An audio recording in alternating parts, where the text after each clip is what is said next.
But Chumba Casino? Now that's the rub. Ready to hit the throttle? Get in the driver's seat and head to ChumbaCasino.com. Let's jump. Chumba Casino. No purchase necessary. VGW Group. Void where prohibited by law. 21 plus. Terms and conditions apply. More pots, more plants, and more deals? It's giving Springfest at Lowe's. Save on gardening staples with Stay Green Premium 2 cubic foot mulch. 5 bags for $10. Plus, get select 1 pint annuals for $1. Our best lineup is here at Lowe's. Valid through 4/22 while supplies last. Selection varies by location. Excludes Alaska and Hawaii.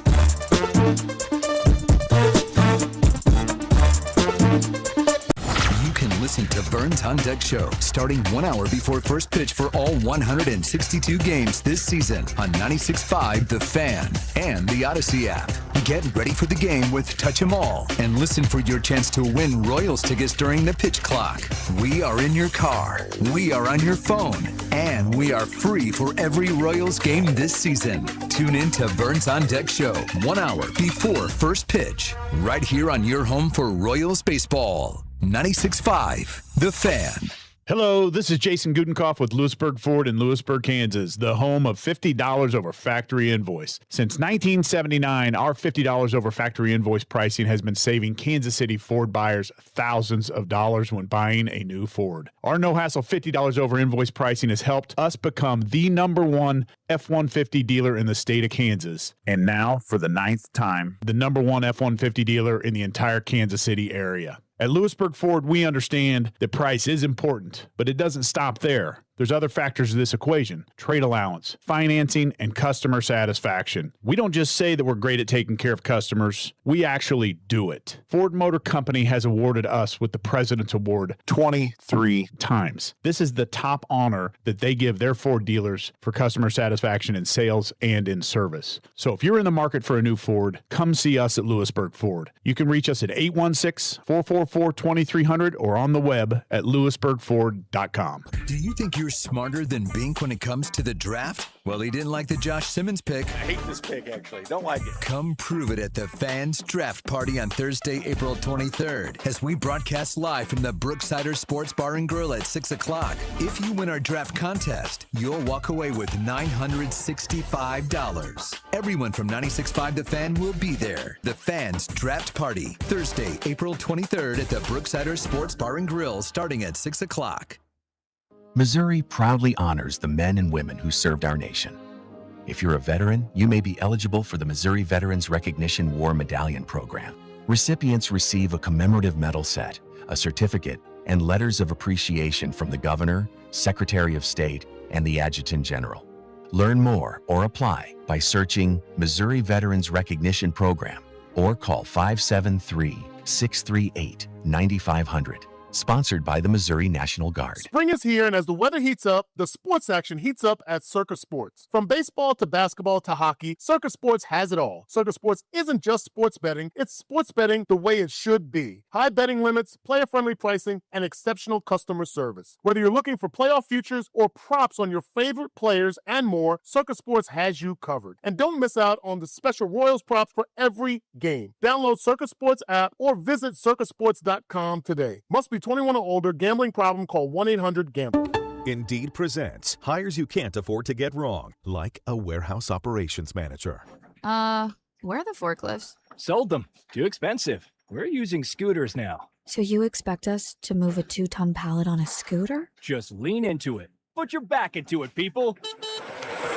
This is your job for sponsored jobs. This is what happens when you don't sponsor your job on Indeed. Next time, get matched with quality candidates with Indeed sponsored jobs. Visit Indeed.com/hire now and sponsor your job today. It's deck days at Lowe's, and the savings are stacked. Right now, pros get 15% off all in-stock composite decking from top brands like Trex, TimberTech, and Decorators. Plus, get a free DeWalt 20-volt max 5-amp-hour battery when you buy a select DeWalt tool. The deck's stacked in your favor with brands pros trust. Our best lineup is here at Lowe's. Valid through 4/22. Hey, it's Matt Strom, and this is your home for Royals baseball. 96.5 The Fan. KFNC FM and AM, HD1 and HD2 Kansas City, an Odyssey sports station.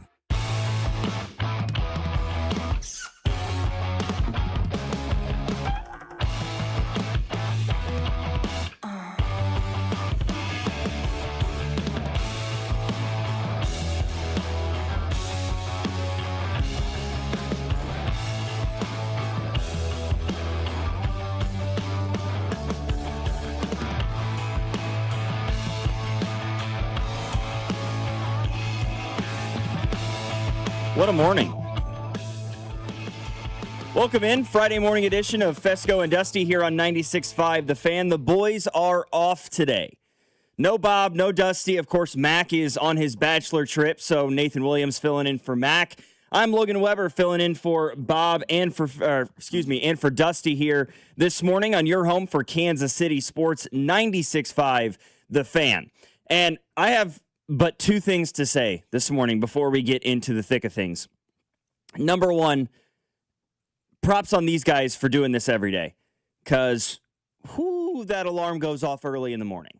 Okay, I am accustomed to doing my show from 6 p.m. to 9 p.m., not 6 a.m. to 10 a.m.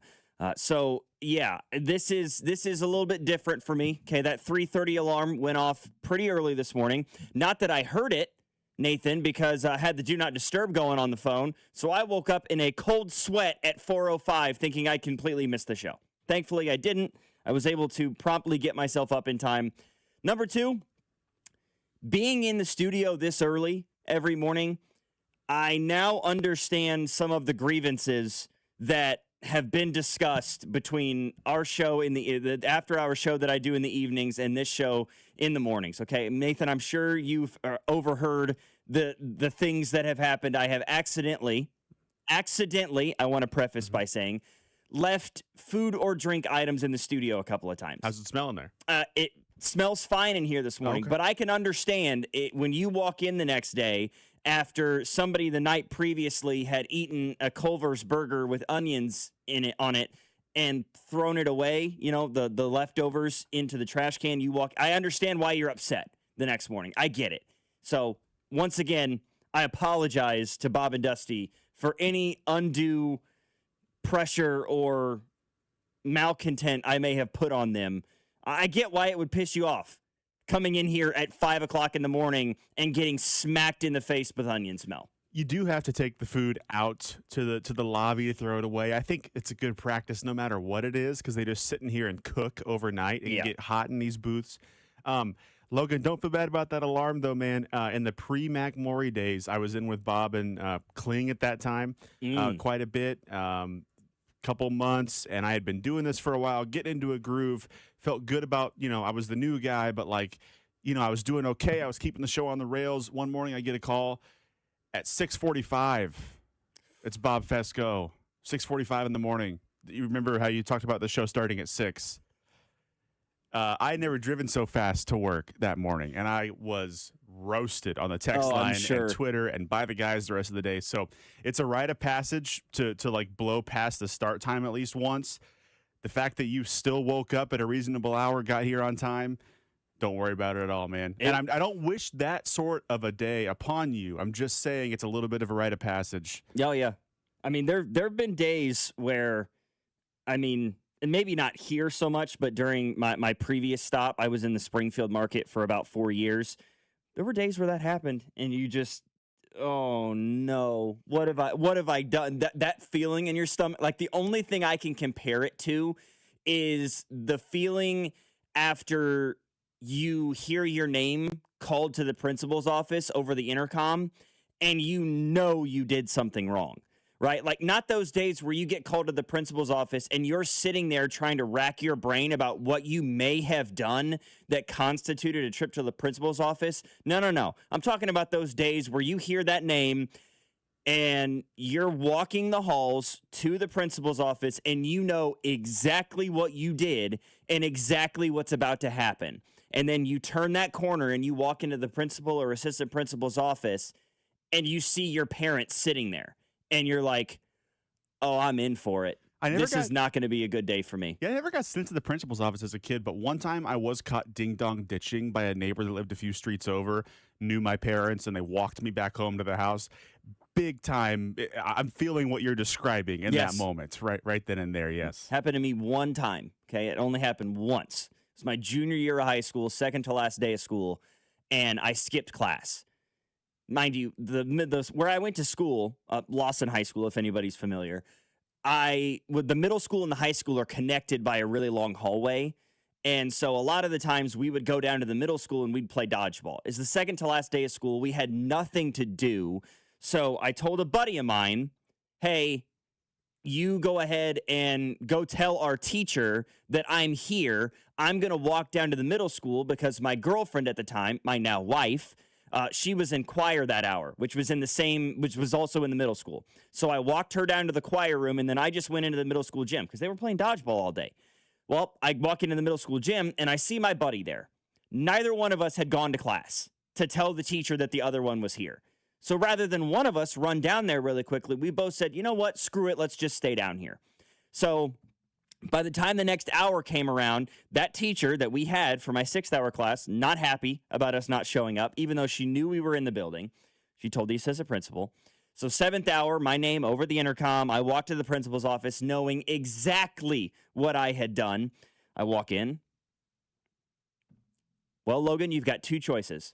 You can either have ISS tomorrow, the last day of school, or you can have a full day of ISS on the first day of school next year. Oh, my goodness. So I chose, of course, a half a day of ISS on the last day of school. What?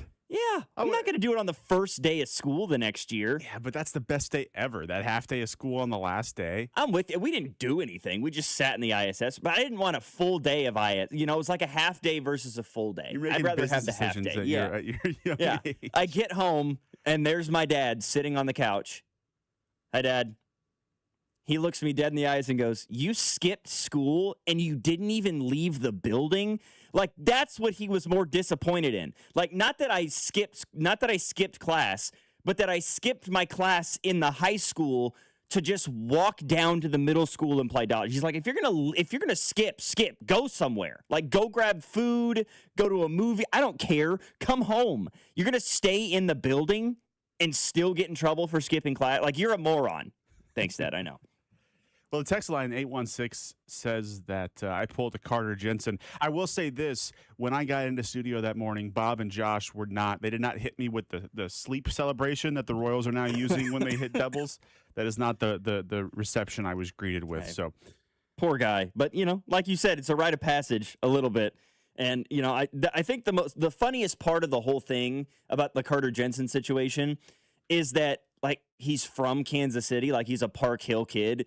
So I feel like any other prospect that's like recently with the major league club could be like, I got lost on my way to the stadium. Carter can't use that excuse because as a KC Metro kid, he could have found Kaufman in his sleep. Well, you know, like as a kid from the Metro that's talked about wanting to catch because of Salvador Perez, growing up and watching Salvador Perez. He's going to be a Hall of Famer in Royal Blue, and he's your favorite player. You grew up. Now you're splitting duties with him.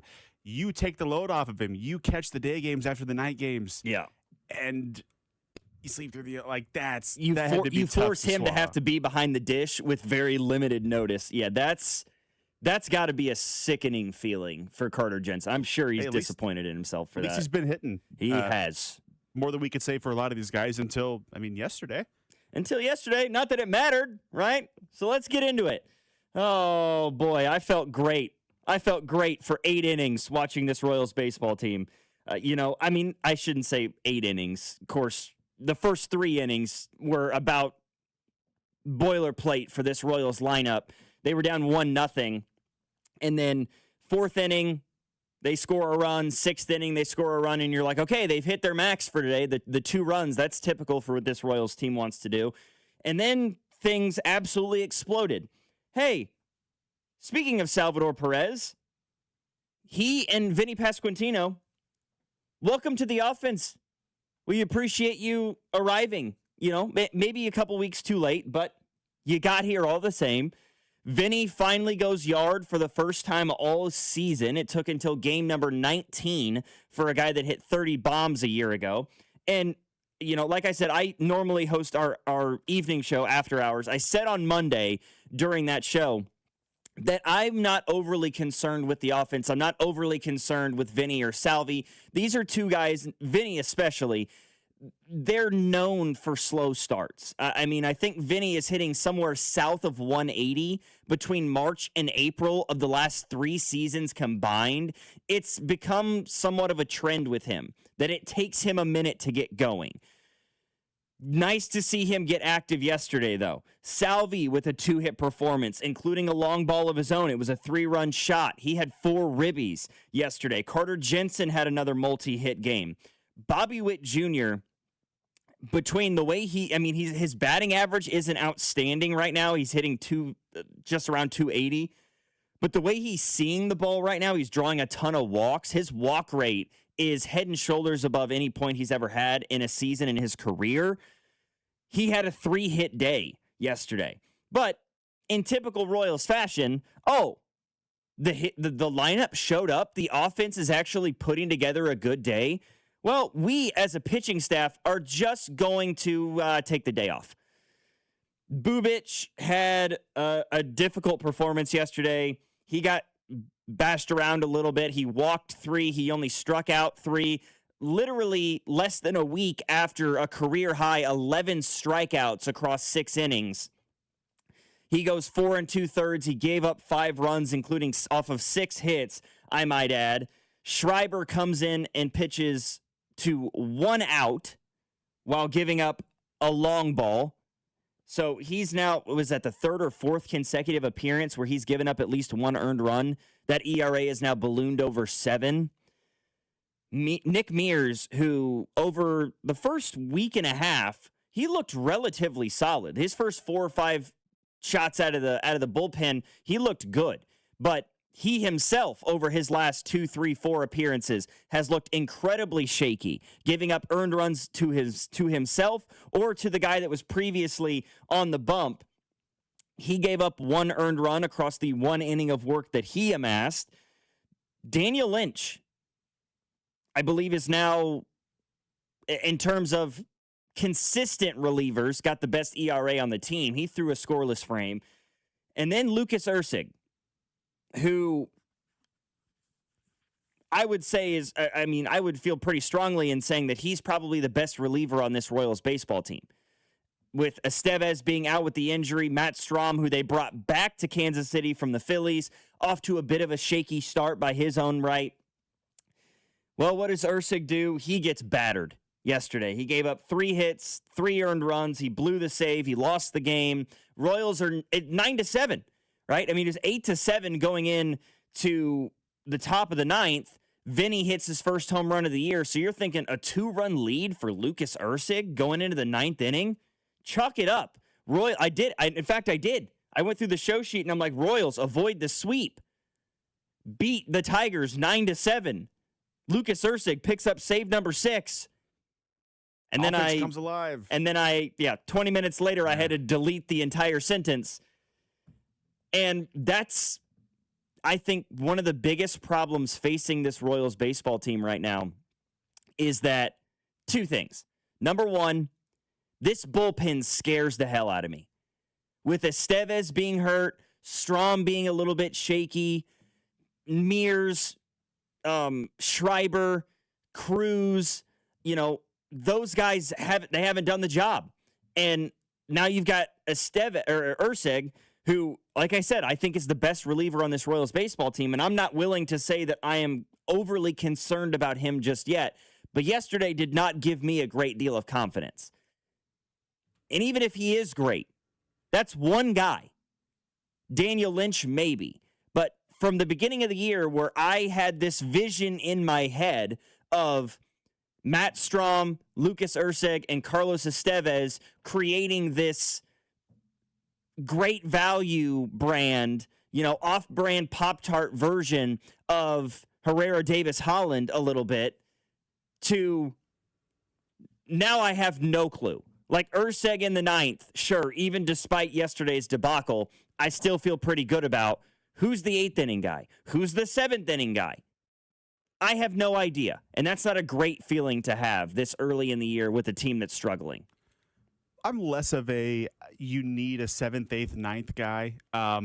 Like I think a lot of Royals fans are since having HDH in town, and I don't blame them for that. But Estevez did have that role last year in the 9th, and there were some higher leverage guys before him that would kind of rotate. But with him, Schreiber, Mears, Lang, I'm forgetting somebody that hasn't sort of met what we thought they could be to start this season. It's gotten real thin real quick. I do still trust Urseg, of course, despite yesterday. I absolutely trust Strom. And Daniel Lynch has been very good recently as well. So I would throw him into my, I guess, Royals bullpen circle of trust too. 3 out of 8 dudes. Yeah, it's not great. Now, we talked in the bullpen before the show about how there's a lot of guys in that starting rotation figure in the minor leagues that are rehabbing or are hurt. Berger, Kolek, Falter. Now, Kolek and Falter are on their way back. When they are healthier, I would imagine 1 or 2 of them / Avila comes up to the bullpen. But right now, you got to have Avila stretched out in AAA in case you need a spot start, right? So I think the situation is going to improve a little bit. You're going to have maybe 4 or 5 guys that you trust here before too long. But if this team were to claw themselves back into the race, they're going to need to make probably not 1 but 2 moves in this bullpen to be serious in October. Now, we have a long way to get there. This team has to start winning baseball games. They're 7-12. They need to start winning baseball games before we talk about the trade deadline.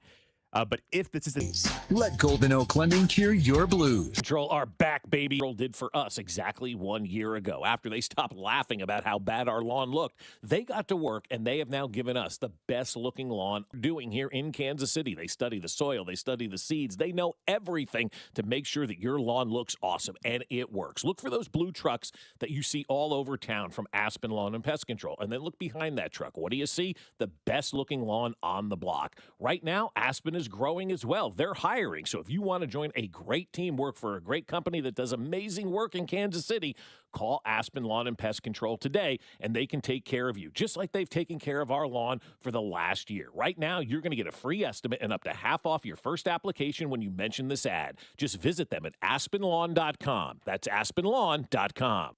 Hi, I'm John Ray, your friend and jeweler at Shane Company. Getting engaged?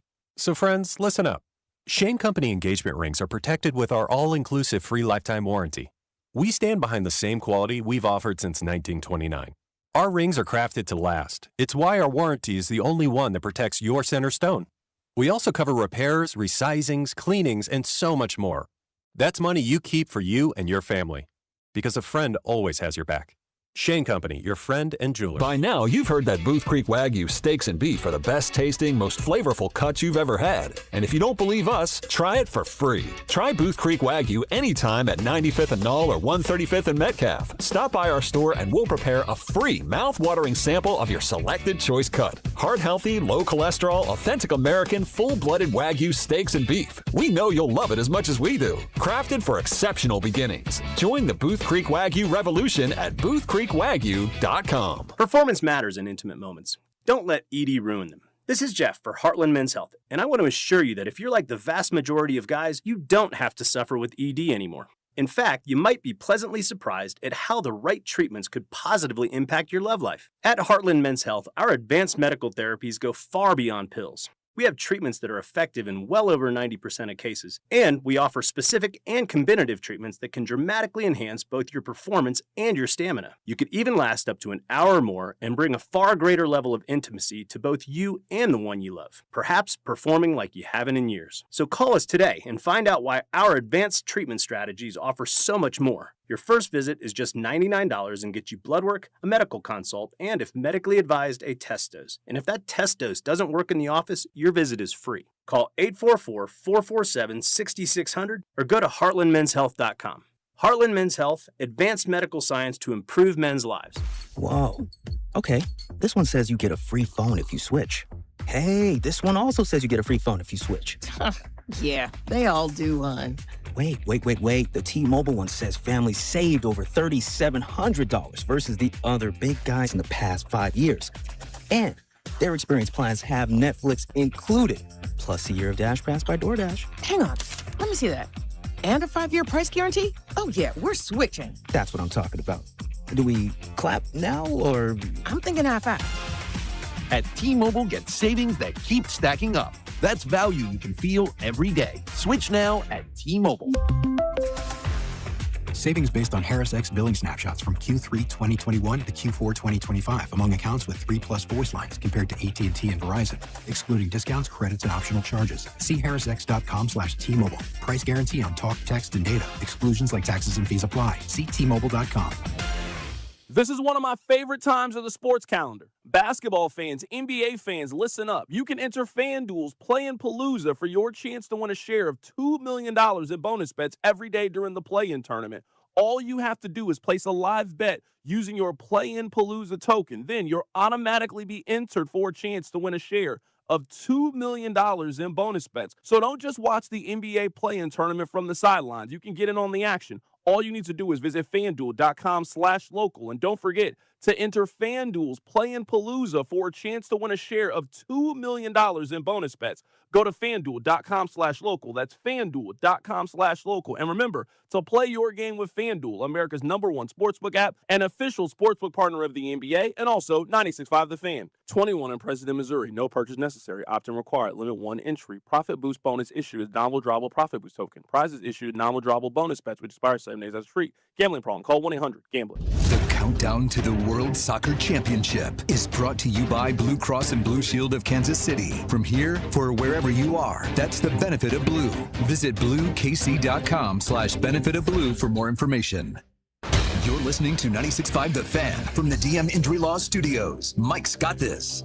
Car, truck, or motorcycle wreck? Remember, Mike's got this. 816-888-7500. Mike's got this. Here's your traffic report on 96.5 The Fan. Brought to you by New Century Chrysler Dodge Jeep Ram, just 20 minutes south of Kansas City, where you'll always pay less in Paola. On the Missouri side, 35 southbound from Missouri 152 into downtown is a 12-minute trip. Kansas side, 35 northbound. Trip from Olathe into downtown is 20 minutes. New Century Ram, Jeep, and Dodge in Paola keeps it simple. Honest deals without big city overhead. Shop new and used cars, trucks, Rams, and Jeeps. And for 2026, the powerful V8 Hemi is back in Ram trucks. Just 20 minutes south of the city could save you thousands online at New Century Dodge Chrysler Jeep Ram.com. Alan Carr, 96.5 The Fan. Traffic.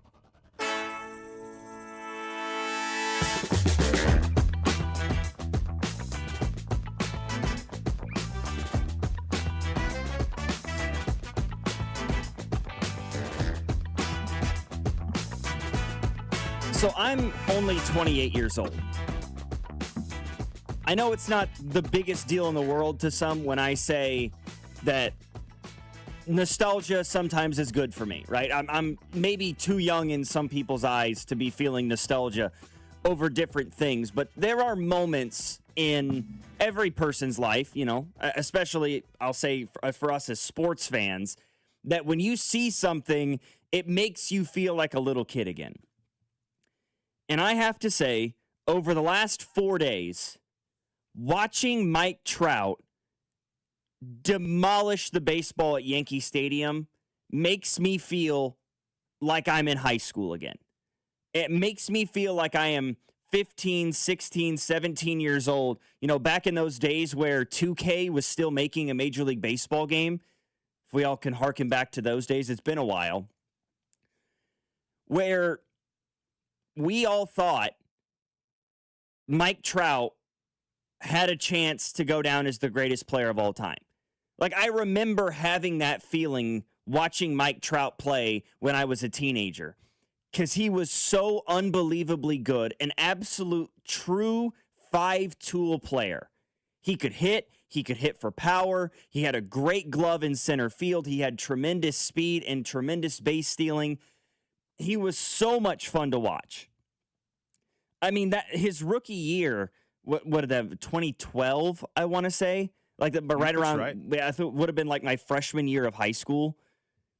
30 home runs, 83 RBIs, 49 stolen bases, and he hit 326 across 140 games. So he came up in August of 2011, but he was considered a rookie in 2012.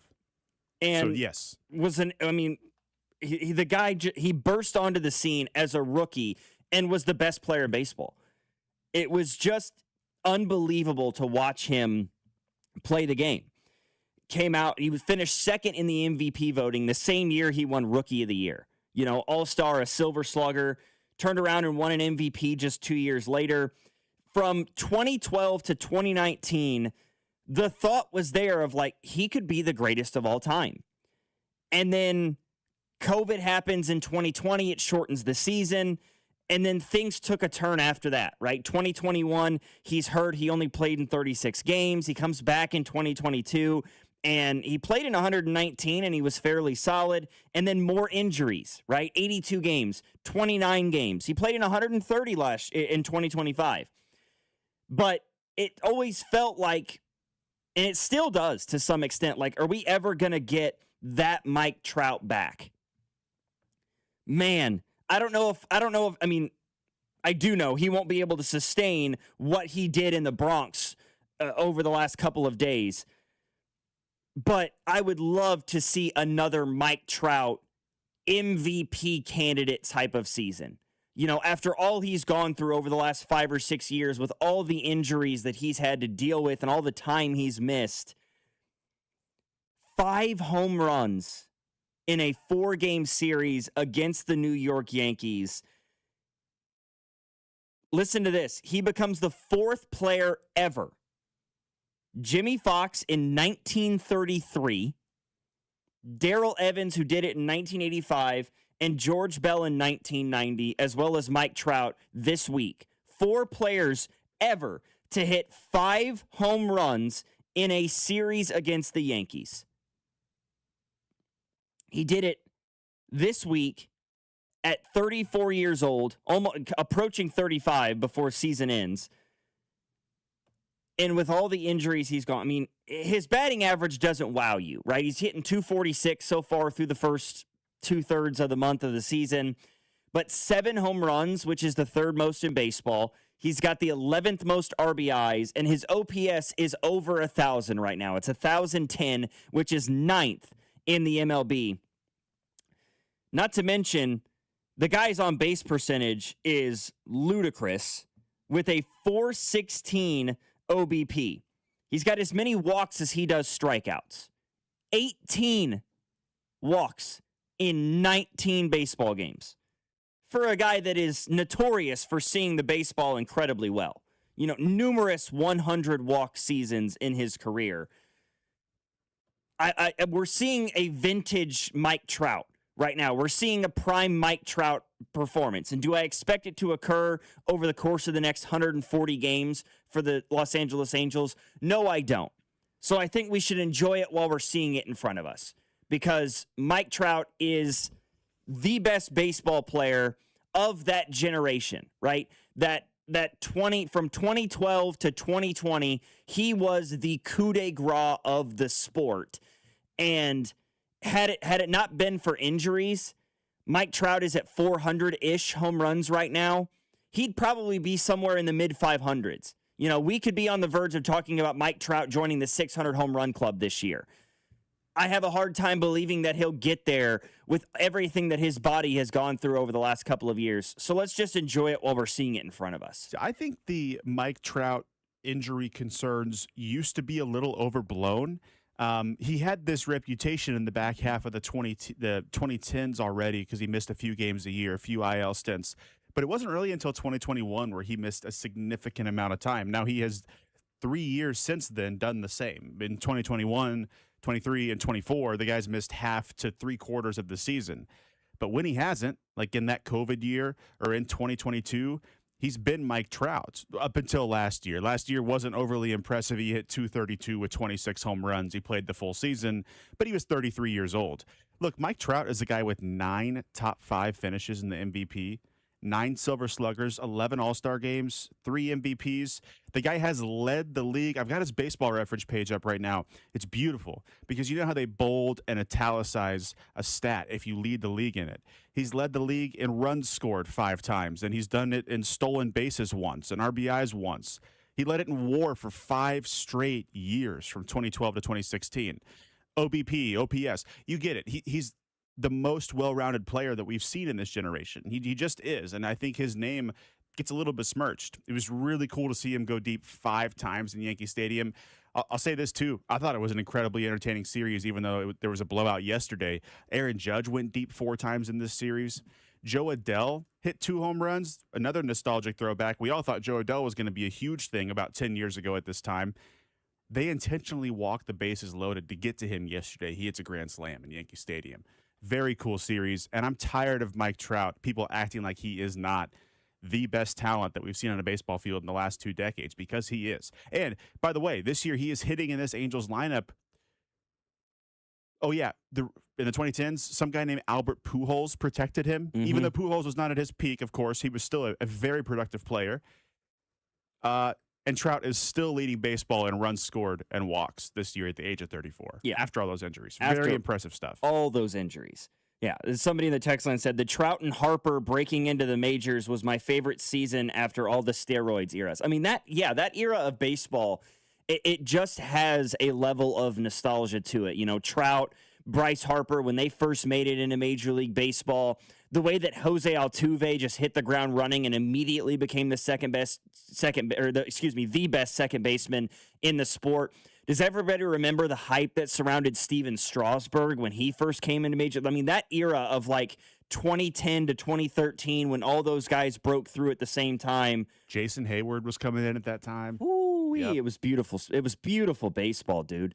It really was. And I mean, there's a part of me that just feels I have a sinking feeling in my heart when I think about Mike Trout playing baseball, not just because of the way that injuries have derailed the second half of his career, but also how the Los Angeles Angels just derailed his entire career. Because, I mean, as far as I know, he's still never won a playoff game. He's won one playoff game. No. Well, unless they've made one of these new wild card series in the last few years, which they might have. I don't think so, though. His only 3 playoff games in his career were against the Kansas City Royals in 2014. The Royals won all 3 of them. That's right. You're exact. Yeah, the guy's played in 3. I mean, best player of a generation, and he participated in 3 playoff games. Now, not all of that is on the Los Angeles Angels, certainly. I mean, he could have very easily signed as a free agent elsewhere. He decided to do what he believed the right thing and maintain loyalty to the organization that brought him in. It's just, I can't help but feel this sickening. We're also undergoing sort of that influx. Harper is still around. Trout is still around. Those 2 guys, the longevity that they have at the height, the level of production that they have had is very impressive. The rest of these guys, Hosmer is in the booth calling Salvador Perez's games. You know, Jason Hayward retired earlier this year. He's done. We are getting old fast. Yeah, no question about it. I mean, look at like in the NBA. You know, you've got like Chris Paul's done. You know, Melo's done. D Wade is done. Chris Bosh is done. Like the best players of that early 2000s era. LeBron's the only one still around. And who knows if, you know, this is it for him at the ripe old age of 40, 41. So, yeah, we're just part of getting older, I guess you could say. In other baseball-related news yesterday, and we won't talk much about it because I know it's a division rival, but there was nearly a no-no involving the Cleveland Guardians last night. 8 no-hit innings from Parker Misc of the Cleveland Guardians. He against in the 9th by Leody Taveras. Is that how you pronounce his first name? I believe Leody Taveras broke it up in the 9th with a little dribbler single through the infield that the second baseman couldn't get a glove on, followed by a double. He gets pulled from the game, and then the closer comes rolling in, Cade Smith. He gives up 2 earned runs, both of them credited to Misc, but it's the closest we've been to a no-hitter since, I believe it was Shota Imanaga who threw a combined no-hitter for the Cubs back in 2024. I think a couple of relievers came in the 8th and the 9th. When's the last time in Major League Baseball that we saw a complete game no-hitter? Because it just doesn't happen anymore. Guys don't throw complete games in Major League Baseball any longer. It beats me. I have no idea. I feel like Luis Severino threw one a few years ago, or somebody on the A's. But it also felt like maybe this is closer to the COVID era. It felt like we would get like 5 no-hitters a year. It felt like they became, not as big of a deal anymore. I don't have the numbers in front of me, but I think there's been around 300, 350 no-hitters throughout baseball history. So much more common than the perfect game in which there's been 20-something. But it felt like they were becoming very, very, very common. I'm not sure when the last one was, but the Guardians are doing this again. All of last season, it was this way. They're leading the division. Well, they're not right now. The Twins are still in first place, but that'll fix itself. They're a half game out of first, and they've got a negative run differential. I just remember staring at the standings last season thinking these guys can't score runs either, and they still find a way to be at the top of this division. It's so frustrating. Here they are with Parker Misc. And like all due respect to Parker Misc. Do you know what I'm saying? Yeah. And they somehow they just find a way to win ball games. I don't know. It's fascinating. Not if you're. I mean, obviously it's fascinating, but it kind of sucks if you're a Royals fan. Fascinating in a gross way. Yeah. In the grossest way possible, because you look at other teams. You look at the Royals. I think it's completely fair to say if you look at these two teams on paper, the Royals had better pitching.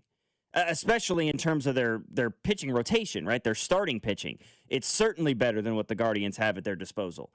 And yet the Guardians are doing things that we wish the Royals were doing right now.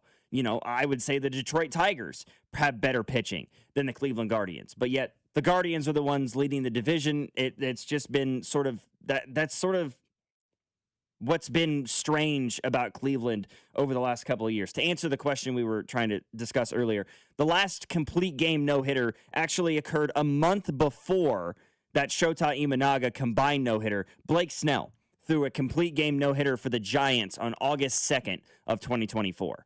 So it's been not quite 2 years since the last time we saw it. Dylan Cease threw a no-hitter a month before that.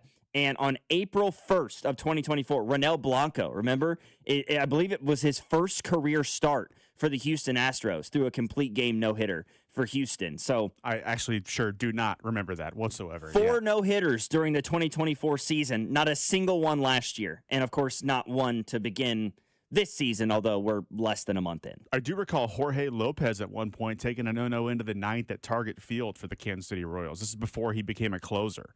That memory came out of nowhere. You recall that night? I do recall, like very vaguely. I recall that night. Yes.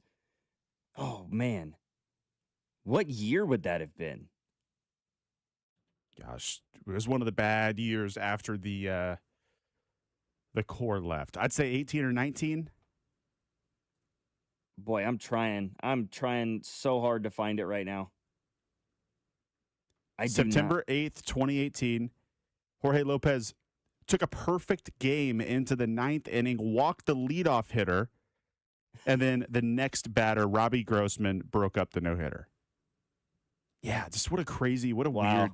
That's the thing, is it's guys you've never heard of. It's Philip Humber, that does stuff like this. It's completely random. Yeah, well, and who knows if we'll hear anything solid news-wise from Parker Misc again after this. I mean, he's a young guy. He's, 25? He'll have the Gavin Williams trajectory. He'll be a very good starter there for 3 seasons, and then he won't do anything else. They do it offensively, too. This is how they've supplemented Jose Ramirez his whole career, which, by the way, we talk about Michael Wacha being underrated. Jose Ramirez could be the most underrated player in baseball. I know we all think he's a star. He is so good. Yeah. The guy has been so good for so long. But, I think about that. Remember that series where it was like the Bubic Kowar year, and the Guardians came in here at the start of the year and just beat the tar out of the Royals. Kowar couldn't get out of the first inning. That was Stephen Kwan's big breakout, at the start of that season. It seems like they have a guy like that every year, every couple of years. Here's Chase DeLauder this year. He comes up top of their lineup, and he's hitting the ball all over the park. They just have a dude in the lineup and the rotation each year that just come out of nowhere. Yep. And then they've got their stalwarts, right? They've got the best third baseman in baseball with Jose Ramirez leading the charge and being the leader of that team. Stephen Kwan has become a solid veteran presence for the Guardians at this point. Yeah, it's, oh boy. Somebody said, for how bad the Royals offenses have been the past 4 or 5 years, I'm surprised we haven't gotten no hit. They've been damn close. I mean, what was it? Was that a couple weeks ago? They had 1 hit in a game, they nearly did get no hit. I mean, they're just one guy just manages a bloop single somewhere to avoid the national sports embarrassment for a few days. But I still think this is probably also the same 2018, 2019 timeframe, but those Billy Hamilton, Mondesi, Abraham Almonte, Hunter Dozier, those Royals teams, that if that team didn't get no hit, this team certainly shouldn't get no hit. 913-586-7965. I got people in the text line accusing us of avoiding talking about the Royals. We spent the whole first 15 minutes talking about the Royals. The text line is very, very cranky at this time in the morning. I know the text line's always kind of hit or miss. I'm cranky too. At this time in the morning, especially coming off a rough loss, they're very cranky. And Logan, if we talk Royals or we talk draft, they'll say talk about something else. So you got to take the good out of the text line at this part of the day, because there's also the regulars that are up at this weird hour every part, and they text in and they're great. We love them. On top of that, somebody in the text line called me Mr. Crunchwrap, and I guess I deserve that. That's fair. 913-586-7965. More coming up. We got some transfer portal news regarding college basketball. Mizzou landing a commit. That one's going to hurt some KU fans, I'm sure, as well as Kansas landing a commit from a fellow Big 12 foe that we will discuss. But the Royals are back in action immediately today, and they are, in New York. We were talking about the Yankees and the Mike Trout Angels series. That's where the Royals begin a 3-game set today in the Bronx against the Yankees. Let's break down that series a little bit coming up next. Logan Weber here filling in for Fescoe and Dusty. We've got Nathan Williams behind the glass filling in for Mac here on Fescoe and Dusty, your home for Kansas City sports. 96.5, The Fan. Good morning, Kansas City. It's Carlos Esteves, and you're listening to Fescoe and Dusty right here on 96.5 The Fan. Brought to you by Golden Oak Lending. Do you need extra cash? Golden Oak Lending can convert your home's equity into cash in as little as 14 days. Let Golden Oak Lending cure your blues. 96.5 The Fan.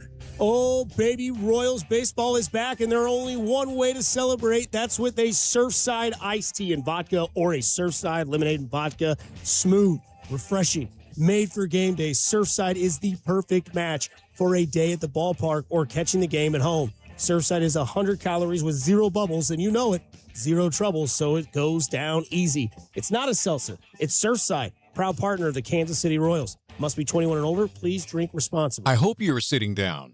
The ACA Marketplace has announced significant increases on monthly premiums, with deductibles over $10,000.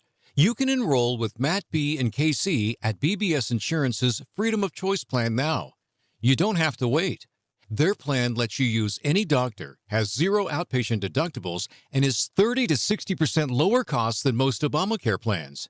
Also, there's no income disclosure required, so no potential tax penalties. If you're a small business owner, or pay for your own health insurance, you're uninsured, you're on COBRA, or your employer coverage is just too expensive, call Matt B. and KC for an instant quote over the phone. 816-205-4664. That's 816-205-4664.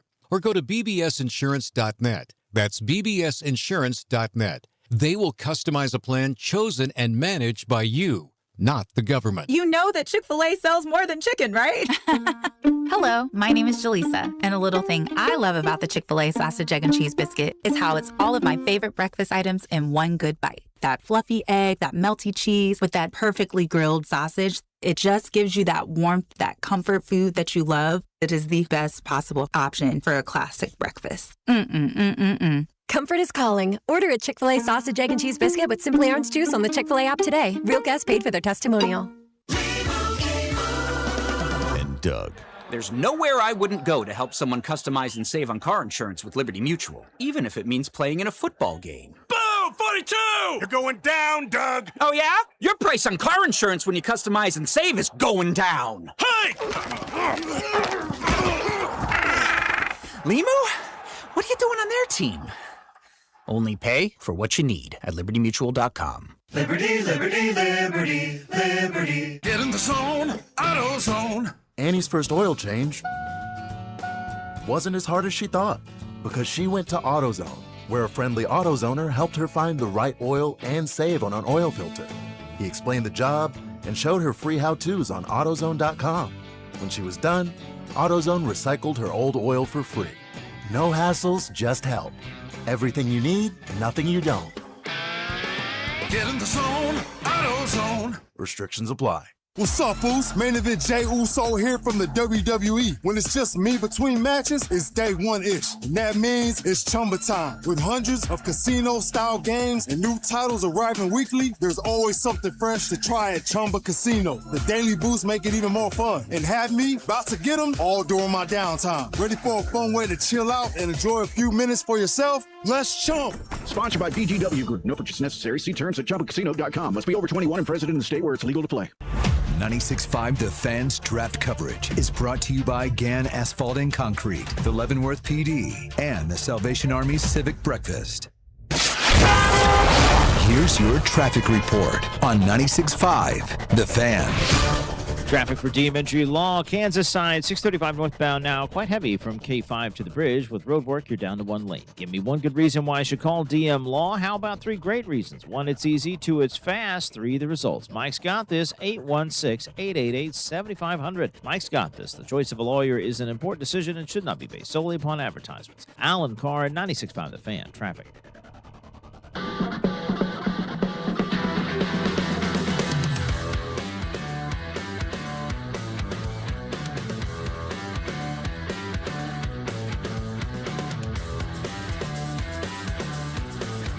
All right. The text line has made it known we should talk more about the Royals. Hey, if that's what the people want. It's not the most fun topic right now, but we'll do it. We talked earlier about the sweep against Detroit. That was last night. Let's flush it. Let's get to today. 3-game series starting tonight. 6:05 first pitch at Yankee Stadium in the Bronx. Royals, Yanks, and somebody in the text line was asking me for locks on home runs. Are you asking me to give you a lock on Royals offense? I don't really have one. I don't feel great about any of it, especially considering the pitching matchup we've got today. These two guys, Cam Schlitter for the Yankees, of course, Waka going today for Kansas City. Both of these guys have been great to start the year. Schlitter's got a 2.49 ERA, I think. And Waka, of course, second best ERA in baseball at that .43 with a 2-0 record. Feels like these two guys have been exceptional on the bump. It may lead to a lower scoring game. I have this feeling, though, like in the pit of my stomach. Vinny finally goes yard last night. He gets his first long ball of the season. But we're still waiting as Royals fans. You know, still no home runs for Bobby Witt Jr., no home runs for Jack Caglione. And as we all know, the jokes have written themselves at Yankee Stadium for being an incredibly home run-friendly ballpark. You know, that's been somewhat of a knock in some people's eyes for Aaron Judge of like, oh, well, of course you hit 60 home runs. He's got great power, but you're hitting in Yankee Stadium. If there's a ballpark where you're having trouble hitting home runs and you're looking to get off the snide, Yankee Stadium's the place to do it. So if I could give you a gut feeling I have over the next 3 days, is that I feel like Bobby and or Vinny and or Jack Caglione are going to get their first long balls of the year. There's no better place to do it in baseball than Yankee Stadium. But first of all, we mentioned in the last segment the text line wanted Royals. I also mentioned that while there's a lot of grumps, the best of the text line comes out at this part of the morning as well. And they've shown up for Logan in the last few minutes, too. A lot of support, a lot of love in the text line. So that's got to feel good. But yeah, it's not all bad. But look, Logan's filling in because Bob and Dusty, they're in New York. They're going to this series. There's no shot Cags does not go deep in front of Dusty, right? That's like fair. that, right? We all know that at 5:50 on a Monday morning, Dusty's going to be talking Jack Caglione. Like, we're ready for that, right? Look, maybe a couple long balls. We talked yesterday about it being an old baseball adage about how when someone's breaking out of a slump, you can tell they're breaking out of it when they start hitting the ball the other way. And Caglione on that would have been Wednesday night. 3 opposite field hits. 2 of them were line drives. One of them he got the third base on because it was in the gap. I think the power is what usually comes next in these scenarios. So give me the short porch in right field. Give me Dusty Likens in attendance. Jack Caglione is going deep in one of these first 2 games in Yankee Stadium. Yeah, I mean, like we were talking about earlier. I mean, Mike Trout just hit 5 home runs in a 4-game series in New York. You know, at 34 years old with his injury-riddled body. this feels like the kind of series. And somebody in the text line, I had texted and I said, I feel like Bobby's due for a home run. And they're like, Bobby's due? I'm not saying it like Bobby Witt Jr. is playing bad baseball. I'm saying this is a guy that's capable of having a 30-30 season. In fact, Jeff Passan of ESPN, prior to the start of the year, predicted his hot take for the Royals this year was he thought Bobby could amass a 40-40 season. Well, 19 games in, he doesn't have a 1. And I know Kauffman Stadium, even with the new dimensions and bringing the walls in and shortening the height of the walls, it's still it can be a tough ballpark to hit a baseball out of. Yeah, what have they played? 10 games at home so far, and there's been one home run hit that would not have been out in other seasons at Kauffman Stadium. That was the Kyle Isbell home run in that rainy game against the Twins that the Royals bullpen almost blew, but we don't need to rehash the bullpen issues. No. This 40-40 felt lofty for me when it came to Bobby. I thought 30-40 felt right for a more realistic prediction, but this does strike me as a Bobby could have a Mike Trout type series. We could come away from this 3-game set saying, man, Bobby had 5 extra base hits. Then next time he goes to New York, he's getting booed because they remember. Like that. That's definitely in the realm of possibility for me with Bobby Witt Jr. Do I think he's going to hit 4 home runs over these 3 games? No, I think we're 5 over these 3 games like Mike Trout did. No, I don't. He and Cactus are both due to go deep. Wouldn't be surprised if they both do it this weekend. Regardless of who hits what and where, this Royals team's got to win baseball games right now. And I mean, I said on Monday on After Hours that I wasn't concerned about this Royals baseball team. That was prior to the series against Detroit. I thought that, 7-9, you're not going to win the division in April. And I know a lot of people in the text line use the adage, well, you can lose the division in April. I wasn't willing to go that far. It's like 3 games against Detroit. Even if you lose the series and you're 8-11, you're not in a great spot, but it's not the end of the world. Well, then they go and get swept. Right? The offense is non-existent for 2 days, and then the offense explodes yesterday, and the pitching falls apart. So now you're 7-12. You cannot afford to get swept in this series. I don't think you can. If you get swept, you're 7-15. That's a horrific spot to be in. 7-15, losers of 7 straight. Even if you lose this series, I don't feel great about it, but for some reason, 8-14 sounds a hell of a lot better than 7-15 does. Best case, you go out and you win 2 out of 3 in this, but you got to win at least 1. You can't go get swept by the Yankees here. And New York's not off to its hottest of starts either. They're above 500, but barely, right? They're teetering at 10-9 currently.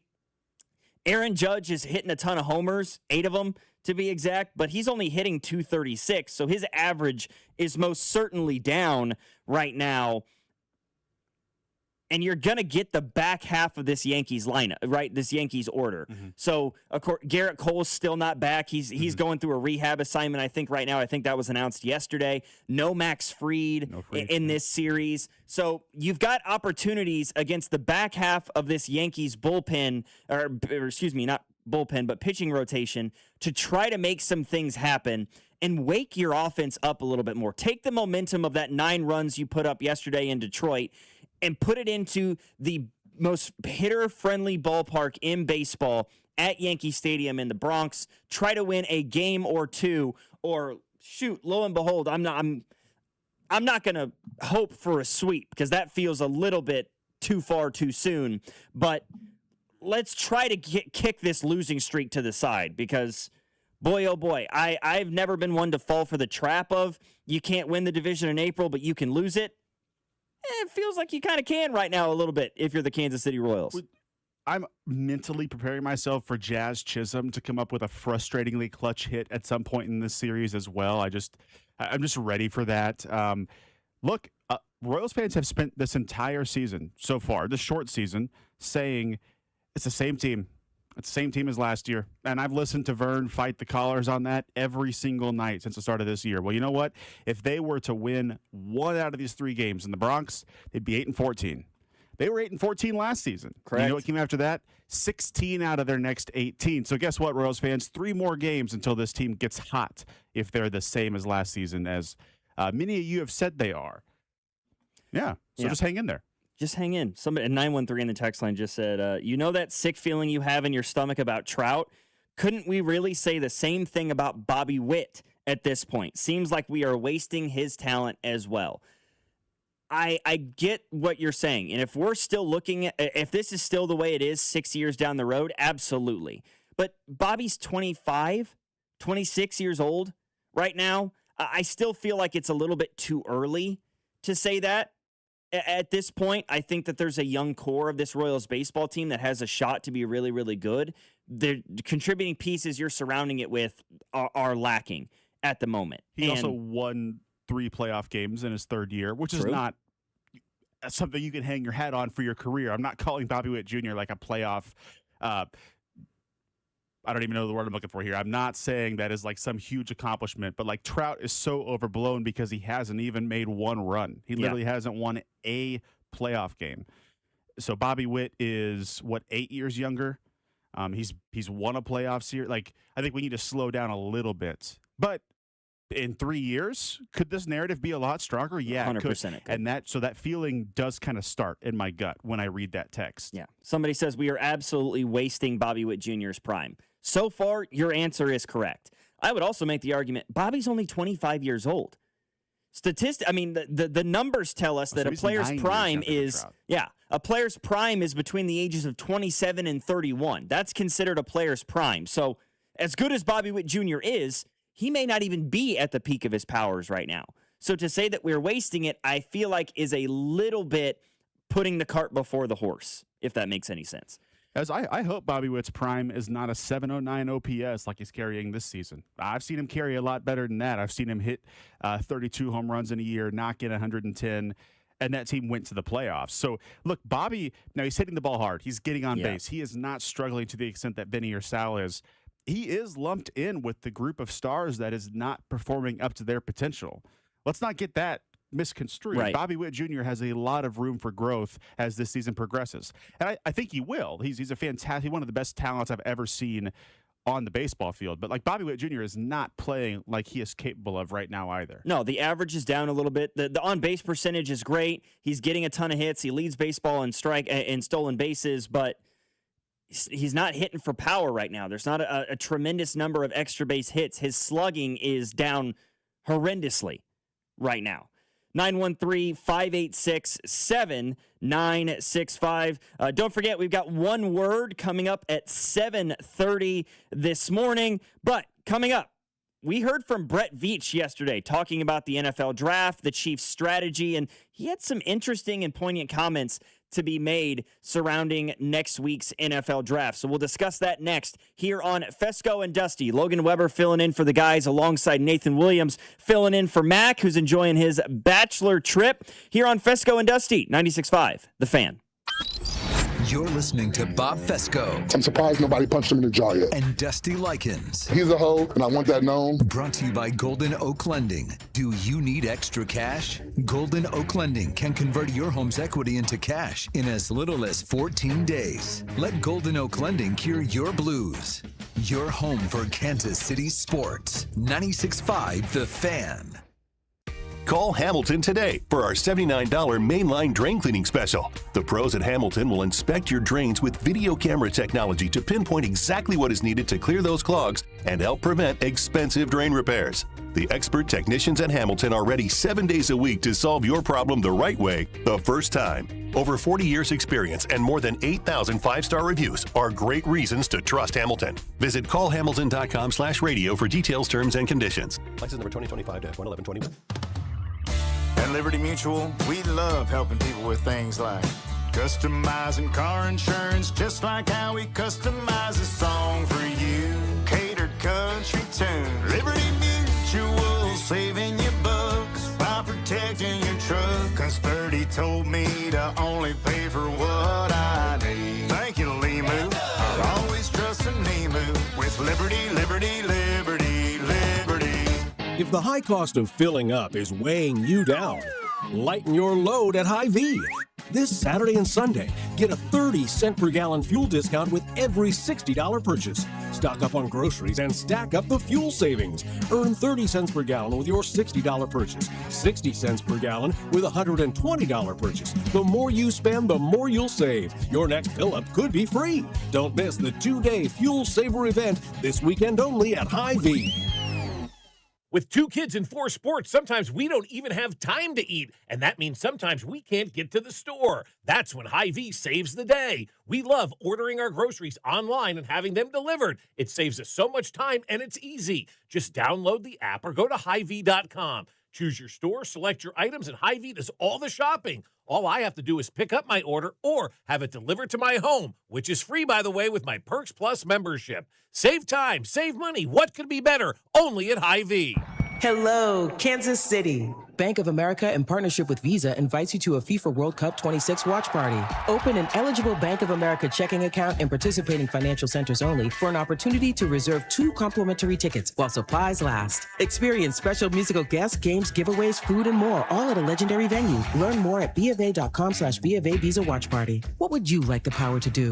Bank of America, proud to be the official bank of FIFA World Cup 26. Bank of America N.A. member FDIC. Terms apply. All rights reserved. I'm Piera Palazzolo, VP of Digital Marketing for the American Management Association, a company focused on the management training skills needed to enhance the careers of business professionals. We did our research when it came to the best companies for website development and chose AmericanEagle.com. And we couldn't be happier. AmericanEagle.com worked closely with us to understand the front and back end requirements needed to launch an e-commerce website that could handle the complexities of running thousands of seminars nationwide. Our robust new website and improved SEO saw immediate increases in site traffic and web revenue. If you're in need of managerial effectiveness and success, visit our website at amanet.org. If you're in need of a website that provides an unparalleled consumer experience, I highly recommend AmericanEagle.com.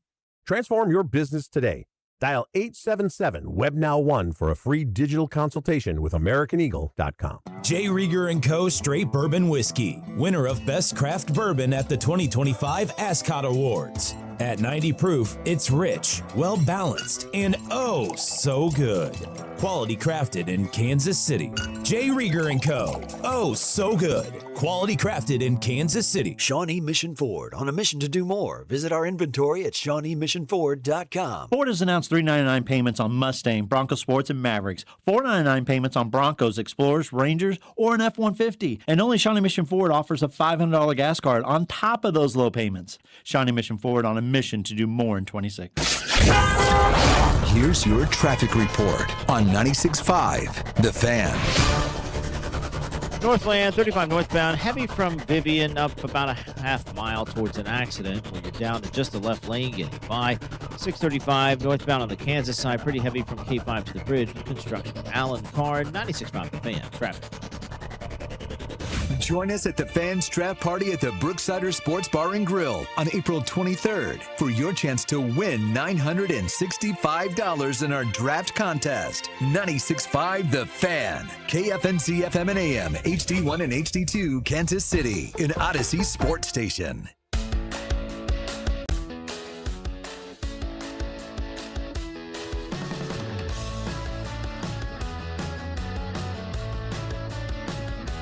I know it's baseball season, and I assure you we're going to spend a great deal of time, excuse me, as I have a coughing fit at 7 in the morning.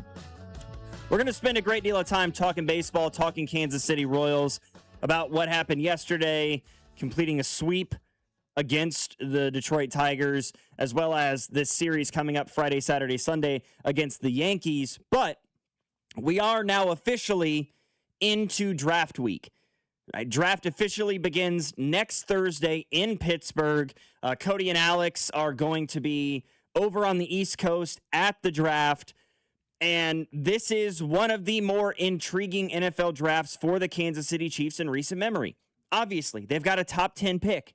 They've got 2 picks in the first round. They've got 9 picks overall in this draft. The value that they have amassed is as high as it's been since, I would argue, 2013, when the Chiefs had the number 1 overall pick and selected Eric Fisher.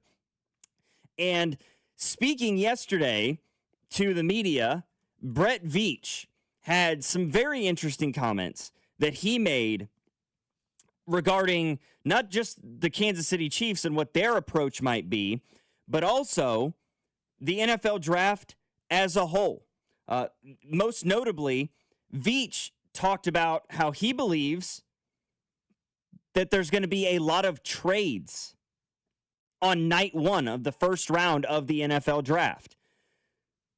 He mentioned the differences between this year's draft and maybe previous years, right? There's only going to be one quarterback selected in the top 10, most likely, and Fernando Mendoza, unless somebody decides to really take a flyer on the Simpson kid from Alabama. So with that, on top of the fact that you've got some really, really high-rated prospects at positions of lower value than you're accustomed to, right? I mean, Jeremiah Love is a consensus top 10 pick in this draft. As a running back, a position that doesn't have a ton of value. Sonny Styles out of Ohio State, a linebacker, a position that doesn't typically generate a ton of value. Caleb Downs is a safety.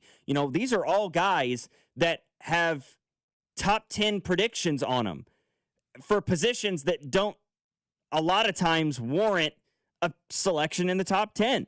So this is a very weird draft class. Some have said it reminds them a little bit of that Eric Fisher draft class back in 2013, where it just felt like, who knows who's going number one overall? Was it Eric Fisher? Was it, I believe, Luke Jokel was the second overall pick to Jacksonville, a tackle out of A&M? Yeah, a lot of Chiefs fans preferred Jokel going into that draft. It worked out. Turns out Dorsey may have gotten that one right. Give props to. No one ever said Dorsey couldn't acquire talent. No, he nailed a few of them along the way, right? A la Fisher, Justin Houston, Travis Kelce, Chris Jones. There were other things, other factors that certainly warranted eventually moving on from him. But Veach said, quote, "It should be an entertaining night, and there will probably be a lot of trades." I know that the Dallas Cowboys are a team that there have been a lot of discussions about them trading their pick in the first round. And who's to say the Chiefs won't do something, right? This is what Brett Veach has been. He's notorious for this, for draft night trades, for moving up in the first round a lot more often than moving back in the first round. Man, this team's got 2 first-round picks, right? You've got 9, you've got 29. Who's to say the Chiefs won't try to trade up and see if they can put themselves in the David Bailey sweepstakes or something of that magnitude? This draft could get very, very interesting, not just for the Chiefs, but for everybody, right? He mentioned that, if without 2 or 3 highly rated quarterbacks in a draft class, which this draft does not, it's got 1, really. You don't have really eye-popping premier edge rusher talents like a Myles Garrett or even a Will Anderson from Alabama, who he mentioned specifically a few seasons ago. This draft could get very, very fun to watch. And Veach also spoke very specifically about what the Chiefs may elect to do. And he mentioned draft needs at positions like edge rusher, right? He mentioned offensive tackle. He mentioned wide receiver. He mentioned defensive back, which we all knew, obviously. He just named all the premium positions besides quarterback. Basically, yeah. And that's a little bit concerning, right? If you're the Kansas City Chiefs, that concerning. But your it's 4 also biggest needs are there. Every team's looking for help in those 4 spots. I believe the Chiefs do need help there, but sure, any GM's going to be yeah, we could use help on the O-line. Of course, right. Of course we can. Yeah, and the fact that he mentioned defensive back and not cornerback or safety specifically means that I believe he's looking at both of those spots. He's looking at the whole secondary to see what they can make happen coming up in the draft next week. Said that they have 215 prospects on their board right now. That is an astronomical number. He said that, you try to really put the top 10 or 15 names right there at the top of the list, and said It's just trying, he said, quote, it's trying to work the board and trying to find out how many of those 10 to 15 guys that you have in that really want list that you can position yourself to go and get. This feels like and I'm not the first person to say this, massive week upcoming for Brett Veach. You know, Brett Veach's claim to fame is that he was a really, really strong advocate for drafting Patrick Mahomes. You know, he was more or less the guy that I want to say found him, but he was one of the first guys in the Chiefs building, and everybody's heard the story before, that, you know, he was watching film on an offensive lineman from Texas Tech, and he just couldn't ignore Mahomes' film. So he brought the film to then Chiefs, you know, the offensive coordinator for the Chiefs at that time, Matt Nagy, who fell in love with it, who then they both approached Andy Reid, and they're like, you got to watch this, and the rest of the story writes itself. They trade up with the Bills, they acquire him at 10, and the rest is history, so to speak. I think it is a big week for Veach. Massive, man. And while I am not a fire Veach person whatsoever, I don't want that to get, you know, misstated here. I disagree with a lot of the recent moves this front office has made over the last few years. Outside of really how they've handled the cornerback position, I wouldn't have paid Nick Bolton. I wouldn't have paid George Karlaftis. I wouldn't have drafted the prototype at wide receiver that they have year after year with Worthy and Rice. I wouldn't have waited until the end of the first round to get your wide receiver. That's a spot you maneuver up the board for if you're not picking higher, if you want a true game changer. And these are all things that I've said, you know, in the moment. I'm not just looking back and picking out every negative thing Brett Veach has done. Like, I like the FAU pick, for example. He was a bust. So I'm not just saying, like, yeah, look at all the things Brett Veach has done wrong. I fundamentally have disagreed with the way that they've kind of structured their roster the last couple of years. I disagree with paying Trey Smith. You could rectify that this week. You have the opportunity to get a bookend pass rusher and I expect it to be a great target for Patrick Mahomes for the back half of his career. You should come away from this draft with both of those things because you have the capital to do so. There's no reason you can't get one at 9 and move up from 29 to 22, like Nate Taylor talked about, or 18. I don't know who's drafting at 18, but you did that in 2022 to go get McDuffie. Mm-hmm. You can do that here to get a wide receiver of your choice or a pass rusher of your choice. No question. It's a big week for the Kansas City Chiefs for Brett Veach. This feels like a situation where if Brett Veach, and I'm not asking him to replicate what he did with that 2022 or 2023 draft, you know, that was unbelievable what he accomplished there. But you've got 9 picks, including 2 in the first round. You've got 3 in the top 40. This feels like a draft where if you hit, you can extend this dynasty another 5 or 6 seasons. You could possibly even create a second dynasty, you know, kind of a little bit more of that one. Yeah. Yeah. Or if you miss on this draft, there's a scenario that exists where, as good as Brett Veach has been and as much as we love and respect him for what he's helped this team get to, you know, with the 3 Super Bowl wins, you could be looking at employment elsewhere in 2 to 3 years. If this is a complete and utter miss, and you begin to be like, you're wasting the back half of Patrick Mahomes' career, we need to bring in somebody with fresh eyes to try to make this thing happen and extend Mahomes' success before his career comes to an end. Well, that is the narrative. That will be the narrative. Unfortunately, you know, my last little bit that I did about disagreeing with Brett Veach, the Chiefs fans are going to evaluate this draft with hindsight. Unfortunately, we've sort of moved away from the benefit of the doubt because you're coming off a 6-11 season, and they're going to say, okay, great, you picked Bain or Bailey or whoever you liked at 9, and he had 2.5 sacks this year. That's not good enough, and the sentiment will be, not necessarily from me or from us, but from the Chiefs kingdom. A lot of fans will say you need to move on at leadership spots in order to not waste the rest of Mahomes' career. We will absolutely hear that narrative if this draft is not successful, immediately successful. I can respect loyalty. I respect it. I respect, you know, trying to pay a guy, you know, for that loyalty, for what he's accomplished, but not at the sake of what this team's future could be, right? And I think that that's kind of been a knock against Brett Veach over the last couple of seasons, no question. Did you have the same takeaway as me, is that he loves Mekhi Lemon? I don't know if you heard his answer about the receivers. I'll pull it up here if you haven't heard it. We can play it later on in the show. But he talked about the wide receiver class, and he said, yeah, Tate and Tyson are the downfield, the prototypical guys. And Lemon is a guy who maybe is a little smaller than you want, maybe a guy we would have gone for in the past. But he's so productive. He's so productive. And he comped him to Emeka Egbuka, JSN. I agree with that comp. I like Mekhi Lemon. I'm not sure, based on your reaction, that you agree with that. No, it's not that I don't agree with it. It's just, seems like the Chiefs like Mekhi Lemon. Are we really going down that road again? I mean, you drafted Rashee Rice because he's not a vertical threat. He's more of an in the slot, in between the numbers, slants, outs. He's a rack guy. You drafted Xavier Worthy because he's got elite speed, but he's undersized. Now you're going to go for Mekhi Lemon. I know that it's not what the Chiefs are, but I want to see the Chiefs just take like a big, large target area, prototypical wide receiver type. I would love to see that. I feel like Jordan Tyson fits that mold better than Carnell Tate or Mekhi Lemon does. But I'm not in love with Jordan Tyson because, the guy's injury prone. Oh, I disagree. I think Tyson's number one on my board, and I don't care about his injury history whatsoever. But Lemon is 2 for me. If the Chiefs were picking at 25, yeah, fine. If you like what they did last year with Josh Simmons, okay, he's got injury concerns, but you're at the back half of round 1.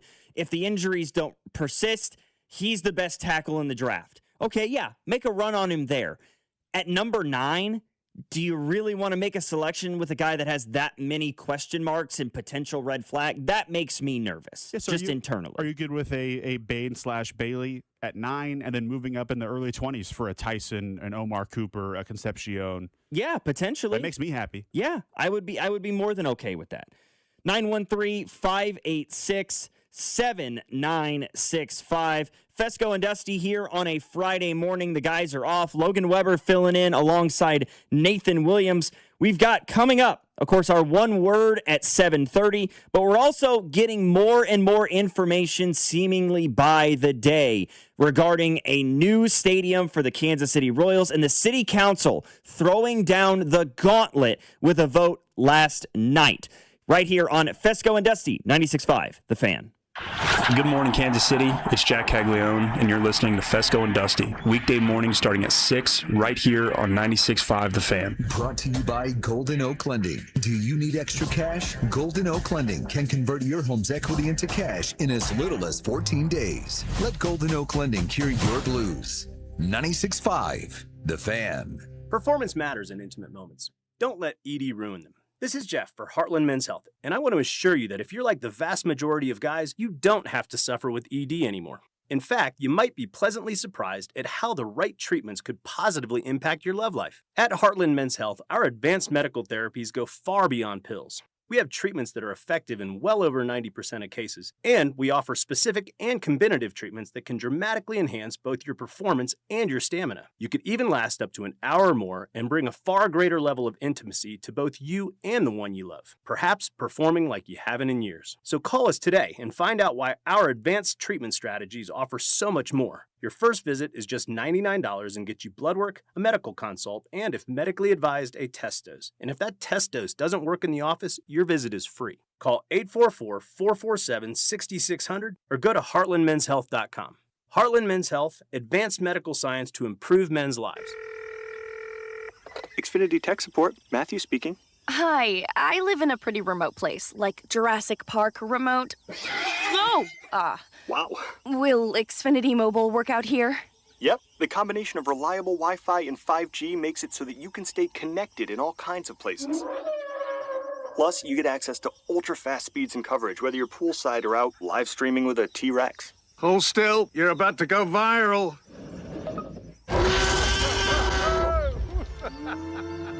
Welcome to a new era of Wi-Fi boosted mobile.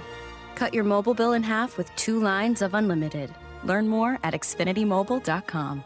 Xfinity, imagine that. Watch Jurassic Park with Xfinity. Restrictions apply. Xfinity Internet required. Savings comparison based on promotional rate for 2 lines of Xfinity Mobile Unlimited versus 2 lines of T-Mobile Experience More, Verizon Unlimited Plus, and AT&T Starter as of February 10th, 2026. Taxes, fees, extra. At Liberty Mutual, we love helping people with things like Customizing car insurance just like how we customize a song for you. Catered country tune. Liberty Mutual, saving you bucks by protecting your truck. Cause 30 told me to only pay for what I need. Thank you, Limu. I'll always trust in Nemu with Liberty, Liberty, Liberty, Liberty. Straight Talk Wireless presents Pickup Truck Wisdom. Trust is earned. That's why I've stuck with Straight Talk. Same price since 2009 on Verizon's 5G network. Cause shoot, anyone can make a promise. Keeping it for years, that means something. Now plans starting at $25 a month with 4 lines. Find us at straighttalk.com and Walmart. Straight Talk Wireless. Straightforward. Always. Same price claim applies only to the base monthly price of our $45 plan from October 2009 to present. At Uline, they know going the extra mile takes hard work. For companies pushing to go further, Uline will go the distance with you. 24/7, they answer the phone to get you the shipping and industrial supplies you need. Business can move fast. Unexpected large orders, adverse weather, new safety guidelines, and changing economic trends. Uline works hard keeping 41,000 items ready to ship, minimizing detours on your way to the extra mile. Visit uline.com. Staples presents That Was Easy. So I own a coffee shop, and I wanted to label everything with our logo. That's ambitious. Cups, boxes, bags. Ooh, that'll add up. Not at all, because right now, Staples prints custom labels for 30% off. 30% off? That's shockingly affordable branding. Yep, now our logo and URL are seen all over town. Brand your business for less at Staples. That was easy. Shop Staples in-store, online, or in the app by 4/18 to unlock. Exclusions apply. Visit staples.com/print for details. The countdown to the World Soccer Championship is brought to you by Blue Cross and Blue Shield of Kansas City. From here, for wherever you are, that's the benefit of blue. Visit bluekc.com/benefit of blue for more information. You're listening to 96.5 The Fan from the DM Injury Law Studios. Mike's got this. Car, truck, or motorcycle wreck? Remember, Mike's got this. 816-888-7500. Mike's got this. Here's your traffic report on 96.5 The Fan. Northland, 35 northbound accident past Vivian has you down to just the left lane getting by. That's the lighter side of traffic, so just about a half mile of heavy stuff to get through there. Lenexa, 35 southbound briefly heavy around 95th Street with construction, and 635 northbound slow from K5 to the bridge with road work there. Alan Carr, 96.5 The Fan, traffic.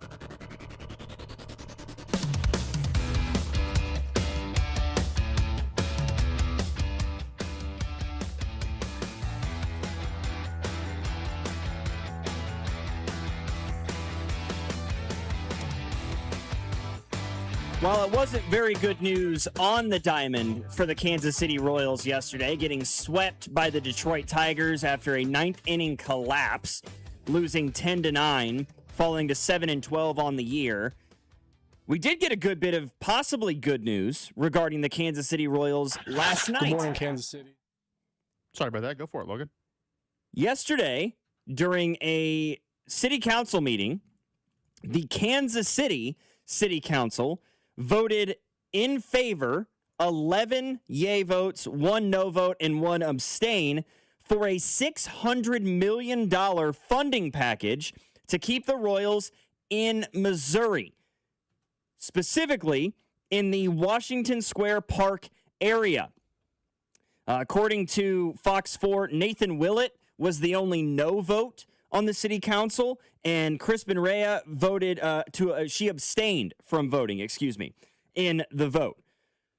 So, right now, that's what it sounds like to me. It will be the city parks department that owns the stadium, which would be at Washington Square Park, if that's the location the Royals choose, right? This is not a foregone conclusion. The Royals have to accept the offer, and this, of course, comes just 2 years after the sales tax vote in April of 2024 was voted down. Now we just have to await. It sounds like John Sherman and the Kansas City Royals would love the idea of a downtown ballpark. And so the Washington Square Park area seems just about right for that. Somewhere near like Crown Center, that area of the city is kind of where they're looking. the fact that it was such an overwhelming vote from the city council, I think shows their level of commitment and excitement for this. The question becomes, is that $600 million funding package going to be enough for John Sherman and the Royals ownership? Because, I mean, they were being offered 50% in Kansas before, of course, they missed the deadline. But maybe that's because it's less about the money and more about the location for John Sherman and the Kansas City Royals. I think it's more about the money in the sense that some money has to be included, that like the Royals aren't going to fund the whole thing. When it comes down to, like, I would equate this to like taking a hometown discount, which we ask a player to do all the time. I think the Royals and Sherman would rather be downtown and take a little less money than be on the Kansas side of state line or in North Kansas City or where they currently are or wherever else. Now, is this the only money they're going to receive? I know that the mayor said that the state is not covering the rest of the project. For the way I heard that is there could still be some other funds that are appropriated, whether on a state level or some other way, to pitch in for this. I don't necessarily think the Royals are picking up the remaining $1.3 billion on this project, at least as of right now. But I do think it's more about the location, and it has been since day one. John Sherman, in his introductory press conference, said baseball should be played downtown.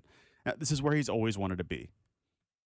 Without question. And Royals spokesperson said yesterday that, as always, our motivation is to find the best possible solution for our team, our fans, and our community. We're excited by the possibilities this opportunity presents for our hometown. And if I've said it once, I've said it 1,000 times. I grew up on the Missouri side. Of course, our station and where we work is located on the Kansas side. 10 years ago, I would have been furious at the idea of a team crossing state lines and playing in Kansas. As a Missourian, that's the way that, you're sort of raised, depending on what side of the state line you grew up on, is Kansas is better than Missouri or Missouri's better than Kansas.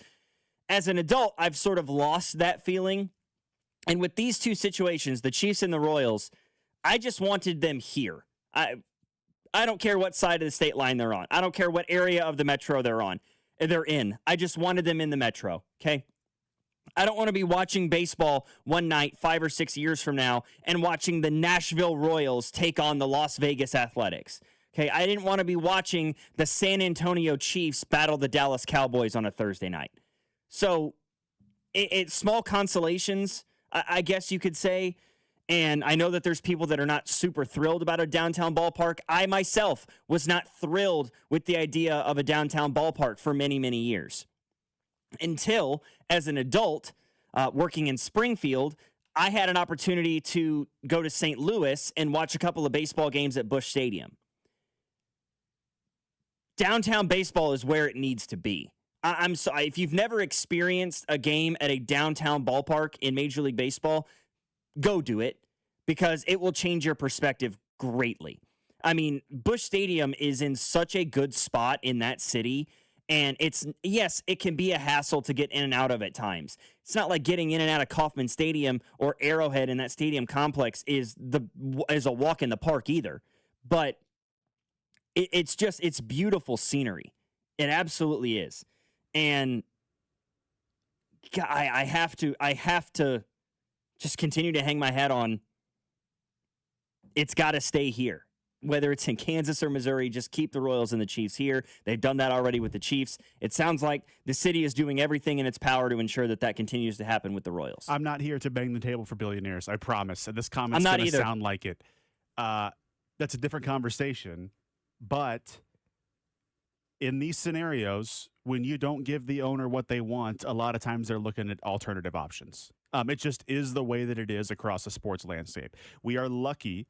Comparatively, again, I'm not here to bang the table for Mr. Sherman, but we are lucky compared to other sports franchises with other owners that he is a local man with ties to the team, with a vision of them playing in downtown Kansas City. Because if that measure failed 2 years ago, in 90% of the sports markets across this country, the owner would be talking to other cities. Mm-hmm. We are fortunate that did not happen. We're fortunate. Absolutely. For a home, we're fortunate that we have a hometown owner that loves not only the team, but this city and the area that that helped raise him, I guess you could say. Well, and just real quick, I'm racking my brain to think of the cities that don't have downtown baseball. The ones I've come up with are Arlington, the Rangers. The LA Angels are not near downtown; they're out in Anaheim, and the Rays are in St. Petersburg. The only other one is Atlanta. But those first three notoriously don't have great atmospheres because they're not near any sort of city center. The Braves have created their own ballpark village, so it is still a great time. Most of these other ballparks are downtown. You go to an away game, you're walking through the city to the baseball game. This is just, it's the way of, it's what baseball is. It's ingrained in the heart of your city, and so it's going to be an adjustment. But I still think that first time that we walk into the stadium downtown, even if we're upset with the way it was funded, which, again, I am not here to say it should be done this way, and I don't wish the world was different, we're going to be like, yeah, I'm glad that baseball is downtown. I really believe that. Before we get into our one-word segment for today, I want to correct myself. I think I may have referred to Crispin Rea as a she. It is a he. Somebody in the text line brought that up, and I immediately recognized the error of my ways, so I apologize for that one really quick. Somebody else in the text line said that according to Mayor Q, who was on the drive earlier this week, I guess with CDOT, the state of Missouri is still considering pitching in for 50% of the cost of the stadium, meaning the Royals could get somewhere near $1.5 billion to be building this thing. So if the state of Missouri is involved in this thing, plus the $600 million from the city, feel pretty good about the idea of Washington Square Park being the location of the Royals ballpark. Not to mention, John Sherman has also commented this week saying that he has been very deliberate and intentional with hearing from the fans, and the fans' two biggest requests are to have the Crown location still be a part of the stadium feature, have the fountains continue to still be a part of the stadium feature. So he knows what the fans enjoy, some of the things they enjoy most about Kauffman, and being able to bring those over to a downtown ballpark. We'll talk more about this later on in the program, I'm certain, but let's get into our one word. One word. First name is Blake, and he goes on a cruise. He goes on a Caribbean cruise. Katie Holmes. No. Are you listening? What's your least favorite thing about working with yourself? Body odor. You get one word. On the count of three, name your favorite dinosaur. 1, 2, 3. Velociraptor. This is one word on Fescoe and Dusty. 1, 2, 3. Oatmeal raisin. Yeah, we call this segment one word. You usually hear the beautiful voices of Bob and Dusty and Mac during this segment, but it's Logan and Nathan this morning. The guys are in New York. Mac is in South Beach. We haven't heard from Mac. I hope that he's okay. Drinking on South Beach for a bachelor party. Yeah, I hope my guy is doing all right down there this morning. Getting after it in Miami. Unless he's still awake maybe at this point in time. I don't know. Mac, if you hear this, please get a hold of us. Logan, one word on the state of the Kansas City Royals, because the offense was nowhere to be found. They break out yesterday. 9 runs in Detroit, only to have Urseg below the save. So please, I would like one word on the state of the Royals going into this series against the Yankees. Wary is the word that I would use. Okay, I said on Monday that I was not concerned. Today, I'm still not concerned, but I am wary. And for a couple of different reasons. I'm still not panicking over this lineup. Okay, I think that they will figure it out. Okay, the thing I'm most wary about is this bullpen. I do not like the look of it right now. Came into the year thinking Strom, Estevez, and Ursig would be able to lock it down in the 7th, 8th, and 9th. You know, be a great value version, I said earlier in the show, of what we had in 14 and 15 and 16 with HDH. That is not coming to fruition. I don't know when or if we'll see Carlos Estevez this season. Lucas Ursig got battered yesterday. Matt Strom has looked shaky. And outside of Daniel Lynch, I have no trust whatsoever in any of the other arms that this Royals bullpen has trotted out. It makes me incredible. I would say the Royals' second best reliever this year has probably been Eli Morgan, which is strange to say out loud. My word would be expected, and not in the sense of, oh, it's the same old Royals, but we all knew that this was coming when the offense broke out finally after a month of not hitting. They put up 9 runs. We knew the bullpen was going to let that game get away, whether it was yesterday or in a month, whether it was Schreiber or Urseg or Estevez.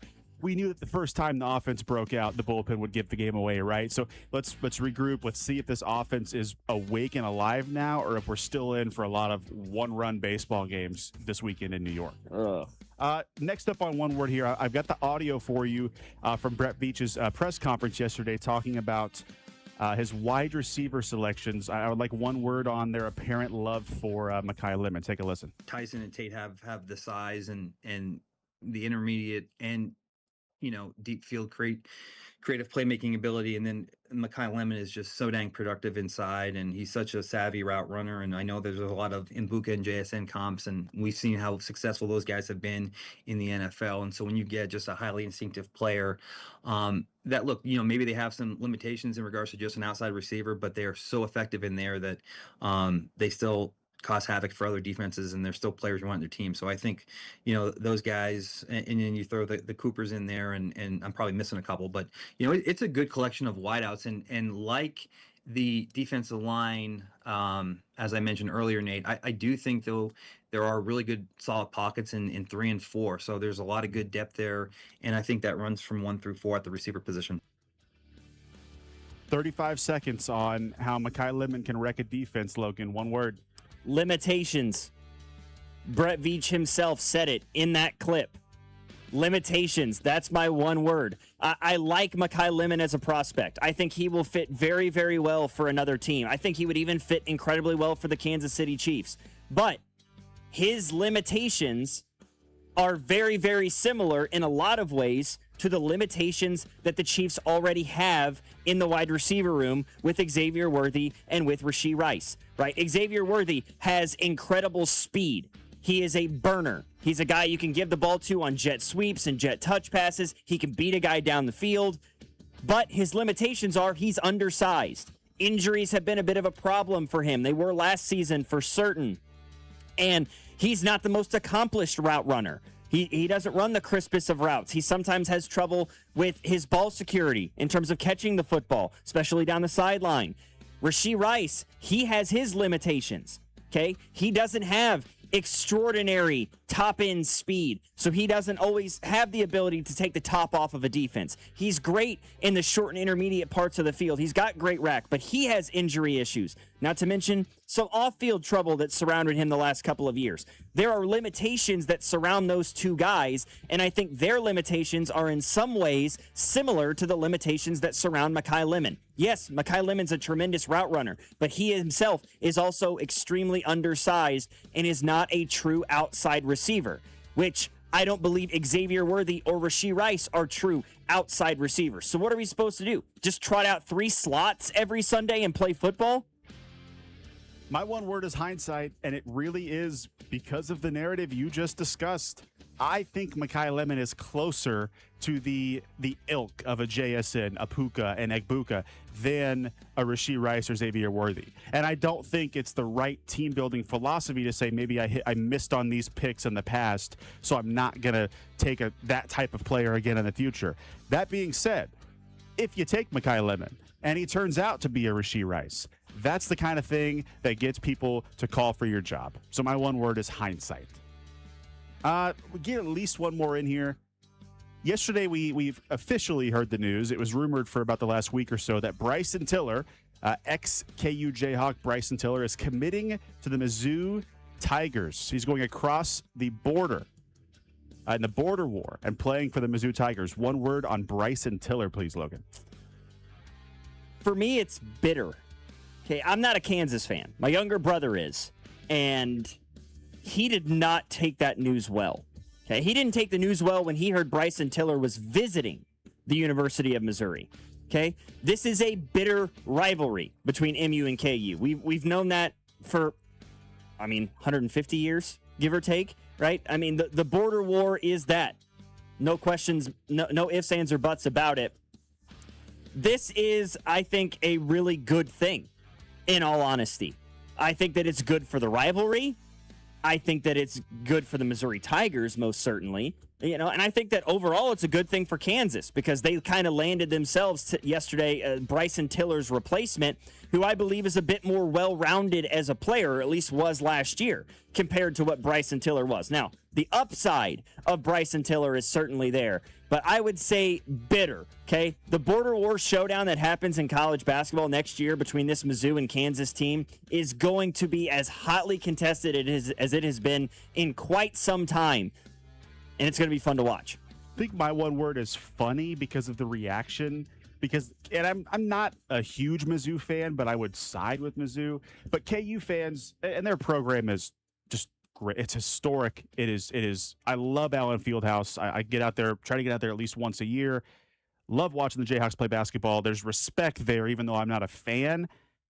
They act so like they don't need Bryson Tiller, yet Twitter has been pretty funny of KU fans melting down, especially like related to CDOT in the last 24 hours or so. Look, Bryson Tiller is not somebody where he leaves the program and he hurts. With all that you brought in and some of the disappointment in other places, but with all the talent that's arriving already for next season, and that was prior to the addition of a Bryson Tiller. You're bringing in high school basketball's leading scorer to this team, a guy that can truly, I think, give you 20 a game next year. Is it Crew?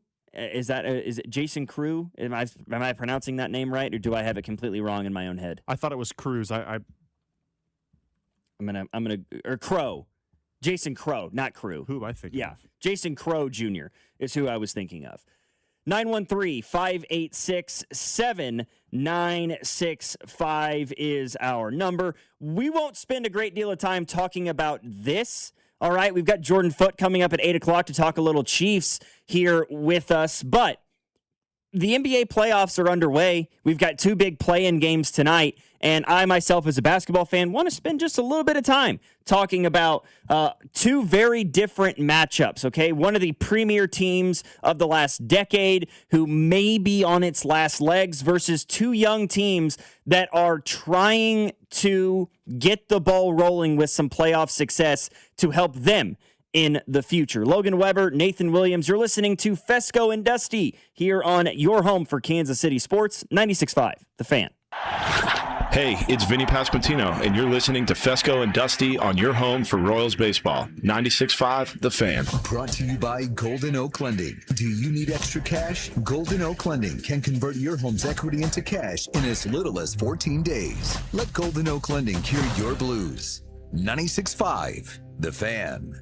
Spring is here, and as the weather heats up, the sports action heats up at Circus Sports. From baseball to basketball to hockey, Circus Sports has it all. Circus Sports isn't just sports betting, it's sports betting the way it should be. High betting limits, player-friendly pricing, and exceptional customer service. Whether you're looking for playoff futures or props on your favorite players and more, Circus Sports has you covered. And don't miss out on the special Royals props for every game. Download Circus Sports app or visit circusports.com today. Must be 21 or older. Gambling problem? Call 1-800-GAMBLE.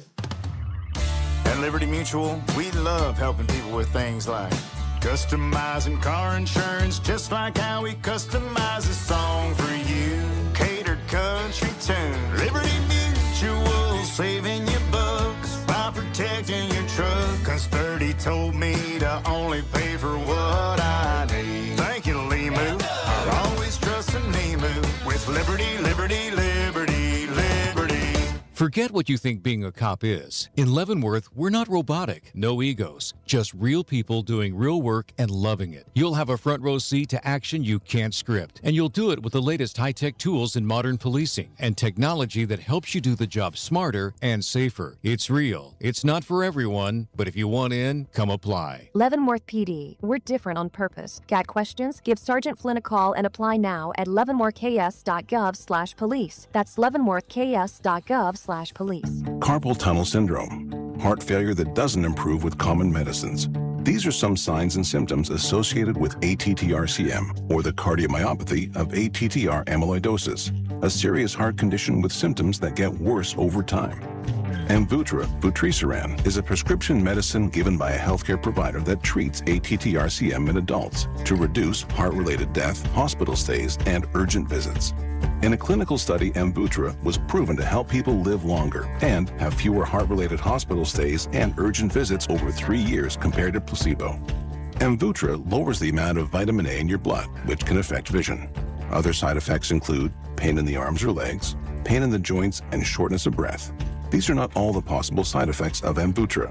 For prescribing information, call 1-833-256-2748 or learn more at amvuttra.com. Ask your doctor about Amvuttra for ATTR-CM. Legendary doesn't happen by chance. It happens because it's what BetMGM does. Sign up for BetMGM using bonus code KOSTOS, KOSTOS, and you could receive up to $1,500 back in bonus bets if you don't win your first bet. Get into hockey, basketball, and more of your favorite sports with same-game parlays, live betting, and more. BetMGM. Make it legendary. BetMGM and GameSense remind you to play responsibly. See BetMGM.com for terms. Must be 21 years of age or older. This specific promotional offer is not available in Michigan, Mississippi, New Jersey, New York, Nevada, Ontario, Pennsylvania, Puerto Rico, or West Virginia. Gambling problem? Call 1-800-GAMBLER or 1-800-MY-RESET. Available in the U.S. For New York, call 877-8-HOPE-NY or text HOPE-NY 467-369. For Massachusetts, 1-800-327-5050. For Iowa, 1-800-BETS-OFF.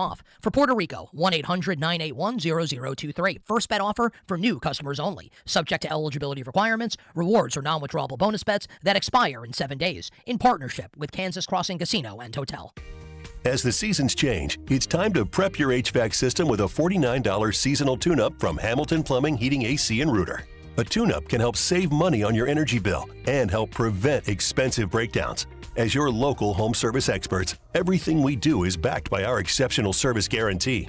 Over 40 years experience and more than 8,000 5-star reviews adds up to dependable service from neighbors you trust. Visit callhamilton.com/radio for details, terms, and conditions.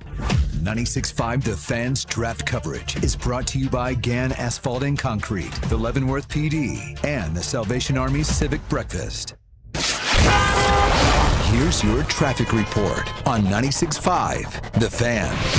North KC, 29 southbound, heavy from Armored down to 16th Avenue, then sluggish across the bridge. Heading on the east side, 70 westbound, slow from Manchester traffic way past 31st Street. Lenexa, 35 southbound, heavy from 87th down past 95th with roadwork. Alan Carr, 96.5 The Fan, traffic.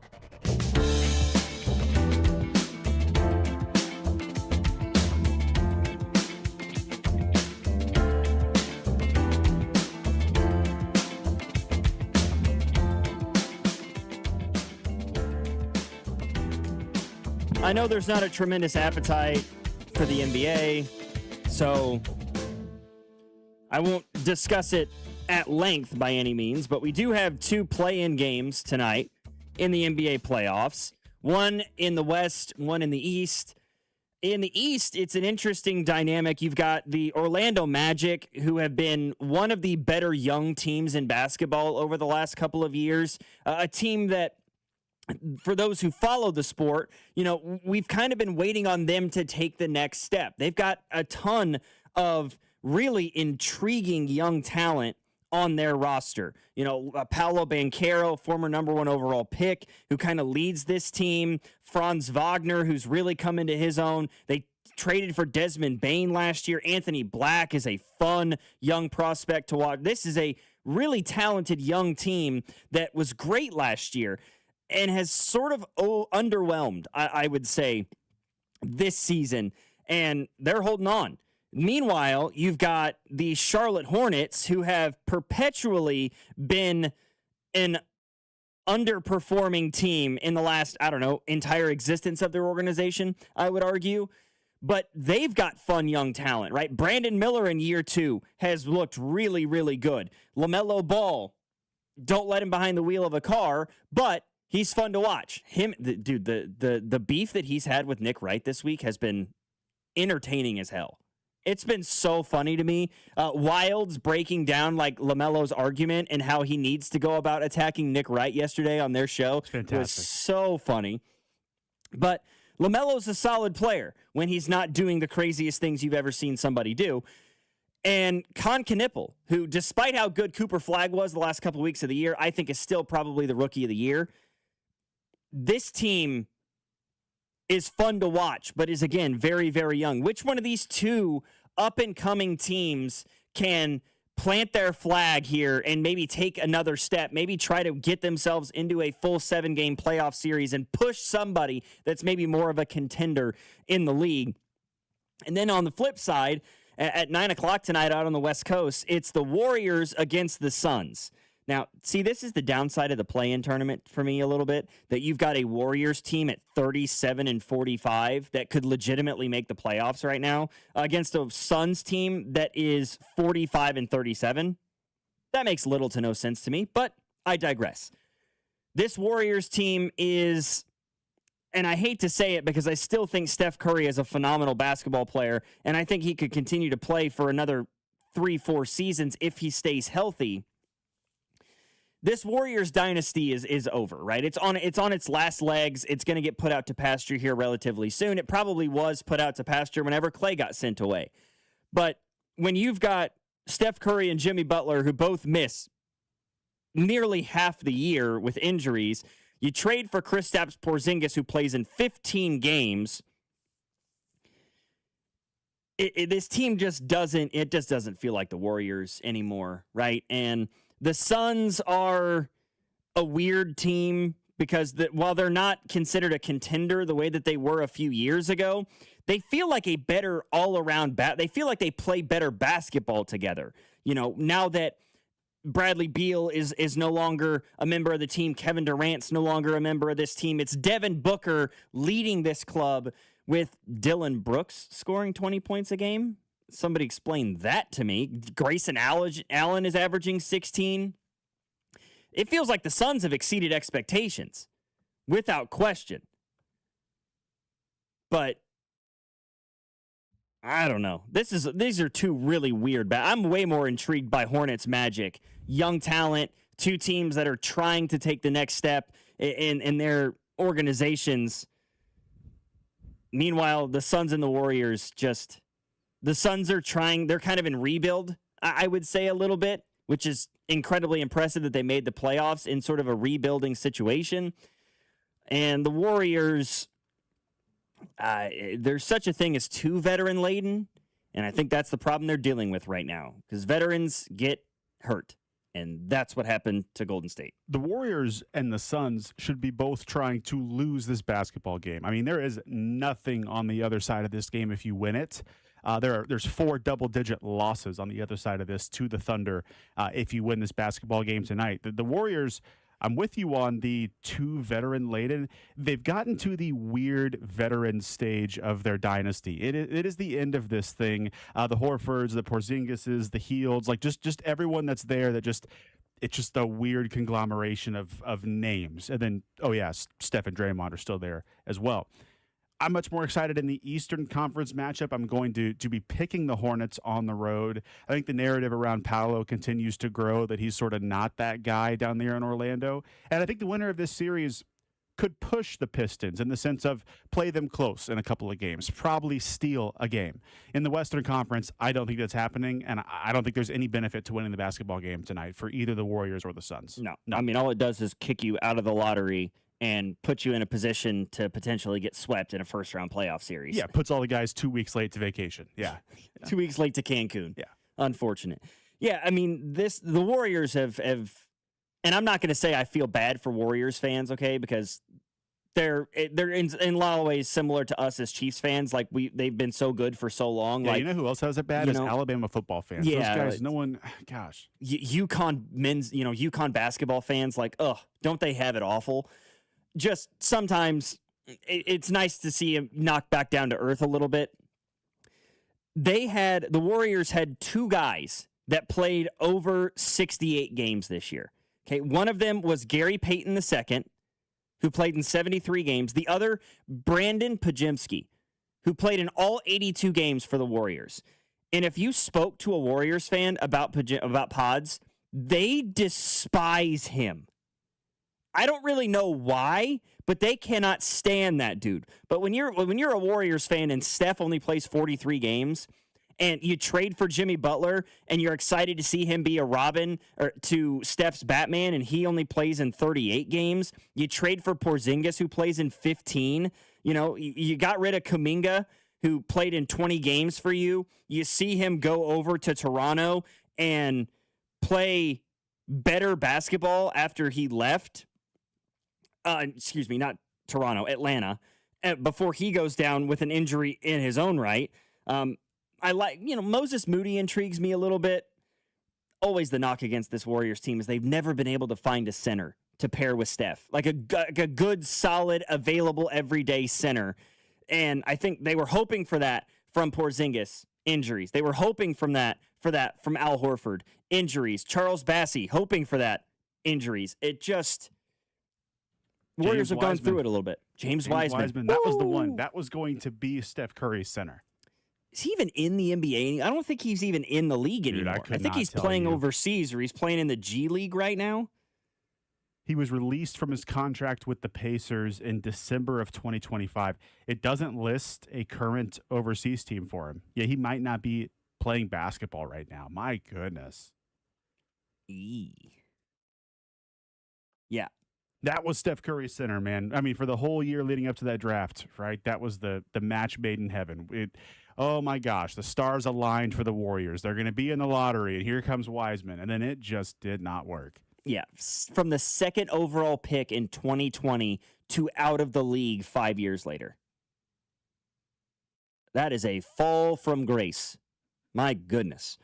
913-586-7965. Stick around. We got 2 more hours here this morning on this Friday. Logan Weber filling in for both Fescoe and Dusty. Nathan filling in for Mac Morey, who's out on his bachelor trip in South Beach, you said. He's getting after it down in Miami this week. Coming up, we'll have Jordan Foote joining us at 8 o'clock to talk a little Chiefs, getting us set for the NFL draft middle of the week next week. You're listening to Fescoe and Dusty, 96.5, The Fan.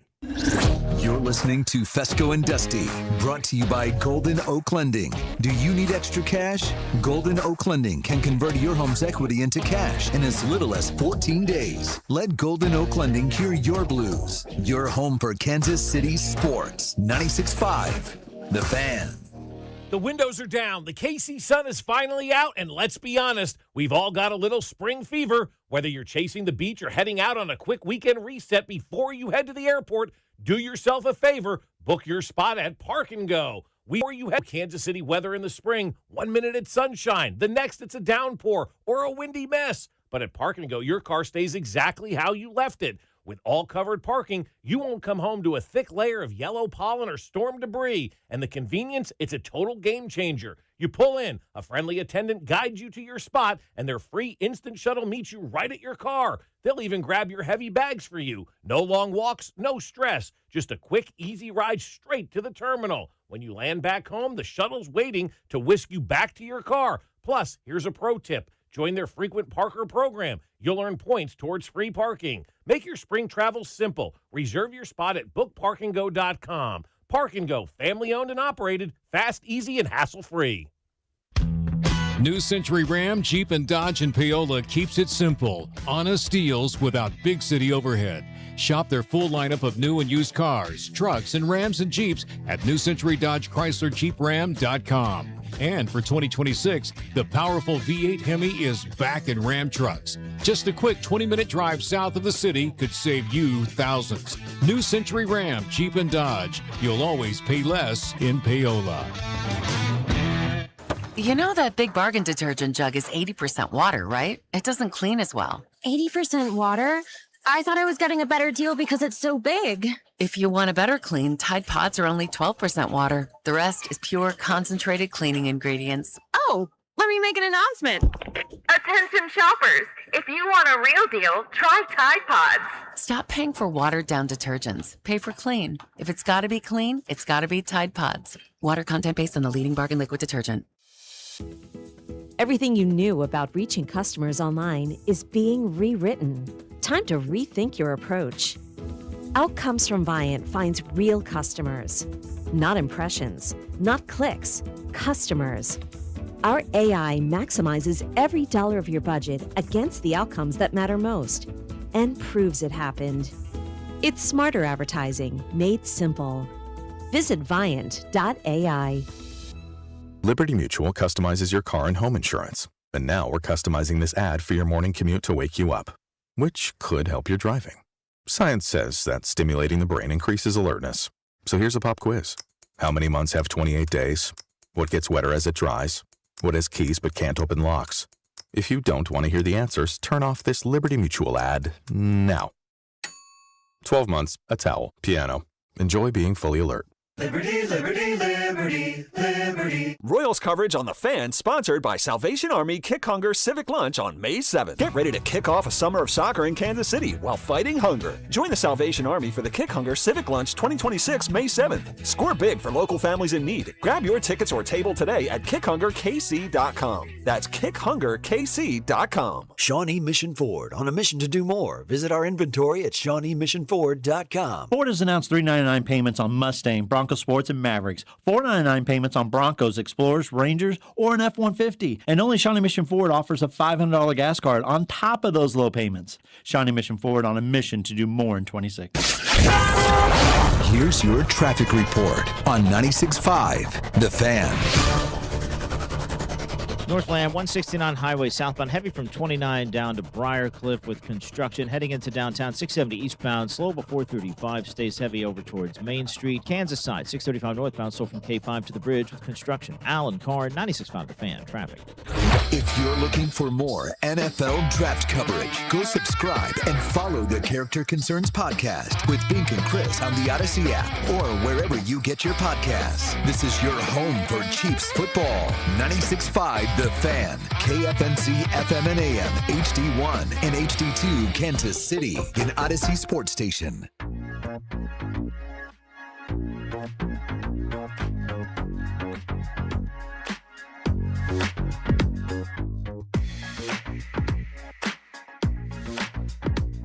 We are now less than a week away from the NFL draft in Pittsburgh. Of course, Cody and Gold are going to be there in Pittsburgh, live on location from the draft. And this is a very, very big draft for, all 32 teams, duh, but really, especially for the Kansas City Chiefs, their first top 10 pick since they traded up for Mahomes in 2017. You're coming off of your first missed playoff berth in a decade. This team has a lot of needs. They have a lot of holes that have to be filled. And on the line to talk with us about it right now is Jordan Foote. He is a longtime writer, reporter covering the Kansas City Chiefs. And Jordan, before we get into some of the specifics of the draft, I want to get your perspective on the comments that Brett Veach made yesterday, talking about specific needs. He was asked about specific prospects like the Reuben Bain situation, the top 3 receivers in this draft. When you heard from Brett Veach yesterday, what did you walk away from that message to the media with? I think the big takeaway, Logan, and this isn't going to make too many people happy, it's that we can't take all of his comments at the value, right? I think he's gotten better over the years of intentionally leaving some stuff out, leading people to believe this. Like, there's that common rule within the last, let's say, 10 days leading up to the draft. You're not supposed to believe anything you hear because a lot of it is a smokescreen. That is equally parts of the game coming up to the draft as it is, I think, on draft night. The one thing that did jump out to me, and it's something that has been nationally reported, and I don't think that you can make such a smokescreen on a big wave here. There's going to be some movement in that first round. Like, I do think this draft has particular pockets where teams may or may not be comfortable with a number of prospects, and either they move back because of it, or in the Chiefs' case, maybe if you're at 29 and there's a player that you do want to move up for, like a Trent McDuffie type situation, they have the armor to make that move. And do I think they're going to be moving up from pick number 9 necessarily? I don't think that's the case, but everything should be on the table pretty much. Quarterback obviously isn't going to happen. There are a few positions that they aren't going to be taking in round 1, but Veach seems to really like Reuben Bain. That jumped out to me. He is particularly fond of a couple of those wide receivers. I think he's very aware of the limitations of this draft class, but also kind of understands the opportunity the Chiefs have to do some damage less than a week from now. And speaking of, and Veach talked about it yesterday, and you mentioned the amount of trades that are being rumored right now in this first round coming up on Thursday. What would you say is the likelihood of Brett Veach and the Kansas City Chiefs being one of those teams that either trades up or trades down when you look at the value they've got with picks number 9 and 29? Yeah, I think it's entirely possible, and every team uses a different type of trade chart, it seems, and Veach has said that over the years. A few other GMs have said it, but they can move up and down the board now. This isn't a last November, December situation where everyone's panicking that come April the Chiefs aren't going to have any picks to work with. They have maneuverability. They have the flexibility this year. If you're on the Rich Hill chart, which is kind of my go-to, they could package like pick number 9 and pick 74 to, let's say, move up to number 6 and leapfrog a couple teams, take that Cleveland selection if they did like, let's say, a Reuben Bain, a David Bailey, which I don't think that's going to be the pick, but have seen his name floated around. Or they can package 29 and add that same pick, 74. They can add 109. They can move up a handful of spots where you can get a player that maybe is falling, whether it's a Keldrick Falk along the edge of the defensive line, maybe one of the wide receivers suddenly slides a little bit more, or you're a bigger KC Concepcion fan than another team. They might have to jump Buffalo for that anyway. So long road to a short path. They have the means to move wherever they want to on the board. Would I be surprised if they moved out of the first round entirely at 29? Probably a little bit, because I just don't see a team being that enticed by a prospect to want to move in for the 5th-year option. But if they do want to move up and strike while the iron's hot and get a player in that pocket that falls further than they expected, Logan, if you want to call me back on draft night at, let's say, pick 24, I think I'd have a much clearer kind of proposition for you. All right. Sounds good.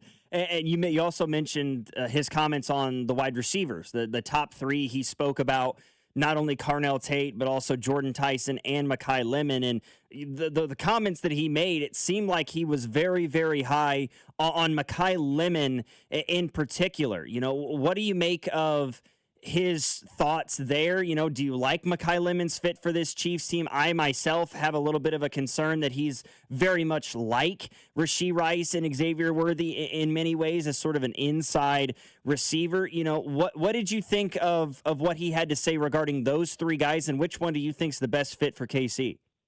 Yeah, so if I had to rank personally the top 3 at the wide receiver position, I think that Jordan Tyson, if not for the medicals, would be my number 1, but you just absolutely have to factor those in. He had like a compound knee injury early in his career, lots of soft tissue stuff. So I do give the edge to Mekhi Lemon, number 1. I'm not a huge Carnell Tate fan. I do think that there is a market for him in the NFL as a star wideout, but I just don't think that place is necessarily the most optimal in Kansas City. So for the Chiefs, specifically, I would probably go Lemon number 1, and then maybe a tie between Tyson and Carnell Tate for number 2, 2A, 2B. Lemon, just the ability, and he is just big enough where the JSN comps are kind of happening, and I think we fall into those comparisons because that is comparing him to the reigning offensive player of the year, a top 2 receiver in the NFL, but he has the blend of just good enough athleticism, very, very fluid, great understanding of spatial awareness, goes after a bunch of balls that he shouldn't really be able to get to at his size. So the alpha dog mentality, the proven production, the route running ability, a little bit of, the athleticism to create after the catch. I'm really not worried about how he would fit in KC, and if the Rashee Rice thing comes into play, the flip side is he might not be a Chief next year, and this is effectively a contract year for him. And if you want to roll into 2027 with Xavier Worthy, wideout 1, and a bunch of guys after that, and maybe forcing yourself to re-sign Rashee Rice, then the Chiefs can ignore wideout for the early parts of the draft, but they're in a weird position where they kind of need to hit it at some point. And I think that earlier in the first round, that or edge just make a ton of sense. I'm with you completely, and it seems like a lot of mock draft people are as well. And, of course, you always take mock drafts with a grain of salt. But a lot this week, in fact, I looked at 4 this morning, and all 4 of them had the Chiefs taking the same player, a guy we were just talking about, Jordan Tyson, out of Arizona State at number 9. Any thoughts there as to why many people are starting to mock Jordan Tyson to the Chiefs? I think it's just the combination of the athleticism, how fluid he is. The timing, though, is always weird with him. Like, he plays off schedule, and I don't think the Chiefs really like that. And it's also smokescreen season, but when, like, the Peter Schraegers of the world, like, the people who are, quote-unquote, tapped in with the Chiefs are mocking that, it is noteworthy. I don't think it's going to happen. Like, I'm personally still in the Ruben Bain versus the field kind of camp, and my latest mock-up on Prize Picks Playbook, at pick number 9, they could have taken Ruben Bain, Mansour Delane, Mekhi Lemon was on the board, Jermon McCoy, the cornerback from Tennessee, and then Jordan Tyson, like a pick of the litter of those 5 in my simulation. And I ended up taking Ruben Bain just because I think the Chiefs are the highest on that player. He is probably the biggest, like, positional impact need they have for this season specifically. The football character is absolutely fantastic. I don't buy that the recent reporting of the 2024 automobile accident is going to impact his draft stock too much. The Chiefs claim to have known that for quite some time now, so they had him in and chatted with him. Presumably that was kind of their crossing their T's, dotting their I's. And one quick thing I do want to mention with the top 30 visits, Logan, I feel like a lot of people sometimes believe that you're 1,000% doing those to sell yourself on being 1,000% in on a prospect, but it could also go the opposite way. If there's a medical thing that you're hung up on, if there's a event from someone's past that you're hung up on, if you want to see how bright they are, kind of downloading the scheme, those visits could also be to rule someone off your board and say, okay, we are 1,000% out on this guy. And I think with Ruben Bain, the Chiefs seem to really, really enjoy what he's about as a football player, and I think that that would be my early prediction to be the pick at number 9. Last question I've got for you this morning, Jordan, is there's still conversations being had about offensive tackle.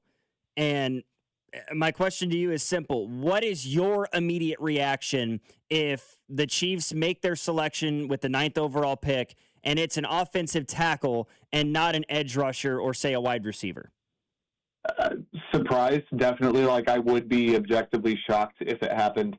I think that I'd be scratching my head a little bit. Like, they have their presumed left tackle of the future. The left guard situation is in a good spot. You have 2 very high-paid center and guard players. Right tackle, you have one who can probably get you by in a pinch for one season.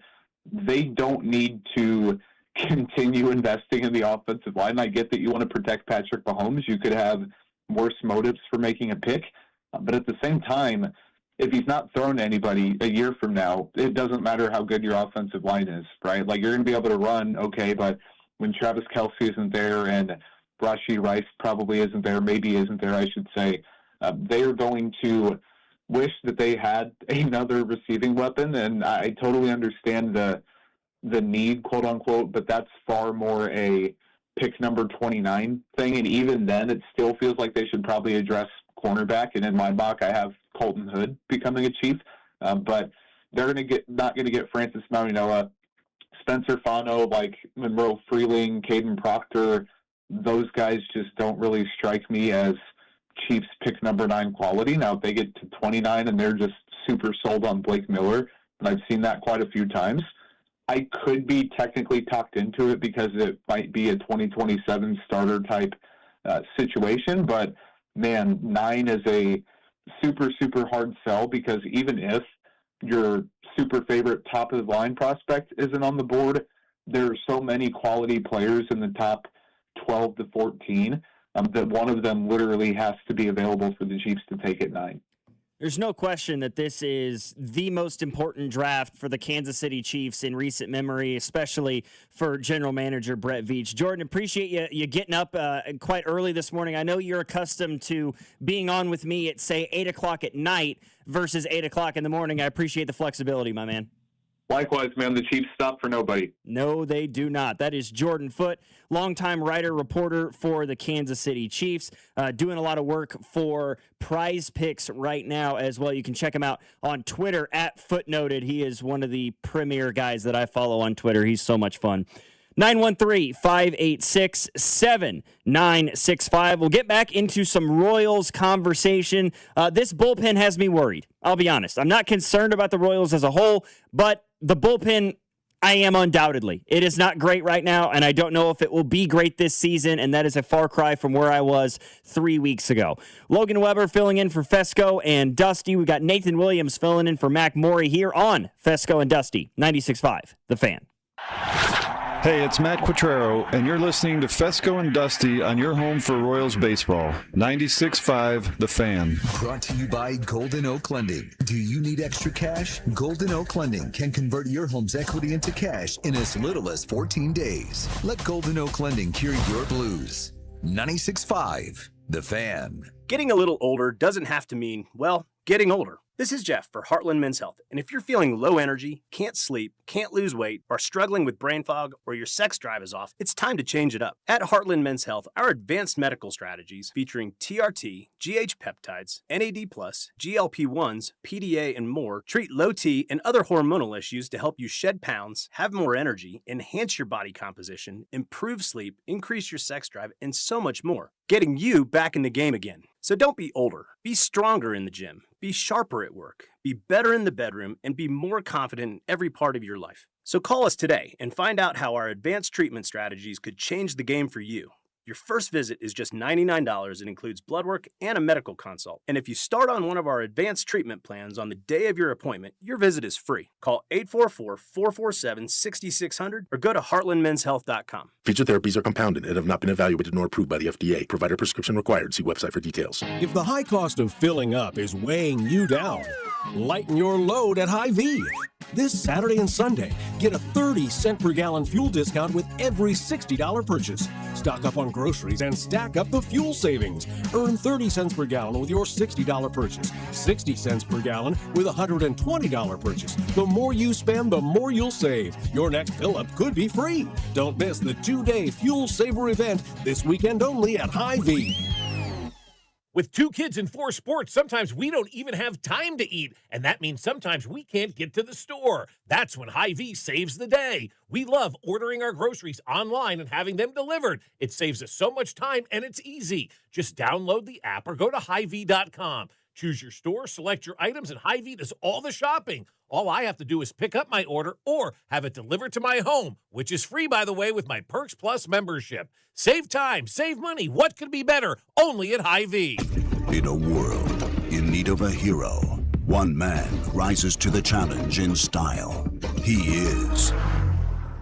just driving the kids to soccer practice. Make every day feel epic in the all-new Hyundai Palisade Hybrid with up to an EPA-estimated 619 miles of range on select trims, advanced tech, and class-leading interior space. Visit HyundaiUSA.com or call 562-314-4603 for more details. And hey, come on, no cleats on the seats. In digital advertising, everyone talks about clicks, but clicks don't pay the bills. Sales do. Outcomes from Viant is a new way to advertise that prioritizes your bottom line. Our AI-driven technology looks past the noise to find the customers most likely to buy your product. It's smarter, faster, and designed for real-world results. It's smarter advertising made simple. Visit Viant.ai. Legendary doesn't happen by chance. It happens because it's what BetMGM does. Sign up for BetMGM using bonus code KOSTOS, KOSTOS, and you could receive up to $1,500 back in bonus bets if you don't win your first bet. Get into hockey, basketball, and more of your favorite sports with same-game parlays, live betting, and more. BetMGM. Make it legendary. BetMGM and GameSense remind you to play responsibly. See BetMGM.com for terms. Must be 21 years of age or older. This specific promotional offer is not available in Michigan, Mississippi, New Jersey, New York, Nevada, Ontario, Pennsylvania, Puerto Rico, or West Virginia. Gambling problem? Call 1-800-GAMBLER or 1-800-MY-RESET. Available in the U.S. For New York, call 877-8-HOPE-NY or text HOPE-NY 467-369. For Massachusetts, 1-800-327-5050. For Iowa, 1-800-BETS-OFF.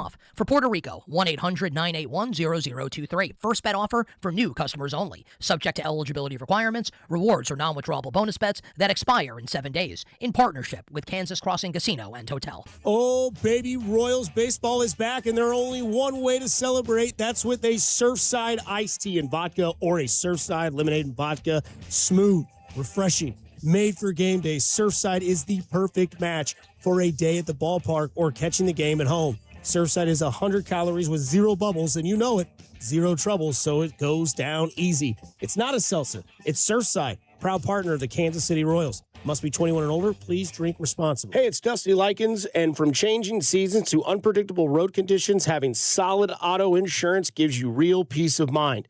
With AAA, switching today means you could save up to 21% on your auto insurance. AAA offers dependable protection, personalized coverage options, and customer service that's always there for you. And when you bundle policies or insure multiple vehicles, you can save even more. Visit AAA.com. That's AAA.com. The countdown to the World Soccer Championship is brought to you by Blue Cross and Blue Shield of Kansas City. From here, for wherever you are, that's the benefit of blue. Visit bluekc.com/benefit of blue for more information. You're listening to 96.5 The Fan from the DM Injury Law Studios. Mike's got this. Car, truck, or motorcycle wreck? Remember, Mike's got this. 816-888-7500. Mike's got this. Here's your traffic report on 96.5 The Fan. Heading into downtown, 670 eastbound, heavy before 435, stays pretty slow to about Main Street. East side, 70 westbound, slow from Manchester Traffic Way towards Van Brunt with construction. Kansas side, 635 northbound, heavy from K5 to the bridge with the right lane block. Alan Carr, 96.5 The Fan, traffic.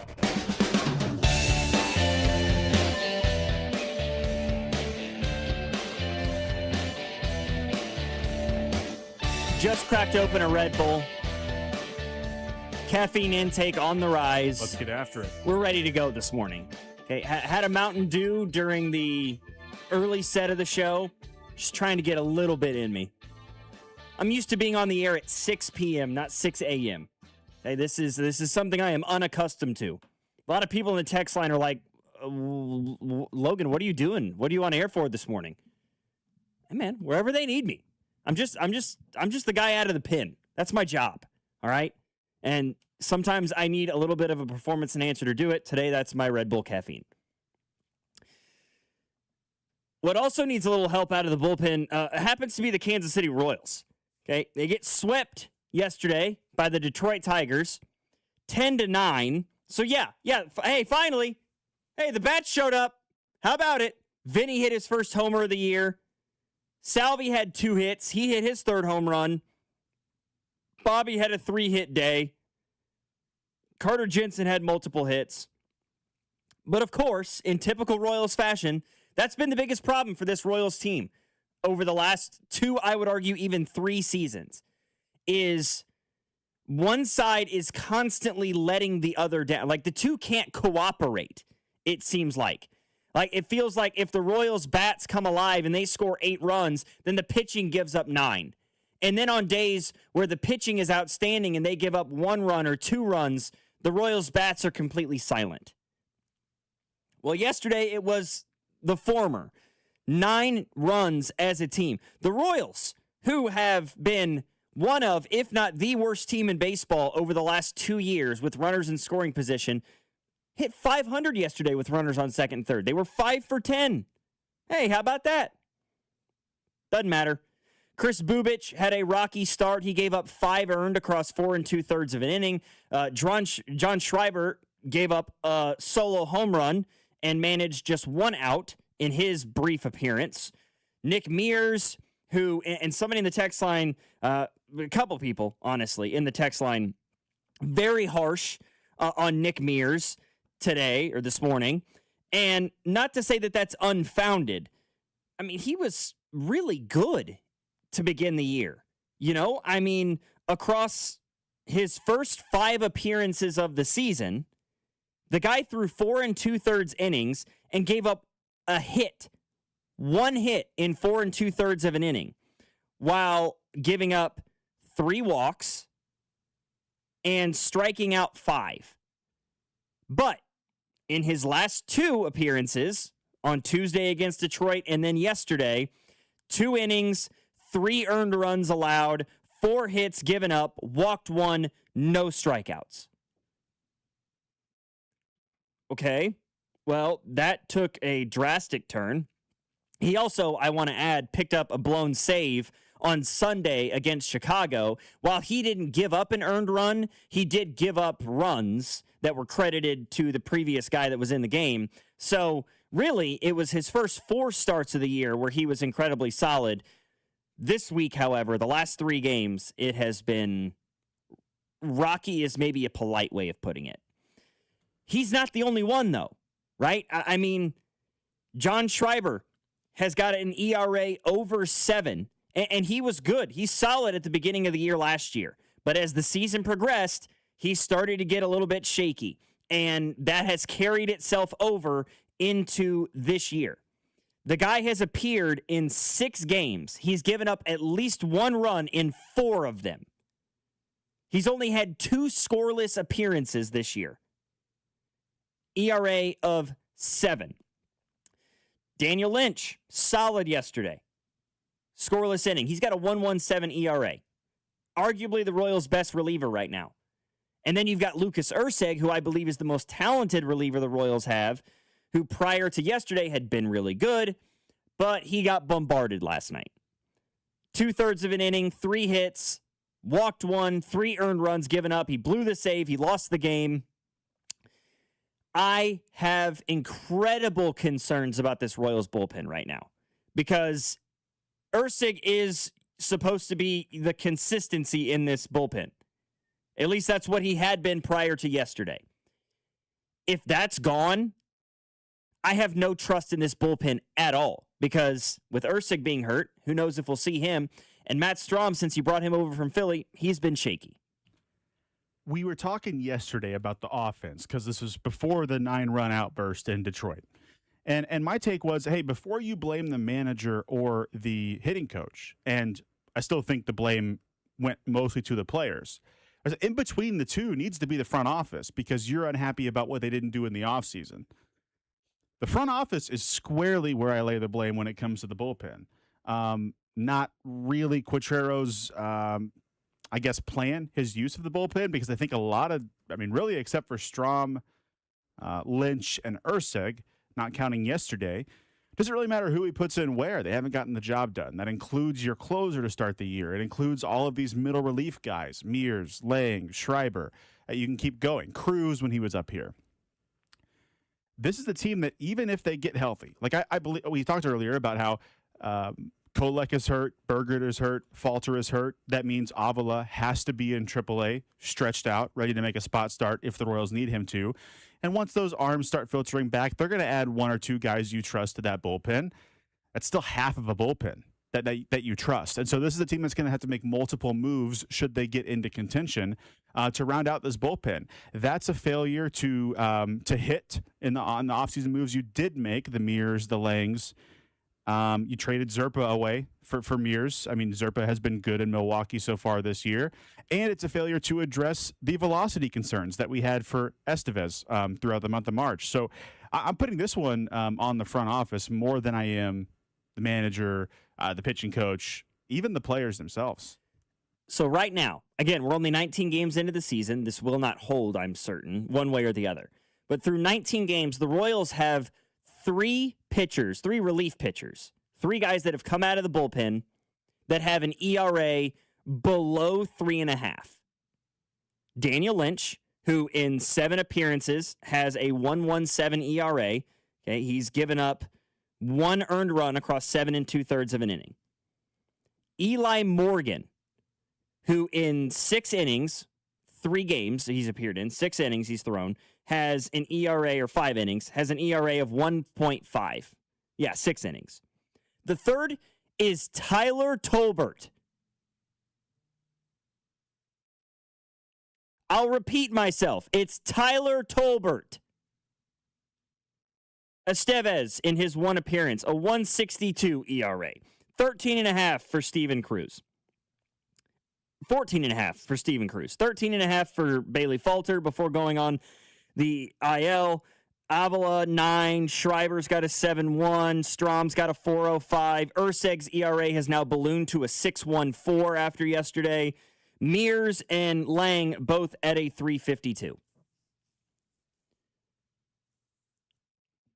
Not good. Not good. The starting pitching is the starting pitching. Even though Bubic struggled yesterday, I have faith in Chris Bubic. Michael Wacha and Seth Lugo have been unbelievable this year. Cole Reagans looked outstanding in his most recent start. Noah Cameron, I'm skeptical. I'm not concerned about Noah Cameron, but I am skeptical a little bit of Noah Cameron because I'm afraid that what we saw from him last year is he's doomed to not be able to repeat it because Noah Cameron surprised the hell out of everybody last year. Us as Royals fans included, right? Coming in as a rookie, a kid from St. Joe. He was never considered a highly rated prospect in the Royals system. Nobody really knew what to make of him. And he came out and he wowed people. He was intentional with his pitches. He did a great job of keeping the ball in the ballpark. He finished top 5 in the AL Rookie of the Year voting. But he doesn't surprise people anymore. You've got a year where you've got analytics in front of you of what he does at the MLB level. Guys have seen him enough, especially guys inside the division, that I don't know if the uncertainty of Noah Cameron that was such a positive for him last year is no longer there.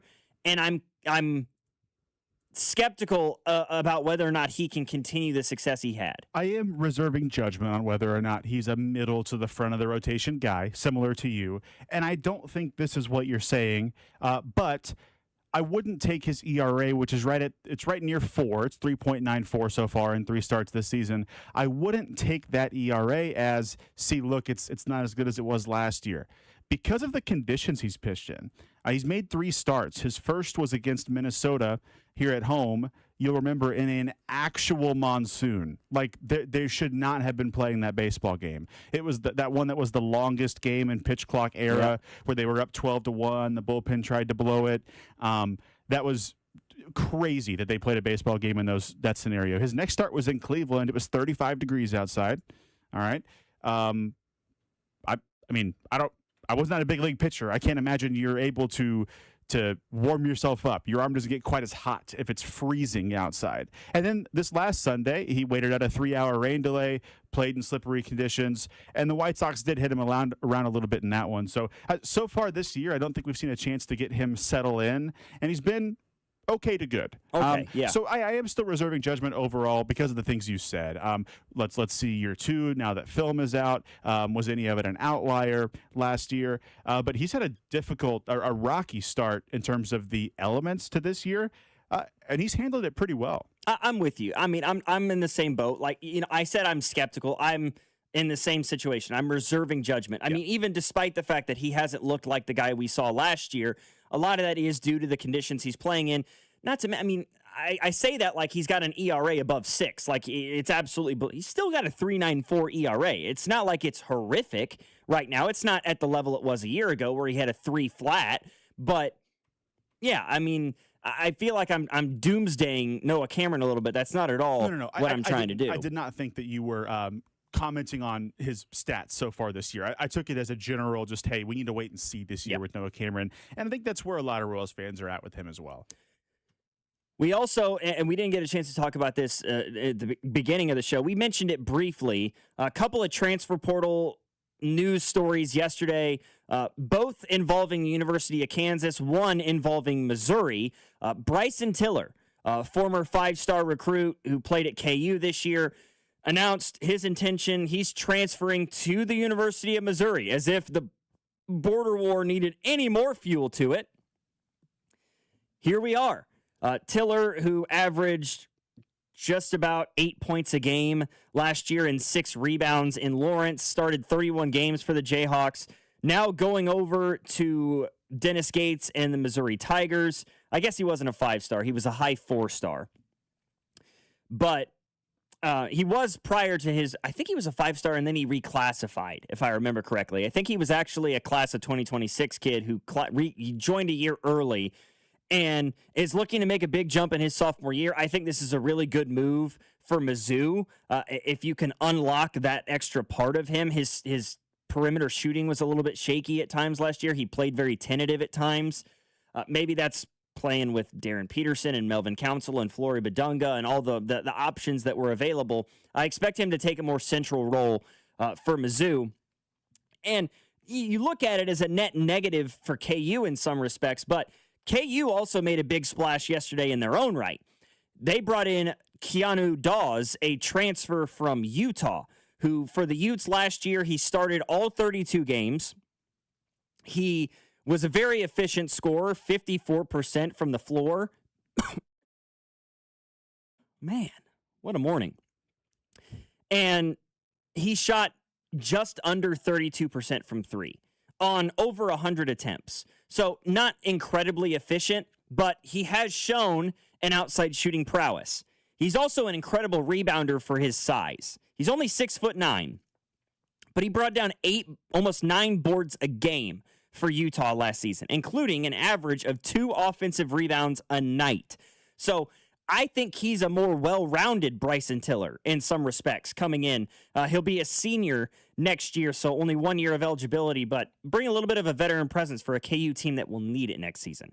They will. It's interesting watching that roster sort of start to fill out, names start to be added, because it was pretty barren. Not a lot of carryover from year to year, and that's the concern with losing Bryson Tiller. That's the narrative. And, we always mention CDOT in these conversations. He's going to get his jokes off. I know he spoke to Bryson Tiller, but they didn't take the air yesterday, CDOT and Rob. So I think we still are yet to hear the interview that he had with Bryson Tiller. So be listening to the drive this afternoon. The concern is, hey, KU used to keep this sort of a guy, not Bryson Tiller is the best player in college basketball, and KU is lost because they don't have Bryson Tiller on their squad.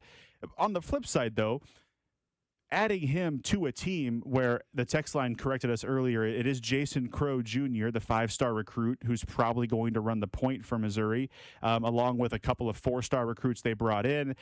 This kid from Providence, Jones, who wasn't even a starter full-time for them last year, still averaged 12 and 5 per night from the 3.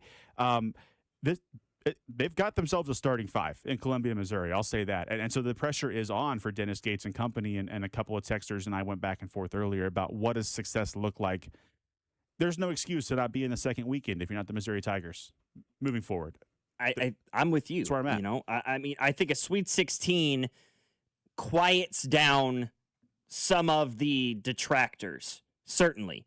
I think even winning a game in the NCAA tournament, while I believe it would be overall considered a disappointment for this Mizzou team with a top 15 class in America that they're bringing in, including a couple of 5-stars, and McDonald's All-American and the Crow Jr. kid he was the leading scorer in high school basketball this year, over 35 a game, I want to say. He was unbelievable.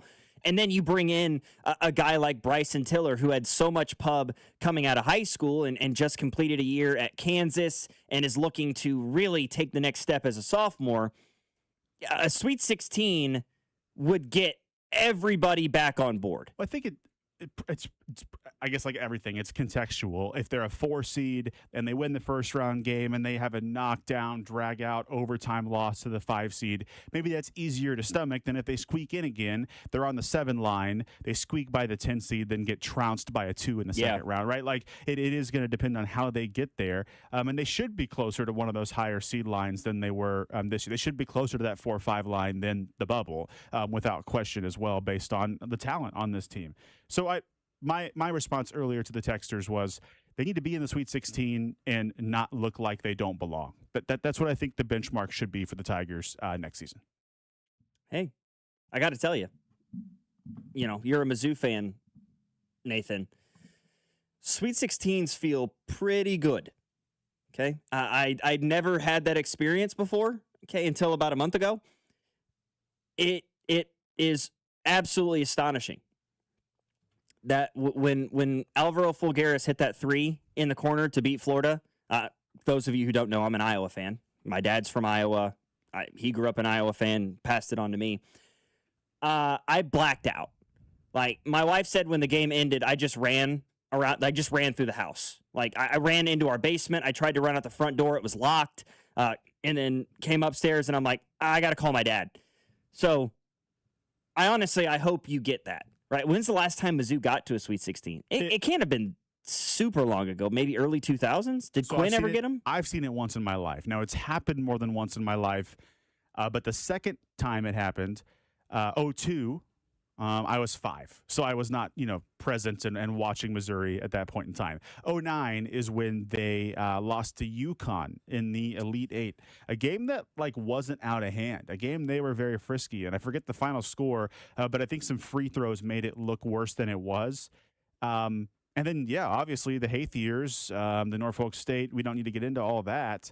2009 was the last time they made it out of the first weekend. Yeah, they lost 17 years ago. Yeah, they lost to UConn, who was the 1 seed, 82-75 in the Elite Eight. That's not that bad of it. It was a very, very close game. Yeah, for me, it was 1999 was the last time that Iowa had been to a Sweet 16. Okay, so never. I was a year old. Yeah. Like I wasn't sentient, so obviously I couldn't experience it. And then they beat Nebraska. Which felt so good. Probably felt better than the Florida win did, to be honest with you, just because it was ending the best season in Florida or in Nebraska men's basketball history, and we all know how much I despise Nebraska. And that was the first time they'd gone to an Elite Eight since 1987. Obviously, I wasn't born. My father was 13. That's how long it had been. So it was a pretty good run. No question about it. No, somebody in text line said, you and me both. I cried when Iowa beat Florida. Go Hawks. See, I didn't cry immediately after they won. That was when I was running and sprinting. I cried when I FaceTimed my dad.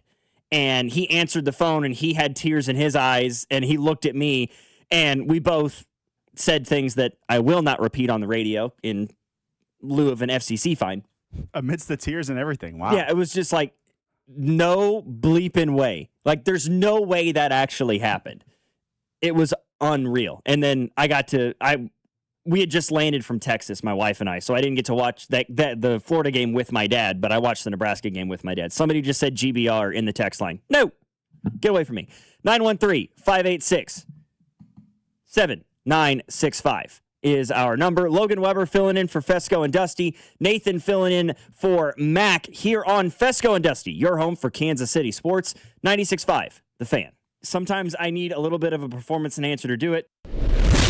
You're listening to Fescoe and Dusty on your home for Chiefs football. 96.5 The Fan. Fescoe and Dusty is brought to you by Golden Oak Lending. Do you need extra cash? Golden Oak Lending can convert your home's equity into cash in as little as 14 days. Let Golden Oak Lending cure your blues. This is the story of the one. As a procurement manager for a hospital system, she keeps every facility in her network stocked and ready. That's why she counts on Grainger to be her single source for thousands of products, from disinfectants to lighting, air filters, and more. And with fast, dependable delivery, Grainger helps her keep every facility stocked, safe, and running smoothly. Call 1-800-GRAINGER, click Grainger.com, or just stop by. Grainger, for the ones who get it done. Hi, I'm Carter. And I'm Charlie. We'd like to share a quick story about a homeowner named Jack. Jack had a home he needed to sell fast. And Jack thought he had it all figured out. So Jack talked to multiple cash buyers. Jack chose the highest offer. But the day before closing, guess what? The buyer backed out. Leaving Jack with the moving truck all packed in the driveway and not sure what to do. Jack learned the hard way that the highest offer isn't always the right offer. Jack got suckered. Make sure you aren't hung out to dry. Call our dad at Rex Buys KC. Our dad is local, he knows Kansas City, and he actually closes deals. No repairs, no fees, no showings, no surprises. Just a fair cash offer and a smooth process. Now, don't be like Jack. Call 816-330-6000 or visit rexbuyskc.com. Rex Buys KC, helping people make smart choices one home at a time. This is one of my favorite times of the sports calendar. Basketball fans, NBA fans, listen up. You can enter FanDuel's Play-In Palooza for your chance to win a share of $2 million in bonus bets every day during the play-in tournament. All you have to do is place a live bet using your Play-In Palooza token. Then you'll automatically be entered for a chance to win a share of $2 million in bonus bets. So don't just watch the NBA play-in tournament from the sidelines. You can get in on the action. All you need to do is visit FanDuel.com/local. And don't forget to enter FanDuel's Play-In Palooza for a chance to win a share of $2 million in bonus bets. Go to FanDuel.com/local. That's FanDuel.com/local. And remember to play your game with FanDuel, America's #1 sportsbook app and official sportsbook partner of the NBA, and also 96.5 The Fan. 21 and present in Missouri. No purchase necessary. Opt-in required. Limit 1 entry. Profit boost bonus issued as non-withdrawable profit boost token. Prizes issued non-withdrawable bonus bets, which expires 7 days as a treat. Gambling problem. Call 1-800-GAMBLER. This is the story of the one. As a procurement manager for a hospital system, she keeps every facility in her network stocked and ready. That's why she counts on Grainger to be her single source for thousands of products, from disinfectants to lighting, air filters, and more. And with fast, dependable delivery, Grainger helps her keep every facility stocked, safe, and running smoothly. Call 1-800-GRAINGER, click Grainger.com, or just stop by. Grainger, for the ones who get it done. DQ presents the Blizzard Double Flip Deal. For a limited time, when you buy one Blizzard treat, you get a second for just 99 cents. That's 2 Blizzards, 2 spoons, 2 flavors, and 2 flips. So don't miss out on the Blizzard Double Flip Deal, available only for a limited time and happening now at DQ. Because the only thing better than a Blizzard treat is a second Blizzard treat for just 99 cents. It's a deal to flip for. The Blizzard Double Flip Deal. Get it in the app. Participation may vary. At Liberty Mutual, we love helping people with things like customizing car insurance, just like how we customize a song for you. Catered country tune. Liberty Mutual, saving you bucks by protecting your truck. 'Cause 30 told me to only pay for what I need. Thank you, Limu. I'll always trust in Limu with Liberty, Liberty, Liberty, Liberty. For nearly 100 years, Busey Wealth Management has helped families and businesses make smart financial decisions that stand the test of time. From personalized investment plans to tax strategies that work for you, we take a big picture approach, connecting you with the right experts to help protect what you've built and plan for what's next. Busey Wealth Management, here for every chapter of your financial story. 96.5 The Fan's draft coverage is brought to you by Gann Asphalt and Concrete, the Leavenworth PD, and the Salvation Army Civic Breakfast. Here's your traffic report on 96.5 The Fan.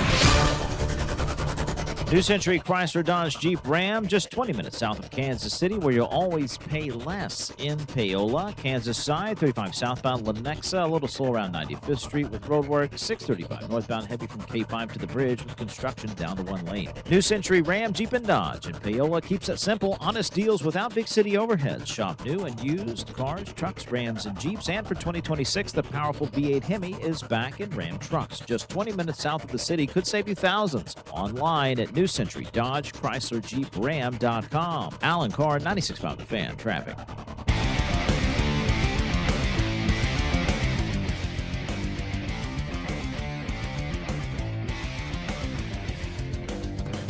Fescoe and Dusty here on 96.5 The Fan. The guy's off today. Logan Weber filling in alongside my producer this morning, Nathan Williams. So you said Bob and Dusty are in New York. So they're watching Royals-Yankees this weekend. Meanwhile, Max at his bachelor party in Miami. That man's going to come. That flight back is going to be rough. The headaches, the hangovers that are going to occur over the next few days. Prayers up for our boy Mac. Yeah, he's going to be out the first few days of next week as well. So to all those joining us at the Brooksider on Thursday next week, maybe talk really loudly in front of Mac's face. He'll probably still be hungover at that point in time. offer him an alcoholic beverage and see just how aggressively he gags. Yeah, just watch his entire body shiver at the thought of alcohol consumption. That'll be fun to watch. Hey, just taking a break from sports for a moment. One news story in particular that really kind of jumped out to me that I hadn't thought was gonna I had no thought that they would do it because it took them so long to do the second one. Apparently yesterday at Comic-Con, Tom Cruise confirmed that they're doing a Top Gun 3. I mean, I can't say I blame them. Top Gun Maverick was really good. I think it had it got like 1.5 billion at the box office. But I had no idea. I'd never heard anything about a third Top Gun coming out. But a third Top Gun has been confirmed. Tom Cruise is set to return. He told people at Comic-Con yesterday. Okay. What is the story of that one going to be about? I'm incredibly curious. And is it just going to be is it going to be Tom Cruise and a bunch of new people? Is Miles Teller's character going to be back in it? Is Glenn Powell or Lewis Pullman? I don't know much else about the storyline, but I never thought I'd see a second Top Gun for most of my life. Now I guess we'll see a third one. I want to chime in here because I think it's my duty as the producer, not making this up, not doing it for effect. I have not seen any Top Gun film. Doubt I'll see the third one. Yeah. And it's a total mismatch with you. Because I love having shows with you. Logan's on the schedule, great. It's going to be a good show, good night. And then sometimes you talk movies. Oh my God. There's nothing in any part of my brain that can relate to you on this, but you're so passionate about it, so knowledgeable about it. I'm a huge movie and TV guy. I just could not be more opposite. So I just got to stand here and smile. Yeah, I have not seen either Top Gun movie. And a couple years ago, that was the biggest. It was a film of the year. Yeah, I think it's still the fifth highest grossing movie of all time. I don't know why I haven't, which is seen it yet. Super impressive. I was in 2022, so we were literally getting through the after effects of the COVID pandemic and the quarantining and social distancing, and movie theaters were on the brink of collapse. It felt like movies were dead. Movie theaters were dead. And then Top Gun Maverick comes in and reinvigorated the market. And so now I guess they're doing a third one. All good. Somebody in the text line predicts that he will die. He will be the commandant of the flight school. I bet he dies in this final one. The story doesn't really matter. It's just another propaganda film. Whew. Okay, we're not going to get into that. Somebody said he's also making a sequel to Days of Thunder. I had not heard that either. Really? Apparently. Tom Cruise is going to be Cole Trickle again. Goodness, that's even... the first one came out in 1990. Why are we waiting 40 years to make sequels? I'm not always the biggest fan of sequels either, anyway, but the only other bit of entertainment news I had is I'm also, obviously I'm a movie buff, but I'm a huge Marvel fan. I love the MCU. At Comic-Con yesterday, they were introducing Avengers Doomsday, and two of the people that they brought up were Chris Evans, who for many, many years played Captain America, and Robert Downey Jr., who played Tony Stark, Iron Man, in the Marvel films. And they were introduced together. Years of rumors about Chris Evans potentially returning as Captain America. Those have now been confirmed. He's going to be in it. It's not going to be a quick cameo thing. He's going to be a consistent character throughout the film, which is super exciting for me. I think the right move for Marvel, because post-Endgame, they were very hit or miss with their projects. A lot of people were hankering for some of the linchpin characters. Robert Downey Jr., though, he'll be back in the MCU, but not as Iron Man. He's actually playing Victor Von Doom, otherwise known as Dr. Doom, a very popular Fantastic Four villain. I'm really looking forward to this movie because it's going to be Avengers characters, Fantastic Four characters. The X-Men are going to have characters in this movie. It is, dude, I'm so pumped. I'm so pumped for this. He's done with Mission Impossible, so more Top Gun. Talking about Tom Cruise, yeah. It was a solid ending to the Mission Impossible series. Those are some of my favorite movies. I think their sequels have held up over the course of time compared to, say, like the Fast and Furious movies, which I enjoy those too, but they have gotten ludicrous at this point, man. What do you mean we're flying cars in space? Stop it. Like, it's enough, all right? I mean, in the last movie, we've seen cars being used as spaceships, and in the last movie, Vin Diesel's character, Dominic Toretto, drove a Dodge Charger down the Hoover Dam while it was exploding. That's outrageous. Somebody said, quit talking about movies. This is sports radio. Oh, I can't have other hobbies? I can't enjoy anything else but sports all the time? Chill out, bro.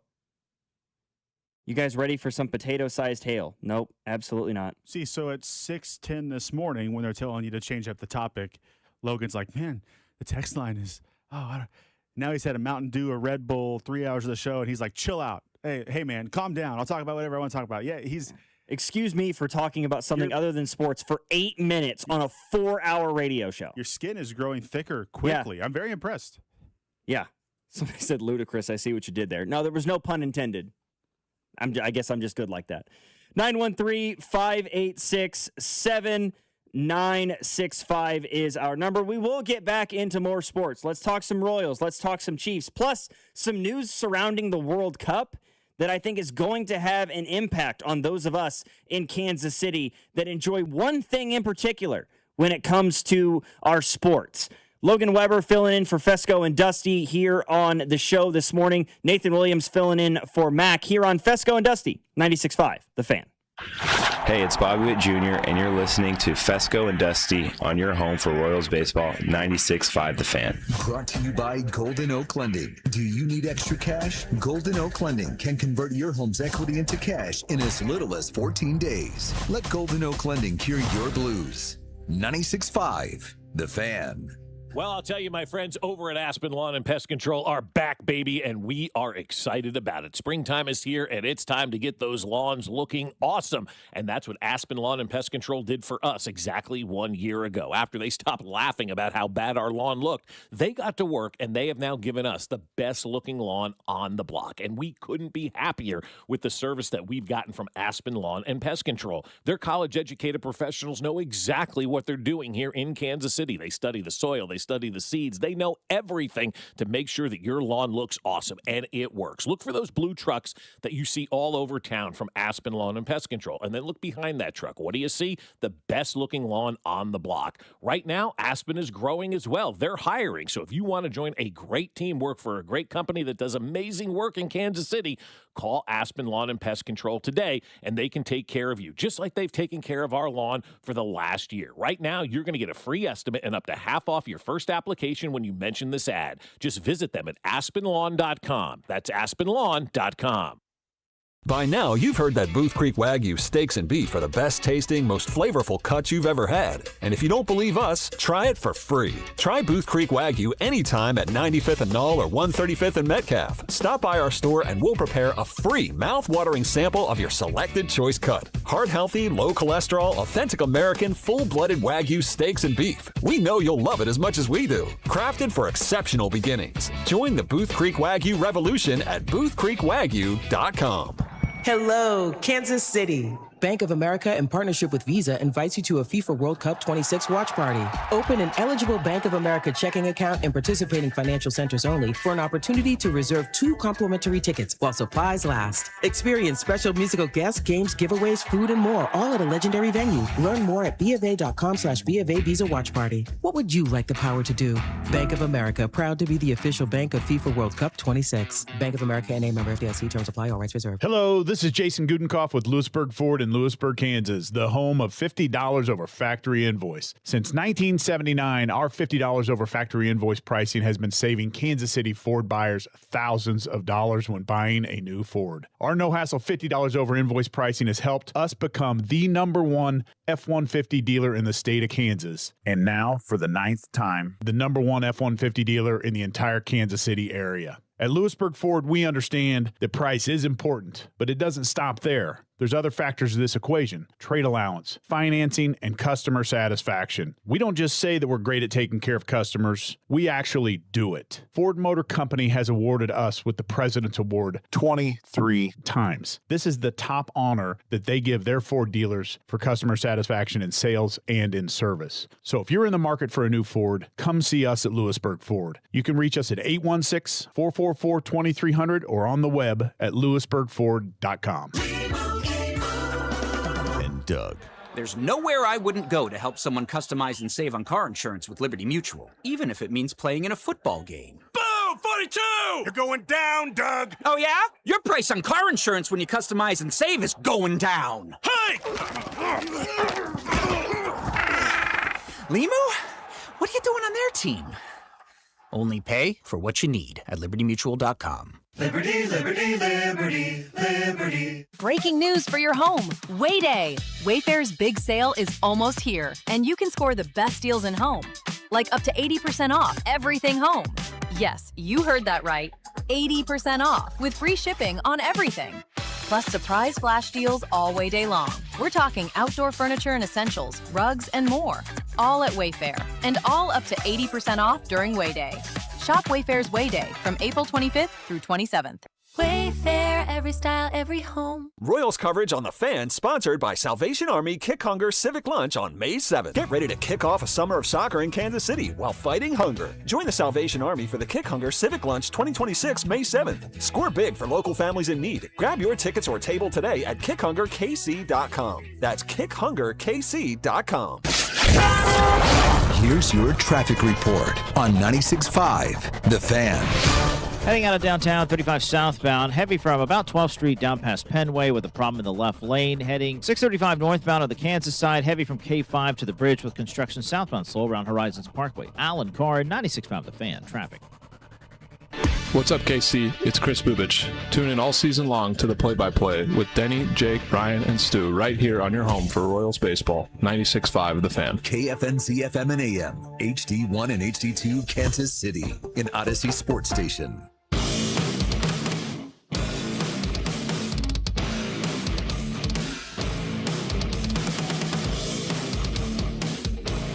Somebody in the text line just told me to bridge the gap.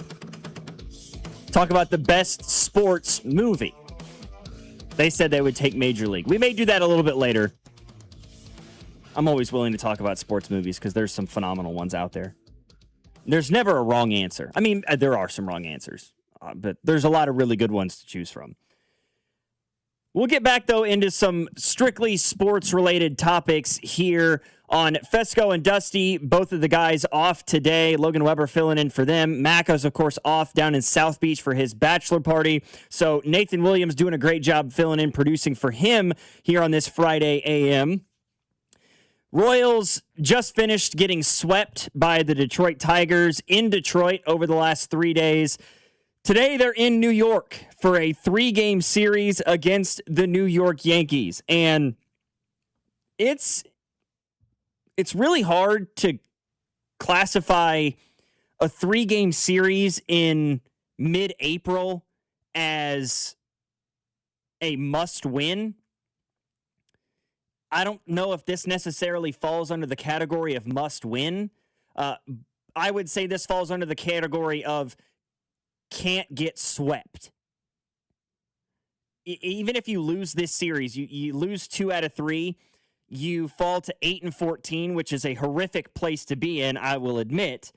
But for some reason, even though it's a 1-game difference, and maybe it's just my brain, 8-14 sounds so much better than 7-15 does. Especially when you add on to the fact that if you do get swept by the Yankees here this weekend in New York, you will have now lost 7 games in a row. You will have gone from 7-8 to 7-15 at the drop of a hat. And with 6 games coming up next week at home between the Orioles and the Angels, at 8-14,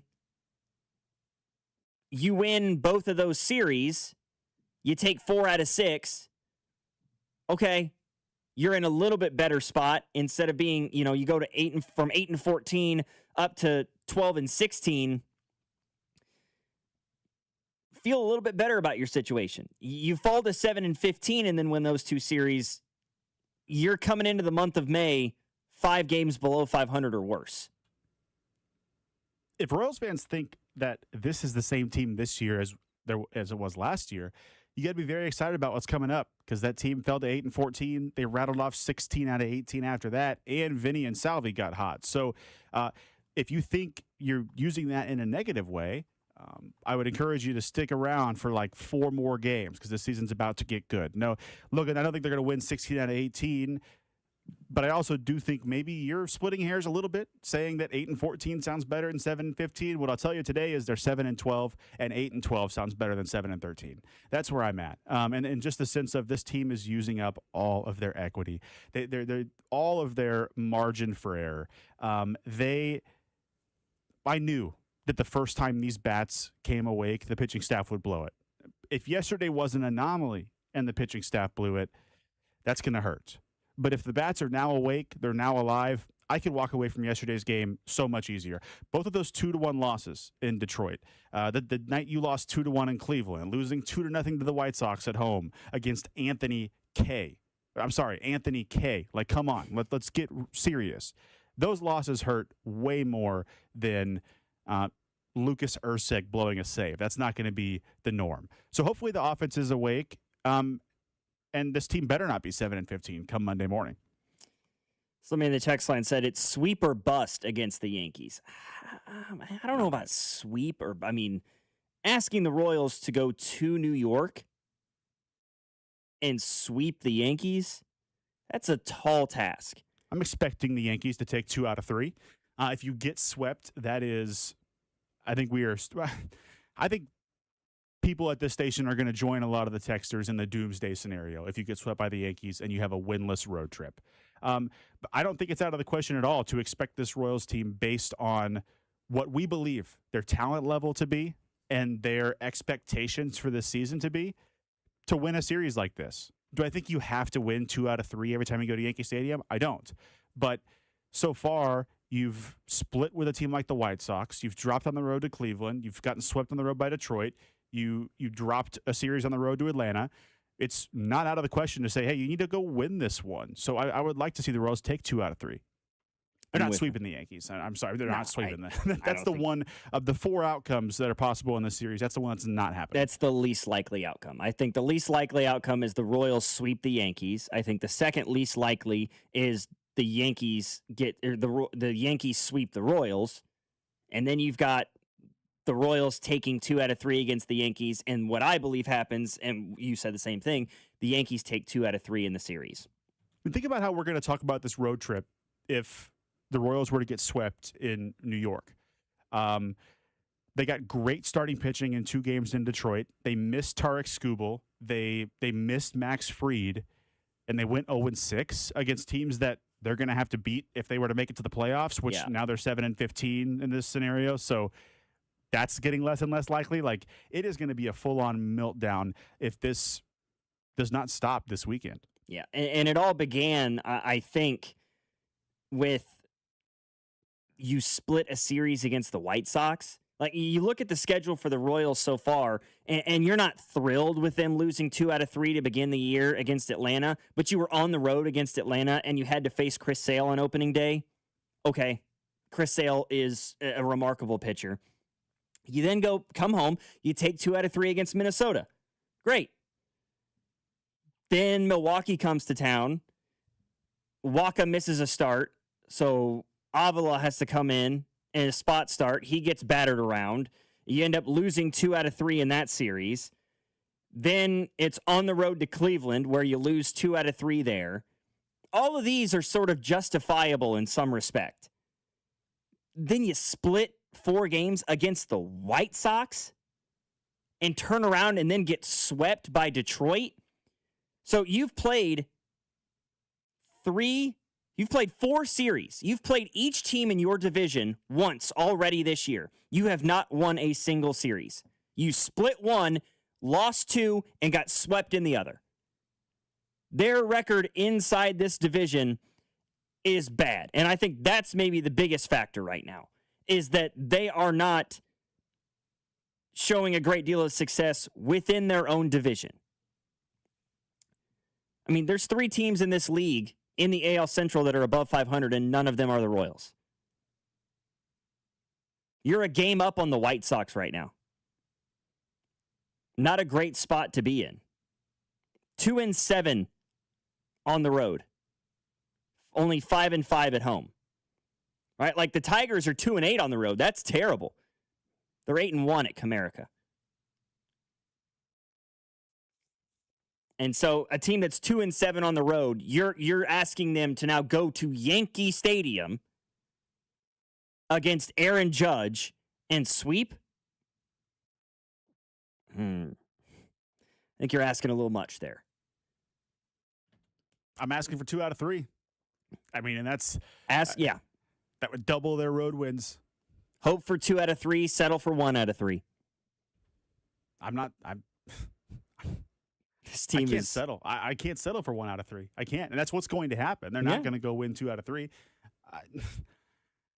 You got to start having, you got to win series. You got to claw back into this thing. I mean, there's 5 months of baseball left. Sure. I've seen how this equation plays itself out. And a team that then has must-win games in June and July to get back into the race, and then eventually things fall apart down the stretch. That is what happened last year. As much as I think that comparison is silly between the 2 seasons, that is how last season went for this ball club. I'm tired of watching that. And you look at what the next upcoming series look like for the Royals after this 3 games against New York.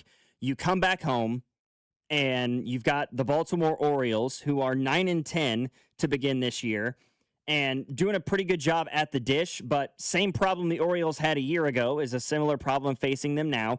Their pitching struggles. They give up runs.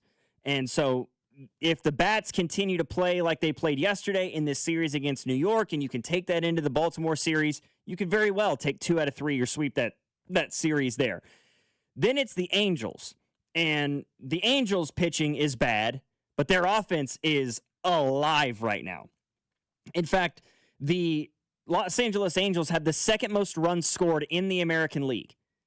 The only team with more runs scored is the Houston Astros, who scored 107 runs this year. Their problem is they've given up 117. They can't pitch either. The Astros pitching is a dumpster fire.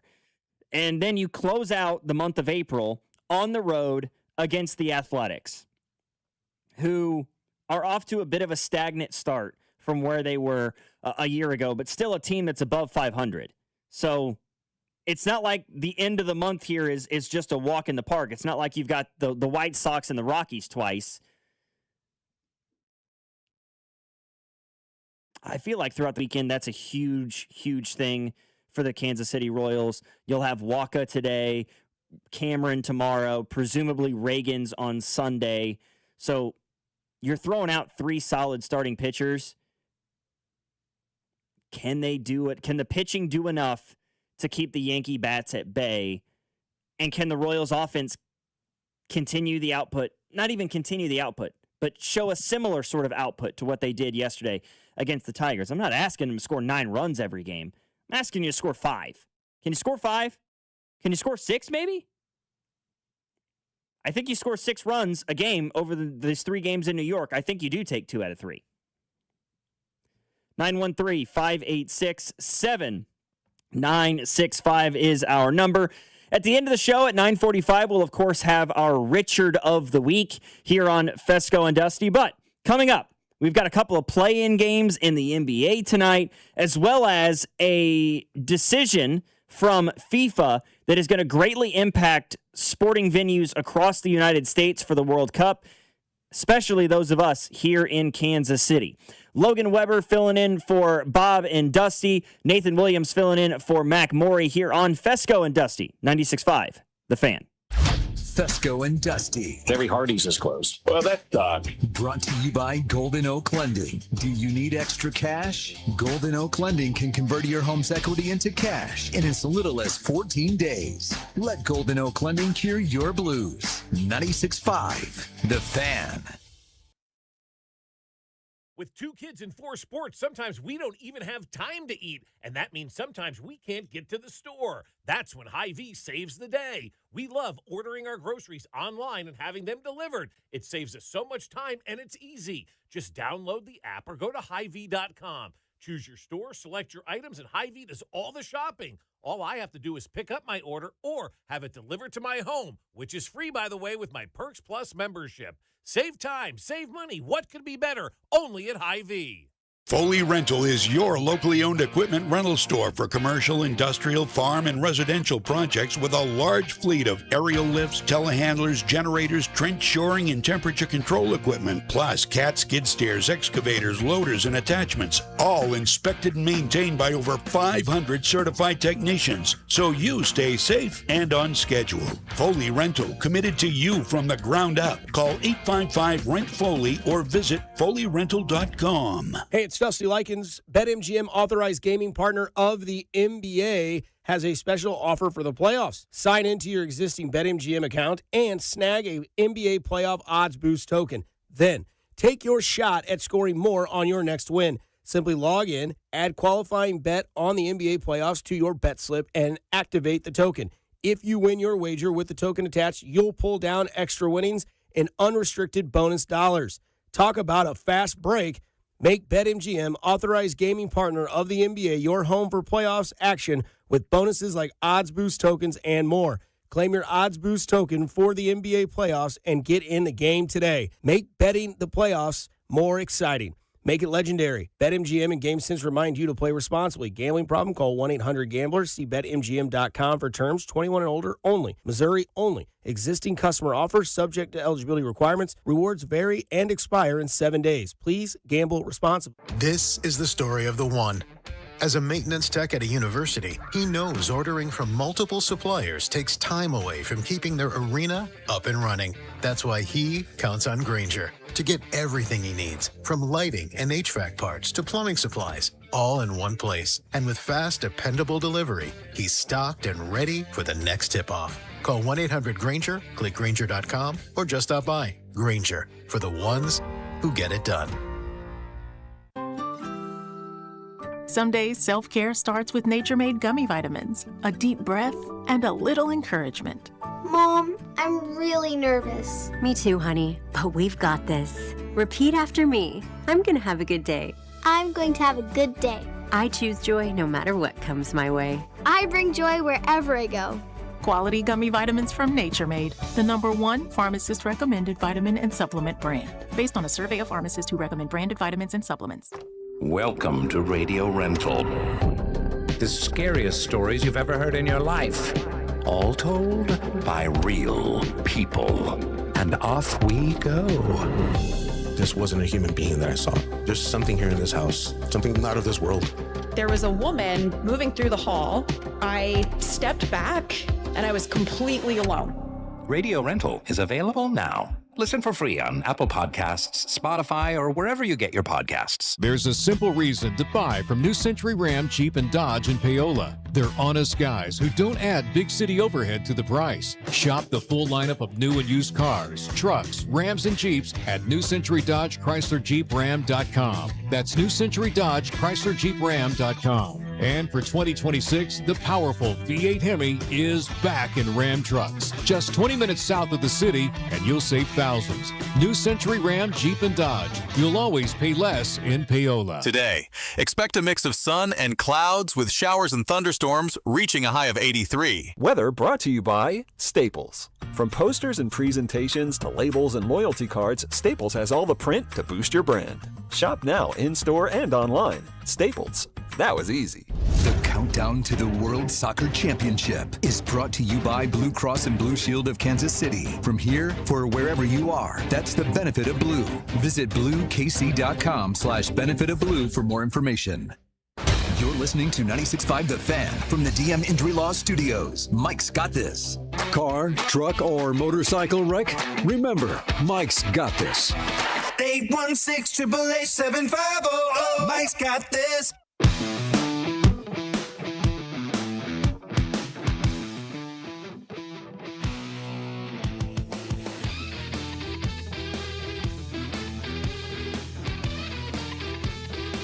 The NBA playoffs, we are quietly approaching the first round. We had play-in games earlier this week. The Hornets beat the Heat. Blazers beat the Suns. And then you saw the Warriors beat the Clippers and the Sixers beat the Magic. So we are down to our last two play-in games in the NBA playoffs before the first round begins, with two very different mindsets going in. So the first game tonight will be on Amazon, I think is where they're streaming. It'll be Hornets Magic, two very young basketball teams with very interesting storylines. The Magic have been a team that has seemingly been like right on the cusp the last couple of years of making that jump into the next tier of NBA teams with a core of talented young players like Paolo Banchero and Franz Wagner. Anthony Black is really coming into his own. They traded for Desmond Bane from Memphis during the offseason, but they only won 45 games this year. They seemingly had a better year a year ago, and there are concerns, and you mentioned this earlier in the show, Nathan, about whether or not Paolo Banchero is the guy in Orlando, and if he can be the guy anywhere. Is he a true number one scoring option in the NBA, or is he better used as a number two? A guy that can play off of a true superstar in this league. This is a game tonight and an opportunity here in this playoffs to really answer that question if you're Paolo Banchero. Kendrick Perkins said something to the extent of he's got more excuses than a guy who just got sent to jail. I mean, it's a little dramatic, but like it just seems like there's always... I mean, it's not like a Ben Simmons type bust or flop, but it just seems like we've been waiting, like you mentioned, for them to take the next step as a team. I would err on the side of I don't think he's a number one scorer. I don't think he's a guy you build your roster around. But I mean, the advanced stats might not look great. He's putting up 23 and 8 a night. We'll see. I'm taking the Hornets in this game. I think they're slight favorites, 2.5, 3.5, something like that on the road at the Magic tonight. And I think the winner of this series doesn't stand a great chance against the Pistons. But I think they do stand a better chance to take a game or two from the Pistons than the winner of the West play-in game does from the Thunder. Yeah, this Hornets team they're fun to watch. They are an interesting combination of guys. You know, Brandon Miller, who has tremendous size and length at the forward spot, who kind of sputtered to begin his career last year, but this year has taken a massive leap in his second season, averaging 20 points a game. LaMelo Ball, who is, again, an absolute wild card. He takes some of the craziest shots I've ever seen. Not the most responsible person behind the wheel of a car. Apparently now he has a legitimate social media beef with Nick Wright. But he averaged 20 a game this year, and he is an incredible passer. Con Knipple, who I still think will win Rookie of the Year in the NBA this year. Outstanding perimeter shooter. This Hornets team is fun to watch. I'm with you. I think they win this game. ESPN says that they're a 3.5 point favorite in this one tonight. But it's fun. Two very young, up-and-coming basketball teams that have good young cores. Can they take the next step? On the flip side, you've got Warriors and Suns, okay? Two teams that at this point have missed their window. To say the Warriors missed their window is disingenuous. So I'm gonna maybe slide back. They're past it. They passed the window. Miss it. They broke it. They marched on in the house. Took full advantage when the window was in front of them. Numerous NBA championships, but that time has passed. With injuries to Steph Curry and Jimmy Butler and Kristaps Porzingis and Al Horford and everybody else on the team besides, I guess, Brandon Podziemski, this Warriors team is sitting in a play-in situation 8 games below 500. And then you've got the Suns, who it seemed like on paper a few years ago they put together a spectacular roster, right? Devin Booker, Bradley Beal, Kevin Durant. DeAndre Ayton. That team was good. That team was gonna. They were potentially the next dynasty in the NBA. Fell flat on its face between injuries and lack of production. It didn't work. So they offloaded. Right, let Ayton go to Los Angeles. They let go of Bradley Beal. Durant walked, and now it's Devin Booker sitting there like Will Smith at the end of the Fresh Prince of Bel-Air, just looking around the living room like, where did everybody and everything go? He's got just a bunch of guys. It's Booker and the Bookettes. And what happens? Let's bring Dylan Brooks in, a guy that is well hated across the NBA, to average 20 a game. Jalen Green, who they got in the Kevin Durant trade, despite injuries, averaged 18 a game. Grayson Allen is averaging 16 a game for the Suns, and they still won 45 games. I think Phoenix is probably the favorite to win this game. I would probably bet the Suns to win tonight, but you want to talk about the Hornets and Magic not having a chance against the Pistons in round one.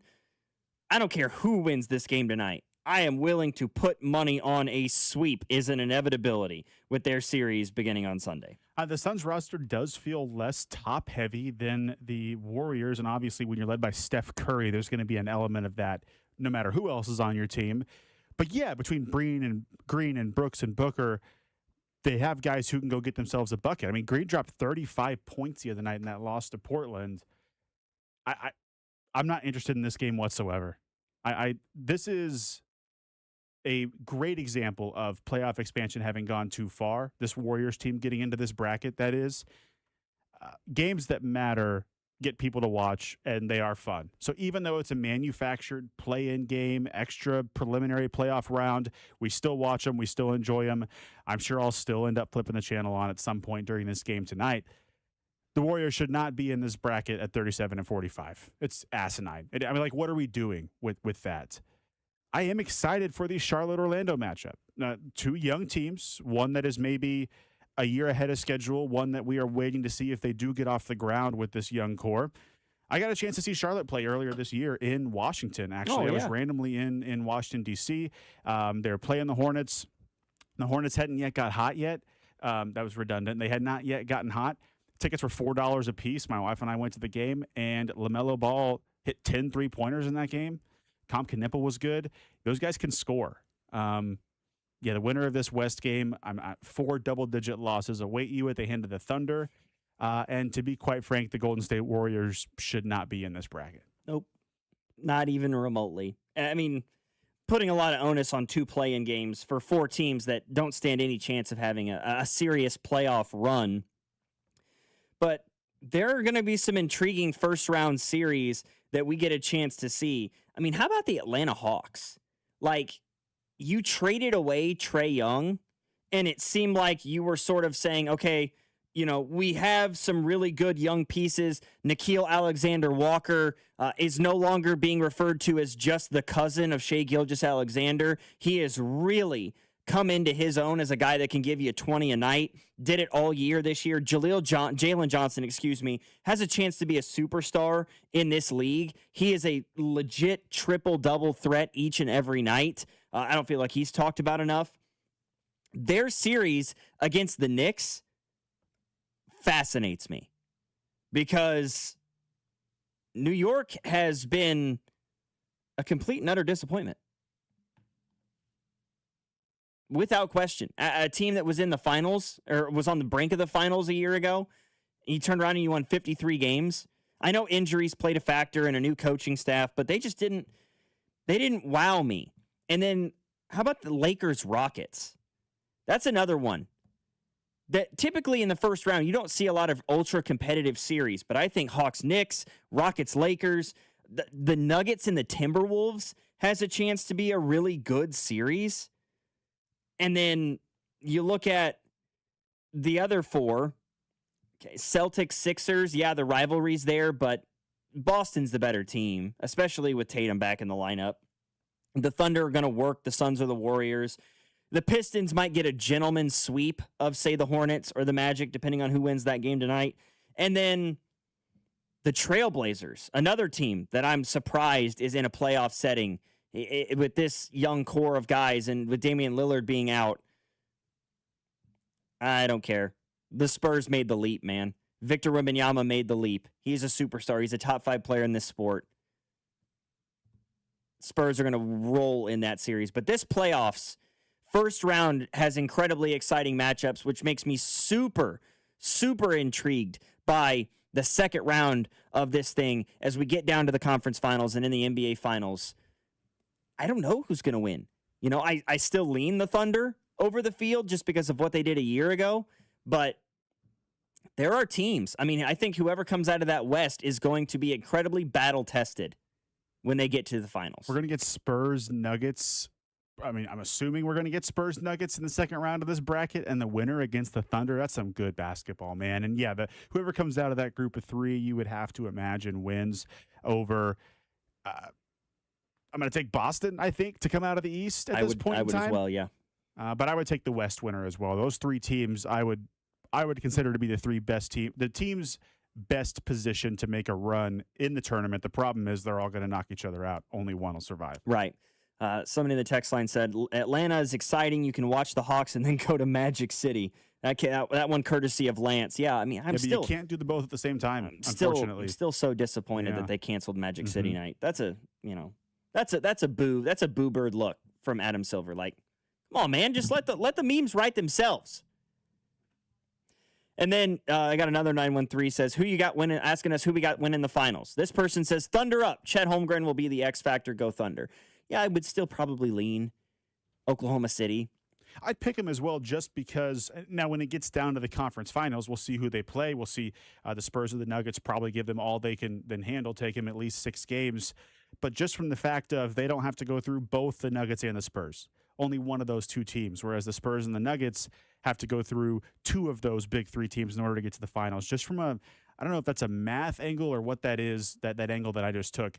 From they have an easier route through the playoffs angle, I would still think the Thunder are going to come out of the West, and I would take them over Boston in the finals. I mean, like, if you're talking, like, just specifically discussing the Denver Nuggets, like, if they get to the Western Conference Finals, they will have gone through it just to reach that point. You will have had to battle Anthony Edwards and the Minnesota Timberwolves. I don't see that series going any less than 6 games. Then you got San Antonio, a really young, energetic group led by Victor Wembanyama, who is Nikola Jokic's primary competition as the best 5 in basketball. I don't see that series going any less than 6 games.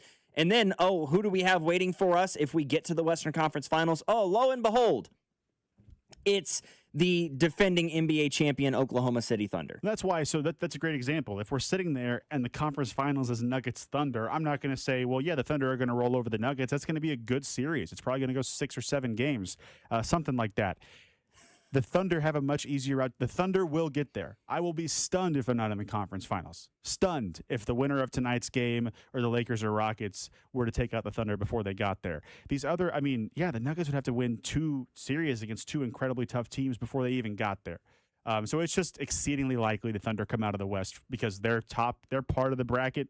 They're group of 4, if you will, like you would see in the March Madness bracket. The teams they play on the first weekend is just so light. It's cake. And then, I think with all that in mind, I think the Eastern Conference's best chance is a Pistons or a Celtics team that had a much easier path to get to the NBA Finals. And maybe they're a little bit more well-rested, right? Maybe they completed a sweep or a gentleman's sweep and they won in 5. They haven't had to scratch and claw their way in and deal with the gauntlet that is the Western Conference.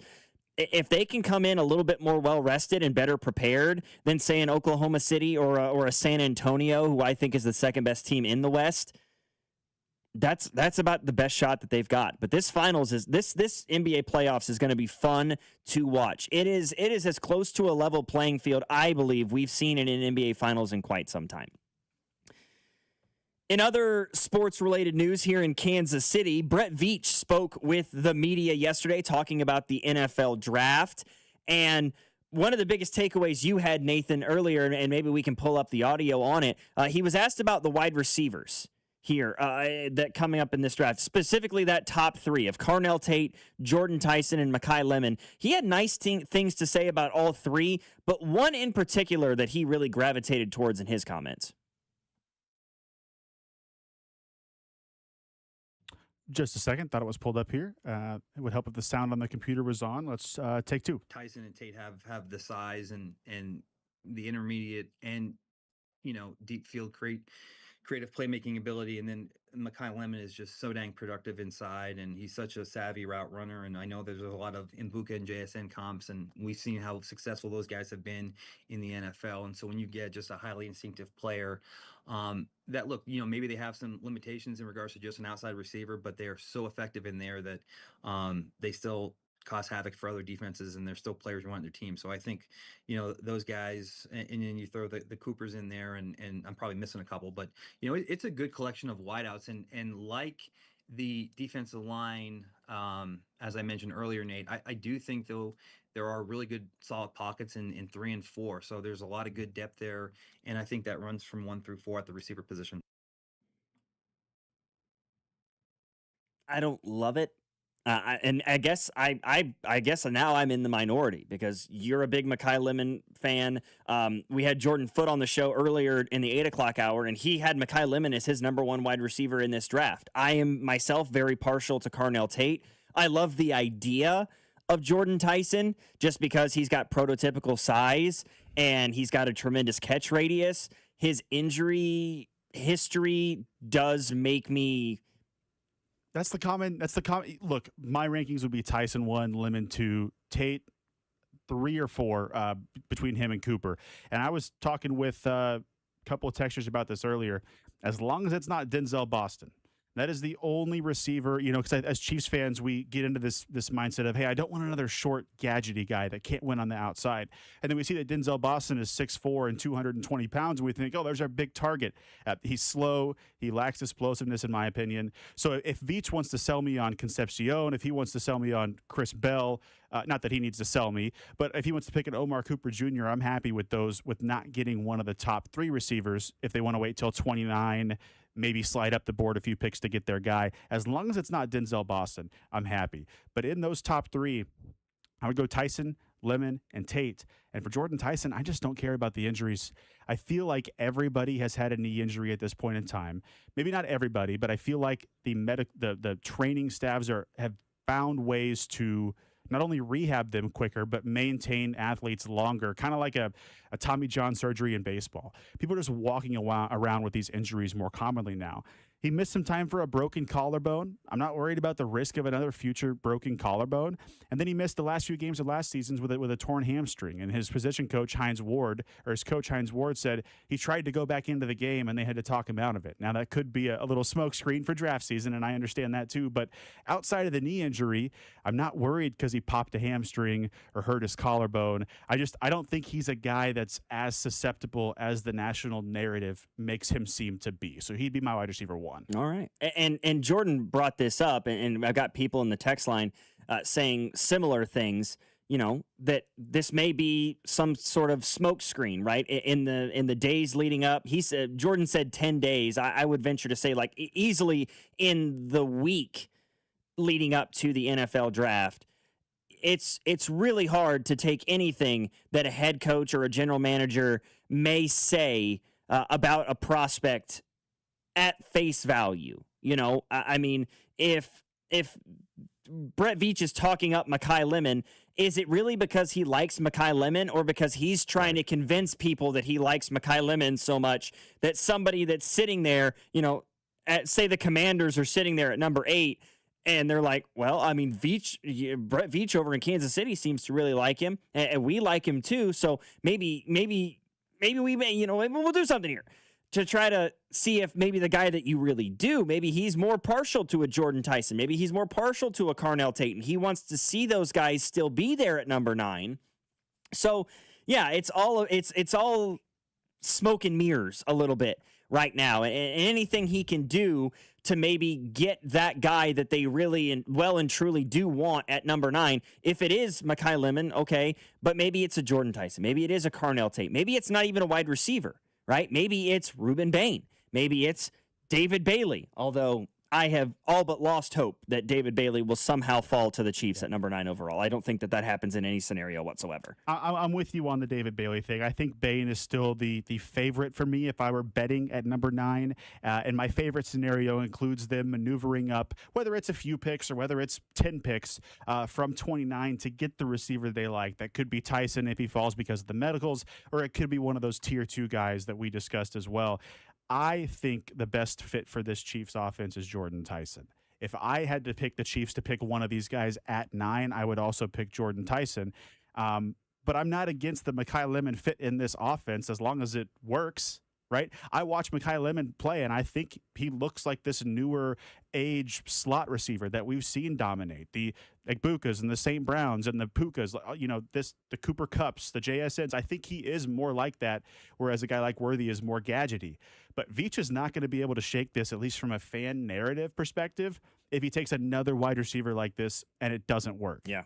Another smaller Rasheed and Worthy are different players, certainly, but they're both undersized in respectively in different plays, and they're both limited in different ways. On the outside, right? Have to manufacture touches for him. Beating, route running is seen as a deficiency for Mekhi Lemon. Jordan said he doesn't run the most crisp routes, but he just gets open and makes space and has good hands. That's concerning to hear. Brett Veach in his comments notes his limitations. Like, that is concerning. Yeah. I think he's going to be a good NFL player. If the Chiefs take him and they miss on him, it's going to be a bad narrative related to that wide receiver room. Yeah. And I also think, and Jordan brought this up, and we'll hit the break here in just a second.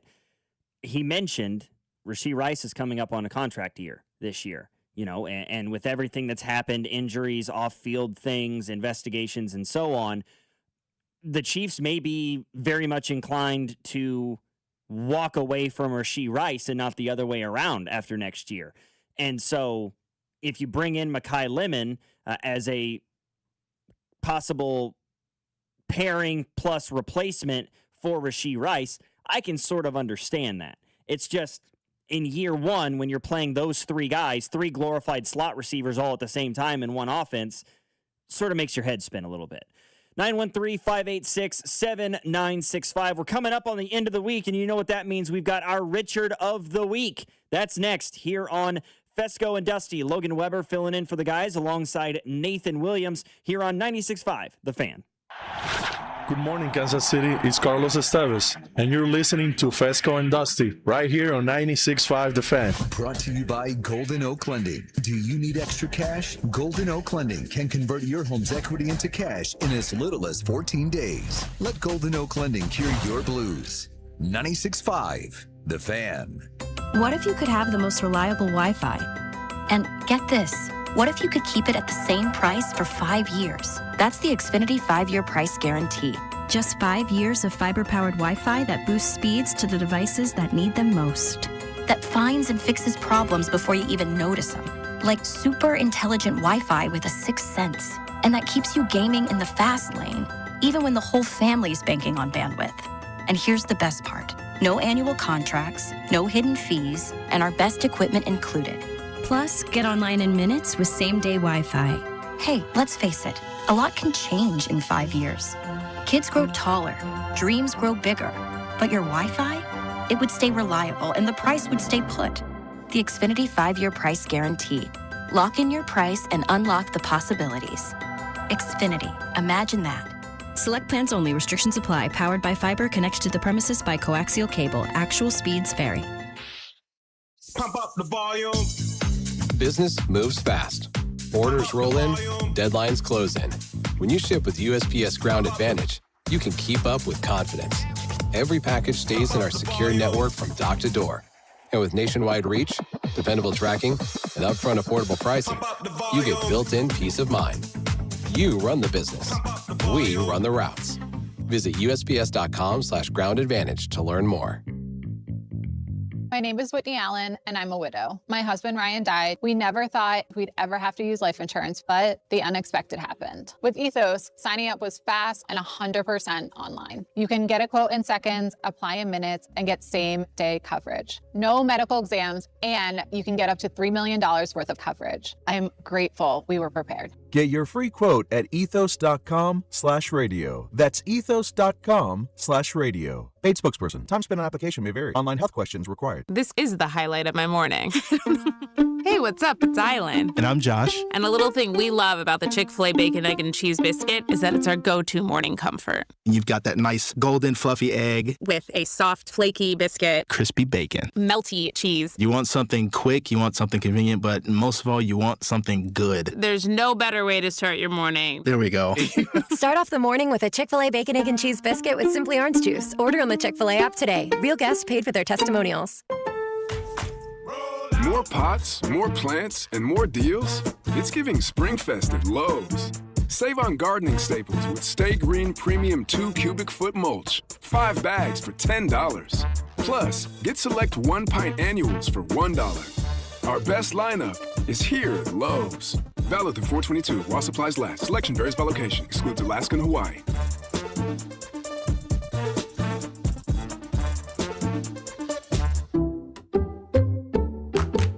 You like saving money, right? We all do. That's why Allstate just lowered the price of car insurance. Not, but wait, there's a catch. Lower. Actually lower. So if you're shopping around or just want to see how much you could save, check Allstate first for a new lower auto rate that could save you hundreds. You're in good hands with Allstate. Not available in every state. Only applicable for new auto insurance business. Rates will vary by several factors, including how you purchase the policy. Potential savings vary. Allstate North American Insurance Company and Affiliates, Northbrook, Illinois. This is the story of the one.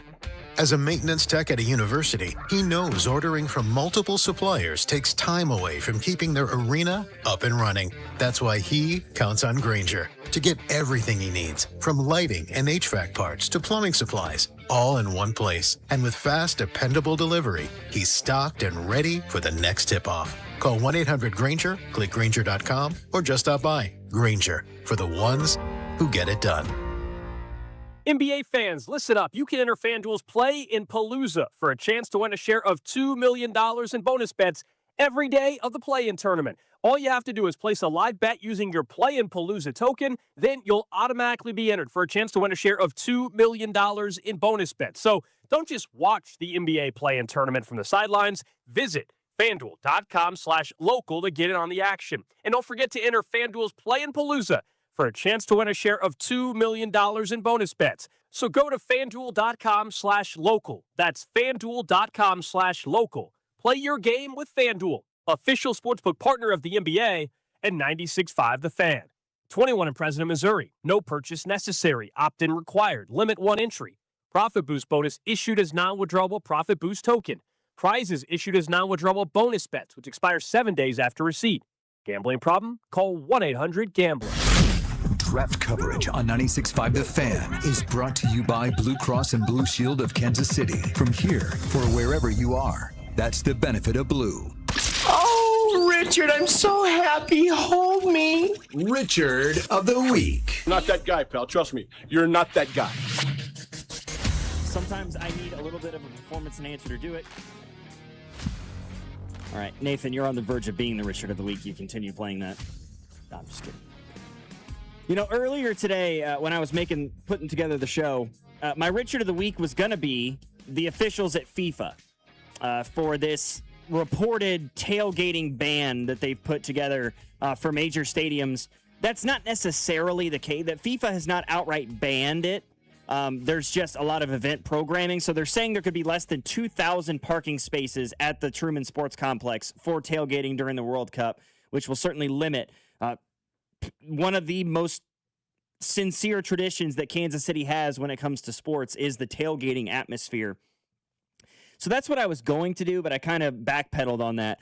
My Richard of the Week actually goes to a former Alabama football player, Luther Davis. This is a true story.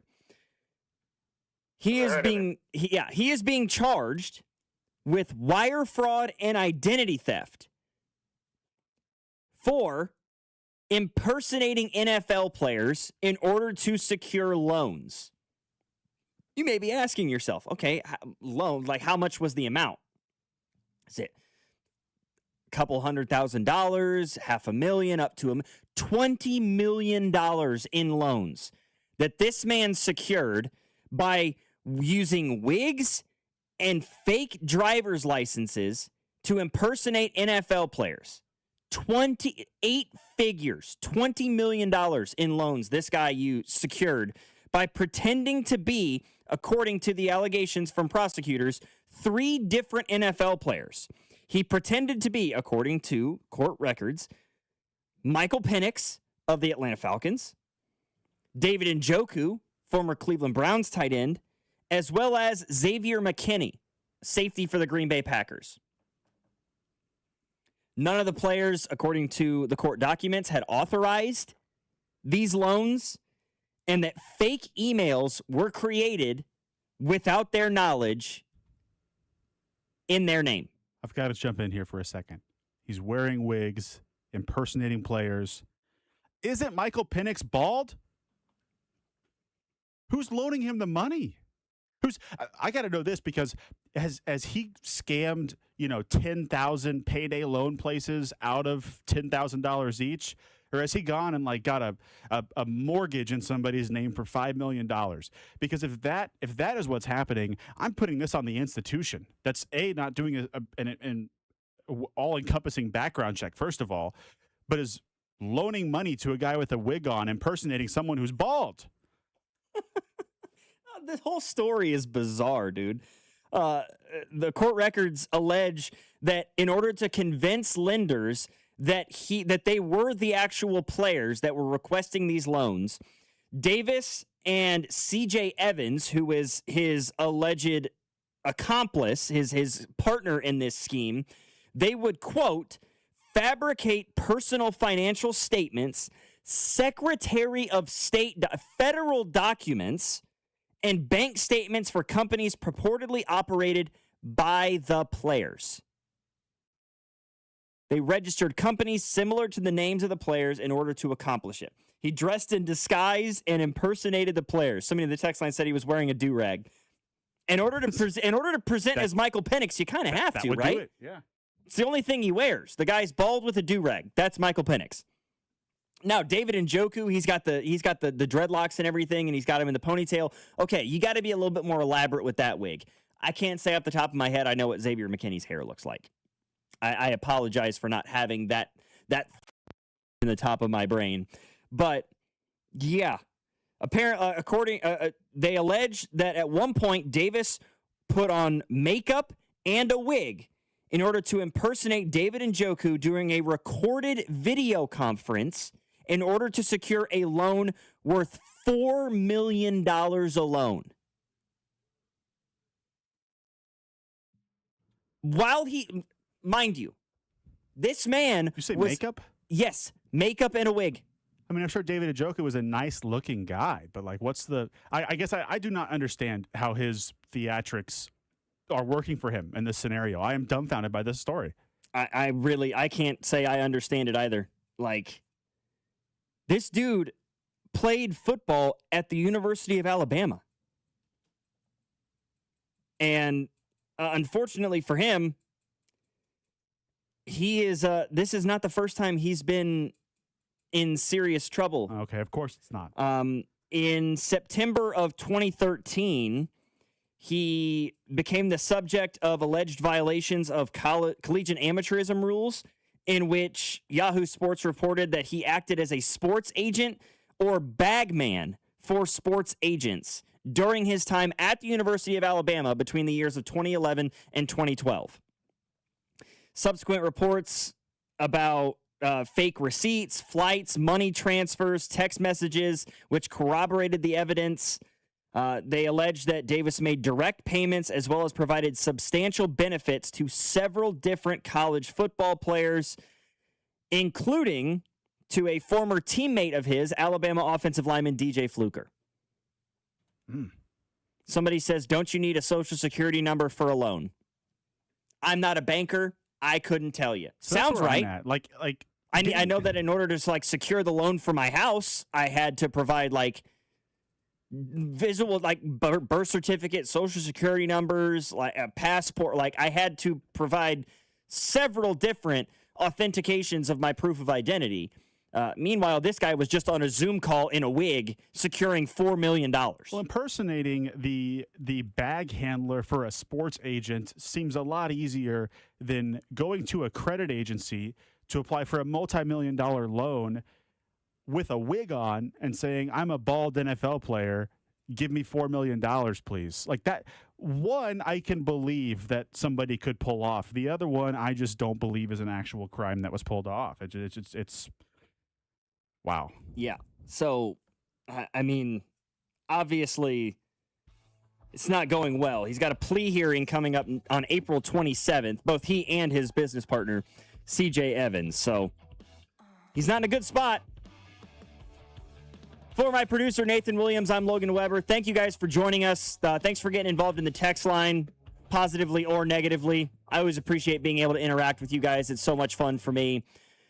Stick around, though. We got Cody and Gold coming up next here on your home for Kansas City Sports, 96.5, The Fan. You're listening to Bob Fescoe. I'm surprised nobody punched him in the jaw yet. And Dusty Likens. He's a hoe, and I want that known. Brought to you by Golden Oak Lending. Do you need extra cash? Golden Oak Lending can convert your home's equity into cash in as little as 14 days. Let Golden Oak Lending cure your blues. Your home for Kansas City sports. 96.5 The Fan. Performance matters in intimate moments. Don't let ED ruin them. This is Jeff for Heartland Men's Health, and I want to assure you that if you're like the vast majority of guys, you don't have to suffer with ED anymore. In fact, you might be pleasantly surprised at how the right treatments could positively impact your love life. At Heartland Men's Health, our advanced medical therapies go far beyond pills. We have treatments that are effective in well over 90% of cases, and we offer specific and combinative treatments that can dramatically enhance both your performance and your stamina. You could even last up to an hour or more and bring a far greater level of intimacy to both you and the one you love, perhaps performing like you haven't in years. So call us today and find out why our advanced treatment strategies offer so much more. Your first visit is just $99 and gets you blood work, a medical consult, and if medically advised, a test dose. And if that test dose doesn't work in the office, your visit is free. Call 844-447-6600 or go to heartlandmenshealth.com. Heartland Men's Health, advanced medical science to improve men's lives. You know that Big Bargain detergent jug is 80% water, right? It doesn't clean as well. 80% water? I thought I was getting a better deal because it's so big. If you want a better clean, Tide Pods are only 12% water. The rest is pure, concentrated cleaning ingredients. Oh, let me make an announcement. Attention